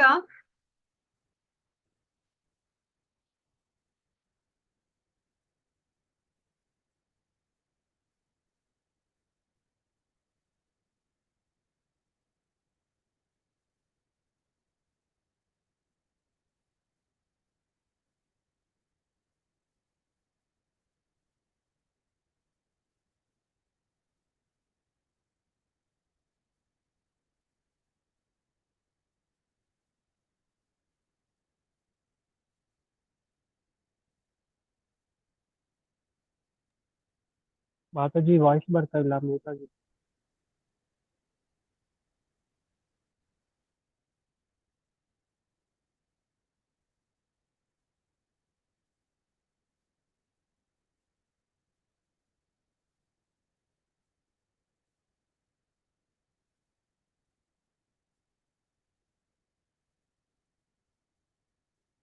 ನೋಡಿ, ಇವರೆಲ್ಲರೂ ಸಹ ಹಿಪ್ಪಿಗಳು. ಅವ್ರಿಗೆಲ್ಲರಿಗೂ ಸಹ ನಮ್ಗೆ ಈ ಕೃಷ್ಣ ಪ್ರಜ್ಞೆಯ 4 ನಿಯಂತ್ರಕ ತತ್ವಗಳೇನಿದೆ, ಯಾವ್ದ್ ಮಾಡಬಾರ್ದು ಅಂತ ಹೇಳ್ತಾರೆ, ಅವೆಲ್ಲದರ ಅಭ್ಯಾಸ ಅವ್ರಿಗಿತ್ತು. ಅಂದ್ರೆ ಅವರು ಮಾಂಸ ಭಕ್ಷಣೆ ಮಾಡ್ತಾ ಇದ್ರು, ಆಲ್ಕೋಹಾಲ್ ಸೇವನೆ ಮಾಡ್ತಾ ಇದ್ರು, ಪರಸ್ತ್ರೀ ಸಂಘ ಮಾಡ್ತಾ ಇದ್ರು, ಜೂಜಾಡ್ತಾ ಇದ್ರು. ನೋಡಿ, ಇಂಥವ್ರ ಮಧ್ಯದಲ್ಲಿ ಪ್ರಭುಪಾದ್ರು ಒಬ್ರೇನೆ ಶುದ್ಧವಾದ ವ್ಯಕ್ತಿ. ನೋಡಿ, ಇಷ್ಟು ಜನಗಳೆಲ್ಲನೂ ಸಹ ಸುತ್ತಮುತ್ತಲಿದ್ರು ಸಹ ಪ್ರಭುಪಾದ್ರು ಅದ್ ಯಾವುದೇ ಒಂದು ಅವರು ಪರಿವರ್ತನೆ ಆಗ್ಲಿಲ್ಲ. ಅವ್ರು ಎಲ್ಲರನ್ನ ಪರಿವರ್ತನೆ ಮಾಡ್ತಾರೆ, ಅವರು ಸರಿಯಾದ ಮಾರ್ಗಕ್ಕೆ ತಗೊಂಡ್ ಬರ್ತಾರೆ. ಸೊ ಇದನ್ನ ಪದ್ಮಪತ್ರ ಮೀವಾಂಬಸ ಅಂತ ಹೇಳೋದು ಅಂದ್ರೆ ಅಂತಹ ಒಂದು ವಾತಾವರಣ, ಕಲುಷಿತ ವಾತಾವರಣದ ಇದ್ರೂ ಸಹ ಪ್ರಭುಪಾದ್ರು ಶುದ್ಧರಾಗೇ ಇದ್ರು. ಮತ್ತೆ ಅವರು ಬೇರೆಯವರನ್ನು ಸಹ ಶುದ್ಧರನ್ನಾಗಿ ಮಾಡಿದ್ರು. ಈ ತರ ನಾವು ಜೀವನವನ್ನ ಮಾಡ್ಬೇಕು. ಯಾವಾಗ ಸಾಧ್ಯ ಆಗುತ್ತೆ? ನಮ್ಮ ಕರ್ಮ ಫಲಗಳನ್ನ ಭಗವಂತನಿಗೆ ಅರ್ಪಿಸಿದಾಗ ಸಾಧ್ಯ ಆಗುತ್ತೆ ಅಂತ ಹೇಳ್ತಾ ಇದ್ದಾರೆ. ಸೊ ಇವಾಗ ಇಂತಹ ವ್ಯಕ್ತಿ ಕರ್ಮ ಫಲಗಳನ್ನೆಲ್ಲ ಭಗವಂತನಿಗೆ ಅರ್ಪಿಸಿದಾಗ ಅವನೇನಾಗುತ್ತೆ? ಮುಕ್ತಿ ಪಥಕ್ಕೆ ಹೋಗ್ತಾನೆ. ಅವಾಗ ಅವನಿಗೆ ಏನಾಗುತ್ತೆ? ಆತ್ಮ ಸಾಕ್ಷಾತ್ಕಾರ ಆಗುತ್ತಲ್ಲ, ಅಂತಹ ವ್ಯಕ್ತಿ ಯಾವ ತರ ಇರ್ತಾನೆ ಅಂತ ಹೇಳ್ಬಿಟ್ಟು ಇಲ್ಲಿ ಹೇಳ್ತಾ ಇದ್ದಾರೆ. ವಿದ್ಯಾ ವಿನಯ ಸಂಪನ್ನೆ ಬ್ರಾಹ್ಮಣೆ ಗವಿಹಸ್ತಿನಿ ಶುನಿ ಚೈವಾಶ್ವಪಾಕೆ ಚ ಪಂಡಿತಾಹ ಸಮದರ್ಶಿನಃ. ನಮ್ರರಾದ ಜ್ಞಾನಿಗಳು, ನಿಜವಾದ ಜ್ಞಾನವನ್ನು ಪಡೆದವರಾದುದರಿಂದ ವಿದ್ಯಾ ವಿನಯ ಸಂಪನ್ನನಾದ ಬ್ರಾಹ್ಮಣನನ್ನು, ಹಸುವನ್ನು, ಆನೆಯನ್ನು, ನಾಯಿಯ ಮಾಂಸವನ್ನು ತಿನ್ನುವವನನ್ನು, ಅಂತ್ಯಜನನ್ನು ಒಂದೇ ರೀತಿಯಲ್ಲಿ ಕಾಣುತ್ತಾರೆ. ನಾವ್ ಯಾವಾಗ ನಮ್ಮ ಕರ್ಮ ಫಲಗಳನ್ನೆಲ್ಲ ನಾವು ಭಗವಂತನಿಗೆ ನಾವು ಅರ್ಪಿಸಿ ನಾವು ಜೀವನವನ್ನ ಮಾಡ್ತೀವೋ ಆವಾಗ ನಮ್ಗೆ ಜ್ಞಾನ ಬರುತ್ತೆ. ಎಂತಹ ಜ್ಞಾನ ಬರುತ್ತೆ ಅಂತಂದ್ರೆ, ನಮ್ಗೆ ಎಲ್ಲರನ್ನ ನಾವು ಎಲ್ಲ ಜೀವರಾಶಿಗಳನ್ನ ನಾವು ಸಮನಾಗಿ ಕಾಣ್ತೀವಿ. ಯಾಕಂದ್ರೆ ಎಲ್ಲ ಜೀವರಾಶಿಗಳನ್ನು ಪರಮಾತ್ಮ ಇದ್ದಾನೆ ಅಂತ ನಮ್ಗೆ ಗೊತ್ತಾಗತ್ತೆ. ಸೊ ಅದಕ್ಕೆ ಇಲ್ಲಿ ಏನನ್ನ ಹೇಳ್ತಾ ಇದ್ದಾರೆ? ನಮ್ರರಾದ ಜ್ಞಾನಿಗಳು ನಿಜವಾದ ಜ್ಞಾನವನ್ನ ಪಡೆದಿರ್ತಾರೆ. ಅವ್ರಿಗೆ ಗೊತ್ತಿದೆ ಇವ್ರಿಗೆಲ್ಲ ಈ ತರ ದೇಹ ಸಿಕ್ಕಿರೋದು ಅವರವರ ಕರ್ಮಾನುಸಾರ. ಅವರೆಲ್ಲರನ್ನೂ ಸಹ ಆತ್ಮ ಅಂತ ಅವ್ರಿಗೆ ಗೊತ್ತಿರುತ್ತೆ. ಅದು ನಿಜವಾದ ಜ್ಞಾನವನ್ನ ಅವ್ರು ಪಡೆದಿದ್ದಾರೆ. ಮತ್ತೆ ಆ ಎಲ್ಲಾ ದೇಹದಲ್ಲೂ ಯಾರು ವಾಸ ಮಾಡ್ತಾ ಇದ್ದಾರೆ? ಆತ್ಮದ ಜೊತೆ ಪರಮಾತ್ಮ ಇದ್ದಾನೆ ಅಂತ ಹೇಳ್ಬಿಟ್ಟು ಅವ್ರಿಗೆ ಗೊತ್ತಿರುತ್ತೆ. ಅದಕ್ಕೋಸ್ಕರ ಅವರು ಎಲ್ಲರನ್ನ, ವಿದ್ಯಾ ವಿನಯ ಸಂಪನ್ನಾದ ಬ್ರಾಹ್ಮಣನನ್ನ, ಹಸುವನ್ನ, ಆನೆಯನ್ನ, ನಾಯಿ ಮಾಂಸವನ್ನ ತಿನ್ನುವವನನ್ನು ಅಂತ ಹೇಳ್ತಾರೆ. ಅಂದ್ರೆ ಎಲ್ಲ ಸಕಲ ಜೀವರಾಶಿಗಳನ್ನು ಸಹ ಅವರು ಒಂದೇ ರೀತಿ ಕಾಣ್ತಾರೆ. ಇಲ್ಲಿ ನಾವು ತಪ್ಪಾಗಿ ಅರ್ಥ ಮಾಡ್ಕೋಬಾರ್ದು. ಹಾಗಾದ್ರೆ ನಾವ್ ಇವಾಗ ಒಂದು ನಾಯಿಯನ್ನು, ಹಂದಿಯನ್ನ ಕರ್ಕೊಂಡ್ ಬಂದ್ಬಿಟ್ಟು ನಮ್ಮ ಮನೆಯಲ್ಲಿ ಇಟ್ಕೋಬೇಕಾ? ಆ ತರ ಹೇಳ್ತಾ ಇಲ್ಲ ಅವರು. ಅದಕ್ಕೆ ಆ ಒಂದು ಪ್ರಾಣಿಗೆ ಎಂತಹ ದೇಹವನ್ನ ಹೊಂದಿದಾಗ ನಾವ್ ಏನು ಗೌರವವನ್ನ ಕೊಡ್ಬೇಕು ಆ ಗೌರವವನ್ನ ನಾವು ಕೊಡ್ಬೇಕು ಅಂತ ಹೇಳ್ಬಿಟ್ಟು ಅರ್ಥ ಮಾಡಿಸ್ತಾ ಇದ್ದಾರೆ. ಸೊ ಇಲ್ಲಿ ಆ ನಿಜವಾದ ಜ್ಞಾನವನ್ನ ಪಡೆದವರು ಎಲ್ಲ ಜೀವರಾಶಿಗಳಿಗೂ ಸಹ ಸಮನಾಗಿ ಅವ್ರು ನೋಡ್ತಾರೆ. ಅದಕ್ಕೆ ನಮ್ಗೆ ಭಾಗವತಮಲ್ಲಿ ಹೇಳ್ತಾರೆ ಪ್ರಜಾ ಅನ್ನೋ ಒಂದು ಮಾತು ಬರುತ್ತೆ. ಪ್ರಜಾ ಅಂದ್ರೆ ನಾವೇನಂತ ಅರ್ಥ ಮಾಡ್ಕೊಂಡ್ಬಿಡ್ತೀವಿ ಯಾವಾಗ್ಲೂ ಬೇಗ, ಮನುಷ್ಯರು ಮಾತ್ರನೇ ಪ್ರಜೆಗಳು ಅಂತ ಅರ್ಥ ಮಾಡ್ಕೋತೀವಿ. ಇಲ್ಲ, ಪ್ರತಿಯೊಂದು ಜೀವರಾಶಿಗಳು ಯಾರ್ಯಾರೆಲ್ಲನೂ ಸಹ, ಯಾವುದೇ ಒಂದು ಜೀವರಾಶಿ ಒಂದು ಊರಿನಲ್ಲಿ, ಅದು ಒಂದು ನಗರದಲ್ಲಿ, ಒಂದು ರಾಜ್ಯದಲ್ಲಿ ಜನ್ಮವನ್ನ ಪಡೆದಿದ್ರೆ ಅವರೆಲ್ಲರೂ ಪ್ರಜೆಗಳಾಗ್ತಾರೆ. ಅದಕ್ಕೇನೆ ಇವಾಗ ಅಂದ್ರೆ ಯುಧಿಷ್ಠಿರ ಮಹಾರಾಜ ಅಂತಹ, ಅಂದ್ರೆ ರಾಮರಾಜ್ಯ ಅಂತ ನಾವೆಲ್ಲ ಏನ್ ಹೇಳ್ತೀವಿ, ಶ್ರೀರಾಮಚಂದ್ರ, ಅವರೆಲ್ಲರನ್ನೂ ಸಹ ಎಲ್ಲ ಪ್ರಜೆಗಳನ್ನು ಅವರು ಚೆನ್ನಾಗಿ ನೋಡ್ಕೋತಿದ್ರು. ಅಂದ್ರೆ ಬರೇ ಮನುಷ್ಯರನ್ನ ಮಾತ್ರ ಅಲ್ಲ, ಸಕಲ ಜೀವರಾಶಿಗಳನ್ನು ಸಹ ಅವರು ಸಮನಾಗಿ ಅವರು ನೋಡ್ಕೋತಾ ಇದ್ರು. ಸೊ ಅದನ್ನ ನಾವಿಲ್ಲಿ ಅರ್ಥ ಮಾಡ್ಕೋಬೇಕಾಗಿರೋದು. ಮತ್ತೆ ಇದು ತುಂಬಾ ಮುಖ್ಯವಾದ ಶ್ಲೋಕ. ಸೊ ಇದನ್ನ ನಾವು ಚೆನ್ನಾಗಿ ಅರ್ಥ ಮಾಡ್ಕೋಬೇಕಾಗಿರೋದು. ಏಯಿ ಸಂಸ್ಪರ್ಶ ಜಾಭೋಗ ದುಃಖ ಯೋನಯ ಏವತೆ ಆದ್ಯಂತವಂತಹ ಕೌಂತೆಯ ನತೇಶು ರಮತೆ ಬುಧಃ. ವಿಷಯೇಂದ್ರಿಯಗಳ ಸಂಪರ್ಕವು ದುಃಖವನ್ನ ಉಂಟು ಮಾಡುವುದರಿಂದ ವಿವೇಕಿಯಾದವನು ಅದರಲ್ಲಿ ತೊಡಗುವುದಿಲ್ಲ. ಕುಂತಿ ಪುತ್ರನಾದ ಅರ್ಜುನನೇ, ಇಂತಹ ಸುಖಗಳಿಗೆ ಆದಿಯೂ ಅಂತ್ಯವೂ ಉಂಟು, ಆದುದರಿಂದ ವಿವೇಕಿಯಾದವನು ಅವುಗಳಲ್ಲಿ ಸಂತೋಷ ಪಡುವುದಿಲ್ಲ ಅಂತ ಹೇಳ್ತಾ ಇದ್ದಾರೆ. ನೋಡಿ, ಇಲ್ಲಿ ವಿಷಯೇಂದ್ರಿಯಗಳ ಸಂಪರ್ಕವು ಅಂತ ಹೇಳ್ತಾ ಇದ್ದಾರೆ. ಅಂದ್ರೆ ನಮ್ಮ ಪಂಚೇಂದ್ರಿಯಗಳು, ಕಿವಿ, ಕಣ್ಣು, ನಾಲಿಗೆ, ಚರ್ಮ, ಮತ್ತೆ ಅದು ಮೂಗು, ಇವೆಲ್ಲನೂ ಸಹ ಯಾವ್ದ್ರ ಜೊತೆನಾದ್ರೂ ಸಂಪರ್ಕ ಬರುತ್ತೆ. ಸಂಪರ್ಕಕ್ಕೆ ಬಂದಾಗ ನಮ್ಗೆ ಅದನ್ನ ಅನುಭವಿಸ್ಬೇಕು ಅಂತ ಅನ್ಸುತ್ತೆ. ಆದ್ರೆ ಇಲ್ಲಿ ಜ್ಞಾನಿ ಆದವನಿಗೆ ಏನ್ ಗೊತ್ತಿರುತ್ತೆ ಅಂತಂದ್ರೆ ಇವೆಲ್ಲವೂ ಸಹ ದುಃಖವನ್ನ ತಂದ್ಕೊಡುತ್ತೆ ಅಂತ ಅವ್ರಿಗೆ ಗೊತ್ತಿರುತ್ತೆ. ಅದಕ್ಕೋಸ್ಕರ ವಿವೇಕಿಯಾದವನು ಇಂತಹ ಅಂದ್ರೆ ಈ ವಿಷಯಗಳನ್ನ ಅನುಭವಿಸೋದ್ರಲ್ಲಿ ತನ್ನನ್ನು ತಾನು ತೊಡಗಿಸ್ಕೊಳೋದಿಲ್ಲ ಅಂತ ಹೇಳ್ತಾ ಇದ್ದಾರೆ. ಕುಂತಿ ಪುತ್ರನಾದ ಅರ್ಜುನನೇ, ಇಂತಹ ಸುಖಗಳಿಗೆ, ಅಕಸ್ಮಾತ್ ನಮ್ಗೆ ಇಂತಹ ಇಂದ್ರಿಯಗಳ ವಸ್ತುಗಳು ಅಂತ ನಾವ್ ಏನ್ ಹೇಳ್ತೀವೋ ಅದನ್ನ ನೋಡಿದಾಗ ಓ ಸುಖ ಸಿಗುತ್ತೆ ಅಂತ ಹೇಳ್ಬಿಟ್ಟು ಇರಬಹುದು. ಆದ್ರೆ ಈ ಸುಖಕ್ಕೆ ಏನಿದೆ, ಆದಿನೂ ಇದೆ, ಅಂತ್ಯನೂ ಇದೆ. ಅದಕ್ಕೊಂದು ಮೊದಲು ಮತ್ತೆ ಕೊನೆ ಅಂತಾನೂ ಇದೆ. ಅದು ಶಾಶ್ವತವಾಗಿರೋ ಸುಖವನ್ನ ಅದು ತಂದ್ಕೊಡೋದಿಲ್ಲ. ಈಗ ಹೇಗೆ ಈ ಆತ್ಮಾನಂದ ಅಂತ ನಾವು ಏನ್ ಹೇಳ್ತೀವೋ ಅದು ಶಾಶ್ವತವಾದ ಸುಖವನ್ನ, ಸಂತೋಷವನ್ನ ತಂದ್ಕೊಡುತ್ತೆ. ಆದ್ರೆ ಈ ವಿಷಯೇಂದ್ರಿಯಗಳ ಸುಖ ಏನಿದೆ ಅದಕ್ಕೆ ಆದಿ ಅಂತ ಉಂಟು, ಮತ್ತೆ ಅಂತ್ಯ ಅಂತ ಉಂಟು. ಅದಕ್ಕೋಸ್ಕರ ವಿವೇಕಿಯಾದವನು ಅವುಗಳಲ್ಲಿ ಸಂತೋಷ ಪಡುವುದಿಲ್ಲ ಅಂತ ಹೇಳ್ತಾ ಇದ್ದಾರೆ. ಸೊ ಇದನ್ನ ನಮ್ಗೆ ಹೇಗೆ ಅರ್ಥ ಮಾಡಿಸ್ತಾ ಇದ್ದಾರೆ ಅಂತಂದ್ರೆ, ಇಲ್ಲಿ ಬೆಳಕಿನ ಹುಳುಗಳನ್ನ ನೋಡ್ತಾ ಇದ್ದೀವಿ. ಈ ಬೆಳಕಿನ ಹುಳುಗಳ ಒಂದು ಕಣ್ಣುಗಳು ತುಂಬಾ ಸ್ಟ್ರಾಂಗ್ ಆಗಿರುತ್ತೆ. ಸೊ ಅದಕ್ಕೋಸ್ಕರ ಅದೇನ್ ಮಾಡುತ್ತೆ, ಎಲ್ಲೇ ಬೆಳಕಿದ್ರೂ ಸಹ ಅದು ಅಲ್ಲಿ ಹೋಗಿ ಮುತ್ತಿಗೆಯನ್ನ ಹಾಕುತ್ತೆ. ಮುತ್ತಿಗೆಯನ್ನ ಹಾಕಿ ತನ್ನ ದೇಹವನ್ನೇ ಅದರಲ್ಲಿ ಸುಡೋ ತರ ಅದು ಮಾಡ್ಕೊಳುತ್ತೆ. ಅಂದ್ರೆ ಏನಕ್ಕೆ ಈ ತರ ಆಯ್ತು, ತನ್ನ ಕಣ್ಣುಗಳು ಸ್ಟ್ರಾಂಗ್ ಇರೋದ್ರಿಂದ, ಆ ಒಂದು ಇಂದ್ರಿಯ ತುಂಬಾ ಸ್ಟ್ರಾಂಗ್ ಇರೋದ್ರಿಂದ ಅದು ತನ್ನ ಪ್ರಾಣವನ್ನೇ ಅದು ಕಳ್ಕೊತಾ ಇದೆ, ಈ ಬೆಳಕಿನ ಹುಳುಗಳು. ಸೊ ಅದೇ ತರ ಇಲ್ಲಿ ನಾವು ಜಿಂಕೆಯನ್ನ ನೋಡ್ತಾ ಇದೀವಿ. ಜಿಂಕೆಯ ಕಿವಿಗಳು ತುಂಬಾ ಸ್ಟ್ರಾಂಗ್. ಅದಕ್ಕೋಸ್ಕರ ಆ ಬೇಟೆ ಆಡೋರು ಏನ್ ಮಾಡ್ತಾರೆ ಅಂತಂದ್ರೆ ಒಂದು ತುಂಬಾ ಚೆನ್ನಾಗಿರೋ ಮ್ಯೂಸಿಕ್ ಅನ್ನ ಹಾಕ್ತಾರೆ. ಮ್ಯೂಸಿಕ್ ಅನ್ನ ಅದು ಅರಸ್ಕೊಂಡು ಆ ಜಿಂಕೆ ಅದ್ರಲ್ಲೇ ಮಗ್ನನಾಗ್ಬಿಡುತ್ತೆ. ಅದನ್ನ ಕೇಳಿಸ್ಕೊಂಡು ಆಲಿಸ್ಕೊಂಡು ಅದ್ರಲ್ಲೇ ಮಗ್ನನಾಗ್ಬಿಡುತ್ತೆ. ಅವಾಗ ಏನಾಗುತ್ತೆ, ಆ ಬೇಟೆಗಾರ ಆ ಜಿಂಕೆಯನ್ನ ಅವನು ಬಂಧಿಸ್ಕೊಂಡು ಕರ್ಕೊಂಡು ಹೋಗ್ತಾನೆ. ಸೊ ಕೊನೆಗೆ ತನ್ನ ಕಿವಿ ತುಂಬಾ ಚುರುಕಾಗಿರೋದ್ರಿಂದ ಆ ಇಂದ್ರಿಯದಿಂದ ಏನ್ ತೊಂದರೆ ಆಯ್ತು, ಈಗ ಜಿಂಕೆ ಅದು ತನ್ನ ಜೀವನವನ್ನೇ ಅದು ಈಗ ಏನು ವ್ಯರ್ಥ ಮಾಡ್ಕೋತಾ ಇದೆ ಅದು. ಸೊ ಮತ್ತೆ ಅದೇ ತರ ದುಂಬಿ. ಸೊ ದುಂಬಿಗೆ ಆ ವಾಸನೆಯನ್ನ ಗ್ರಹಿಸೋದು ತುಂಬಾ ಸ್ಟ್ರಾಂಗ್ ಆಗಿದೆ. ಸೊ ಅದಕ್ಕೋಸ್ಕರ ಏನ್ ಮಾಡುತ್ತೆ, ಅದು ಒಂದು ಹೂವಿನಿಂದ ಇನ್ನೊಂದು ಹೂವಿಗೆ ಅದು ಆರ್ತಾ ಇರುತ್ತೆ. ಅದೇ ತರ ಅದು ಆ ಮಕರಂದವನ್ನ ಹೀರ್ತಾ ಇರ್ಬೇಕಾದ್ರೆ ಅಕಸ್ಮಾತ್ ಏನು ಸಂಜೆ ಆಗಿದ ತಕ್ಷಣ ಏನಾಗುತ್ತೆ, ಆ ಕಮಲದ ಹೂವು ಮುಚ್ಕೊಂಡ್ಬಿಡುತ್ತೆ. ಮುಚ್ಕೊಂಡಾಗ ಏನಾಗುತ್ತೆ, ಆ ಹುಳು ಅಲ್ಲೇ ಸತ್ತು ಹೋಗ್ಬಿಡುತ್ತೆ, ಆ ದುಂಬಿ ಅಲ್ಲೇ ಸತ್ತು ಹೋಗುತ್ತೆ. ಅಂದ್ರೆ ಅದರ ಗ್ರಹಣ ಶಕ್ತಿ ತುಂಬಾ ಹೆಚ್ಚಾಗಿರೋದ್ರಿಂದ ಅದು ತನ್ನ ಜೀವಕ್ಕೆ ಅದು ಅಪಾಯವನ್ನ ಅದು ತಂದ್ಕೊಳುತ್ತೆ. ಸೊ ಅದೇ ತರನೇ ಇವಾಗ ಮೀನಿಗೆ ನಾಲಿಗೆಯ ರುಚಿ ತುಂಬಾ ಹೆಚ್ಚು. ಸೊ ಅವಾಗ ಏನಾಗುತ್ತೆ, ಗಾಳಕ್ಕೆ ಸಿಕ್ಕಿರೋಂತಹ ಆ ಆಹಾರವನ್ನ ತಿನ್ಲಿಕ್ಕೆ ಹೋದಾಗ ಏನಾಗುತ್ತೆ, ಅದು ತನ್ನ ಪ್ರಾಣವನ್ನೇ ಅದು ಕಳ್ಕೊಂಡ್ಬಿಡುತ್ತೆ. ಸೊ ಅದೇ ತರನೇ ಆನೆಗೆ ಚರ್ಮ ಅದು ತುಂಬಾ ಸ್ಟ್ರಾಂಗ್ ಆಗಿದೆ. ಸೊ ಅದಕ್ಕೋಸ್ಕರ ಆ ಆನೆಯನ್ನ ಹಿಡಿಲಿಕ್ಕೆ ಏನ್ ಮಾಡ್ತಾರೆ, ಅದು ಹೆಣ್ಣು ಆನೆಯನ್ನ ಮುಂದೆ ಹೋಗೋ ತರ ಮಾಡ್ತಾರೆ ಆ ಗಂಡು ಆನೆಯ ಮುಂದೆ. ಅವಾಗ ಏನಾಗುತ್ತೆ, ಅಲ್ಲೊಂದು ಕೆಡ್ಡವನ್ನ ತೋಡಿರ್ತಾರೆ.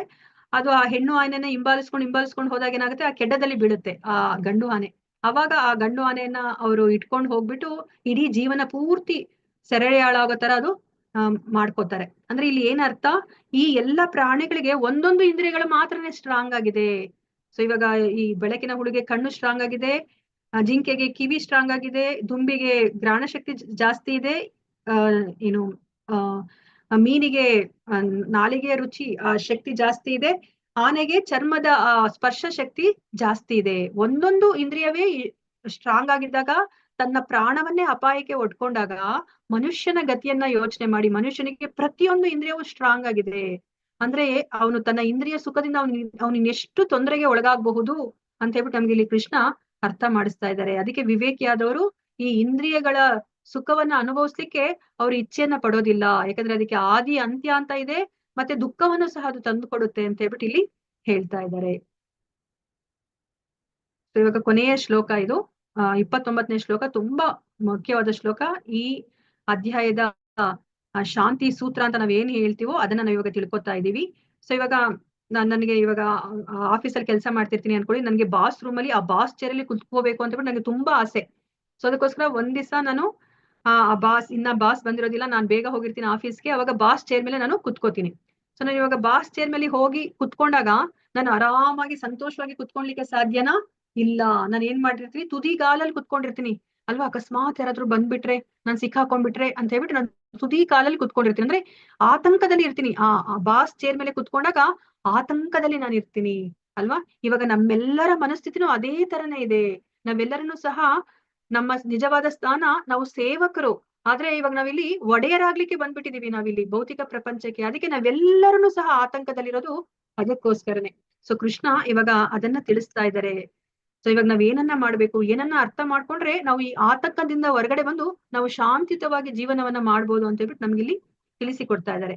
ಭೋಕ್ತಾರಂ ಯಜ್ಞ ತಪಸಾಂ ಸರ್ವಲೋಕ ಮಹೇಶ್ವರಂ ಸುಹೃದಂ ಸರ್ವಭೂತಾನಾಂ ಜ್ಞಾತ್ವಾ ಮಾಂ ಶಾಂತಿ ಮೃಚ್ಛತಿ. ನನ್ನ ವಿಷಯವಾಗಿ ಸಂಪೂರ್ಣ ಪ್ರಜ್ಞೆಯನ್ನಿಟ್ಟುಕೊಂಡು ಎಲ್ಲ ಯಜ್ಞಗಳ ಮತ್ತು ತಪಸ್ಸುಗಳ ಕಟ್ಟ ಕಡೆಯ ಭೋಕ್ತಾ ನಾನೇ, ಎಲ್ಲ ಲೋಕಗಳ ಮತ್ತು ದೇವತೆಗಳ ಪರಮ ಪ್ರಭು ನಾನೇ, ಮತ್ತು ಎಲ್ಲ ಜೀವಿಗಳ ಉಪಕಾರಿಯು ಹಿತೈಷಿಯು ನಾನೇ ಎಂದು ಅರಿತ ಮನುಷ್ಯನು ಐಹಿಕ ದುಃಖಗಳ ಯಾತನೆಯಿಂದ ಮುಕ್ತನಾಗಿ ಶಾಂತಿಯನ್ನ ಪಡೆಯುವನು ಅಂತ ಹೇಳ್ಬಿಟ್ಟು ಹೇಳ್ತಾ ಇದ್ದಾರೆ ನೋಡಿ. ಅದಕ್ಕೆ ಇದನ್ನ ಶಾಂತಿ ಮಂತ್ರ ಅಂತ ಹೇಳ್ತಾರೆ. ಸೊ ಇವಾಗ ನಾವು ಎಲ್ಲರನ್ನು ಸಹೋದರರಾಗಿರ್ಬೇಕು, ಒಂದು ರಾಷ್ಟ್ರ ಇನ್ನೊಂದು ರಾಷ್ಟ್ರ ಅಂತ ಹೇಳ್ಬಿಟ್ಟು ಅಲ್ಲಿ ವಿಶ್ವ ಶಾಂತಿ ಬೇಕು ಅಂತ ಹೇಳ್ಬಿಟ್ಟು ಎಲ್ಲಾ ದೇಶಗಳ ಫ್ಲಾಗ್ ಅನ್ನ ಅಲ್ಲಿ ಹಾಕಿ ಇಟ್ಟಿರ್ತಾರೆ ಅಲ್ವಾ. ಸೊ ನಾವಿಲ್ಲಿ ಎಲ್ಲರೂ ಒಬ್ರಿಗೊಬ್ರು ಬ್ರದರ್ಸ್ ಅಂತ ಹೇಳ್ಬಿಟ್ಟು, ಆದ್ರೆ ಅದು ಸಾಧ್ಯನೇ ಇಲ್ಲ ಅಲ್ವಾ.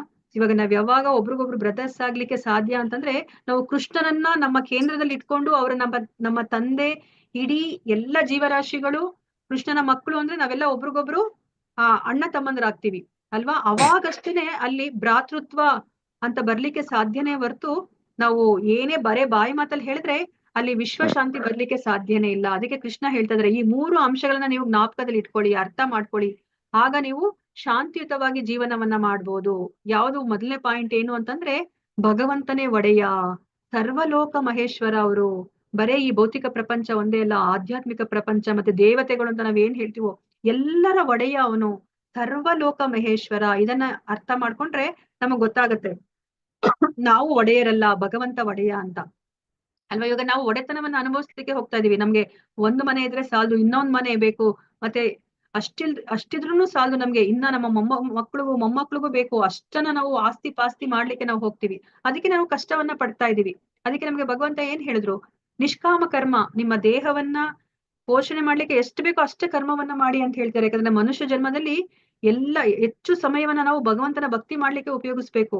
ನಾವು ಈ ತರ ಆಸ್ತಿ ಪಾಸ್ತಿ ಮಾಡ್ಕೊಂಡು ಅಂದ್ರೆ ಇದೆಲ್ಲ ಅಶಾಶ್ವತವಾದದ್ದು. ನಾವು ದೇಹವನ್ನ ಬಿಟ್ಟಿದ ತಕ್ಷಣ ಅದ್ಯಾವ್ದಕ್ಕೂ ಬೆಲೆನೇ ಇಲ್ದಂಗ ಆಗತ್ತೆ ಅಲ್ವಾ. ಅಂತದಕ್ಕೆ ನಾವ್ ಇವಾಗ ಸಮಯವನ್ನ ವ್ಯರ್ಥ ಮಾಡ್ತಾ ಇದೀವಿ.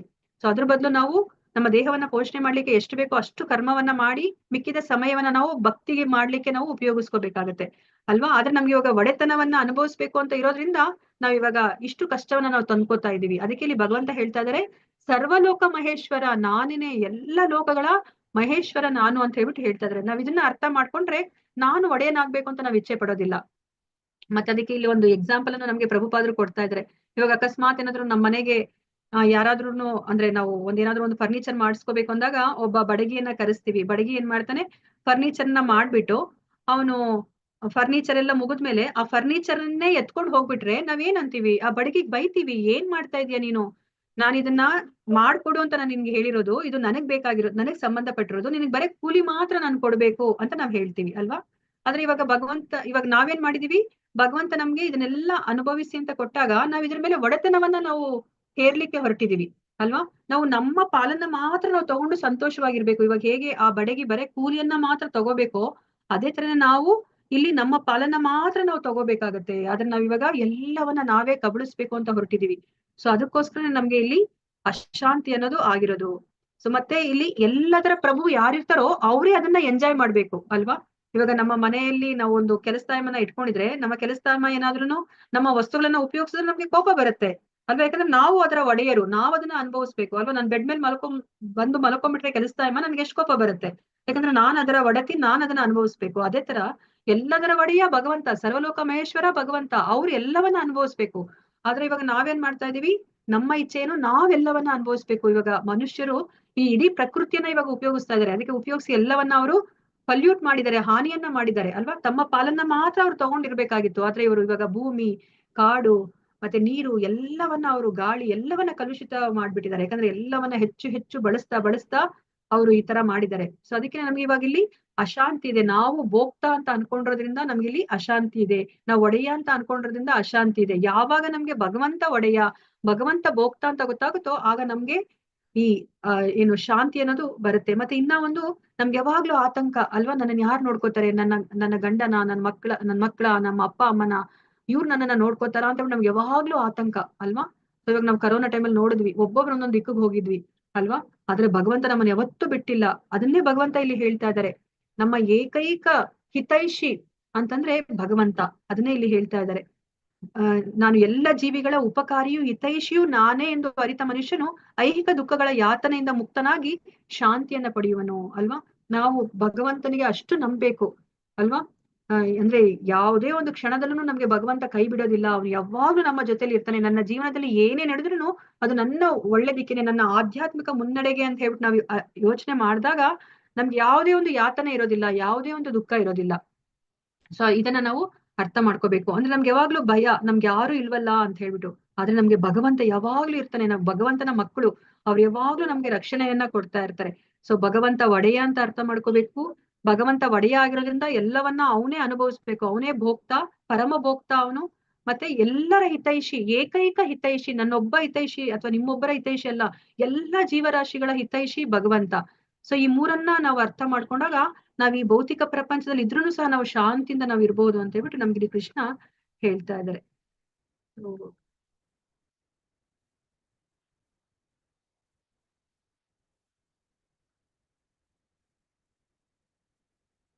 ಸೊ ಅದಕ್ಕೋಸ್ಕರ ನಾವು ಭಗವಂತನ ಜೊತೆ ನಾವು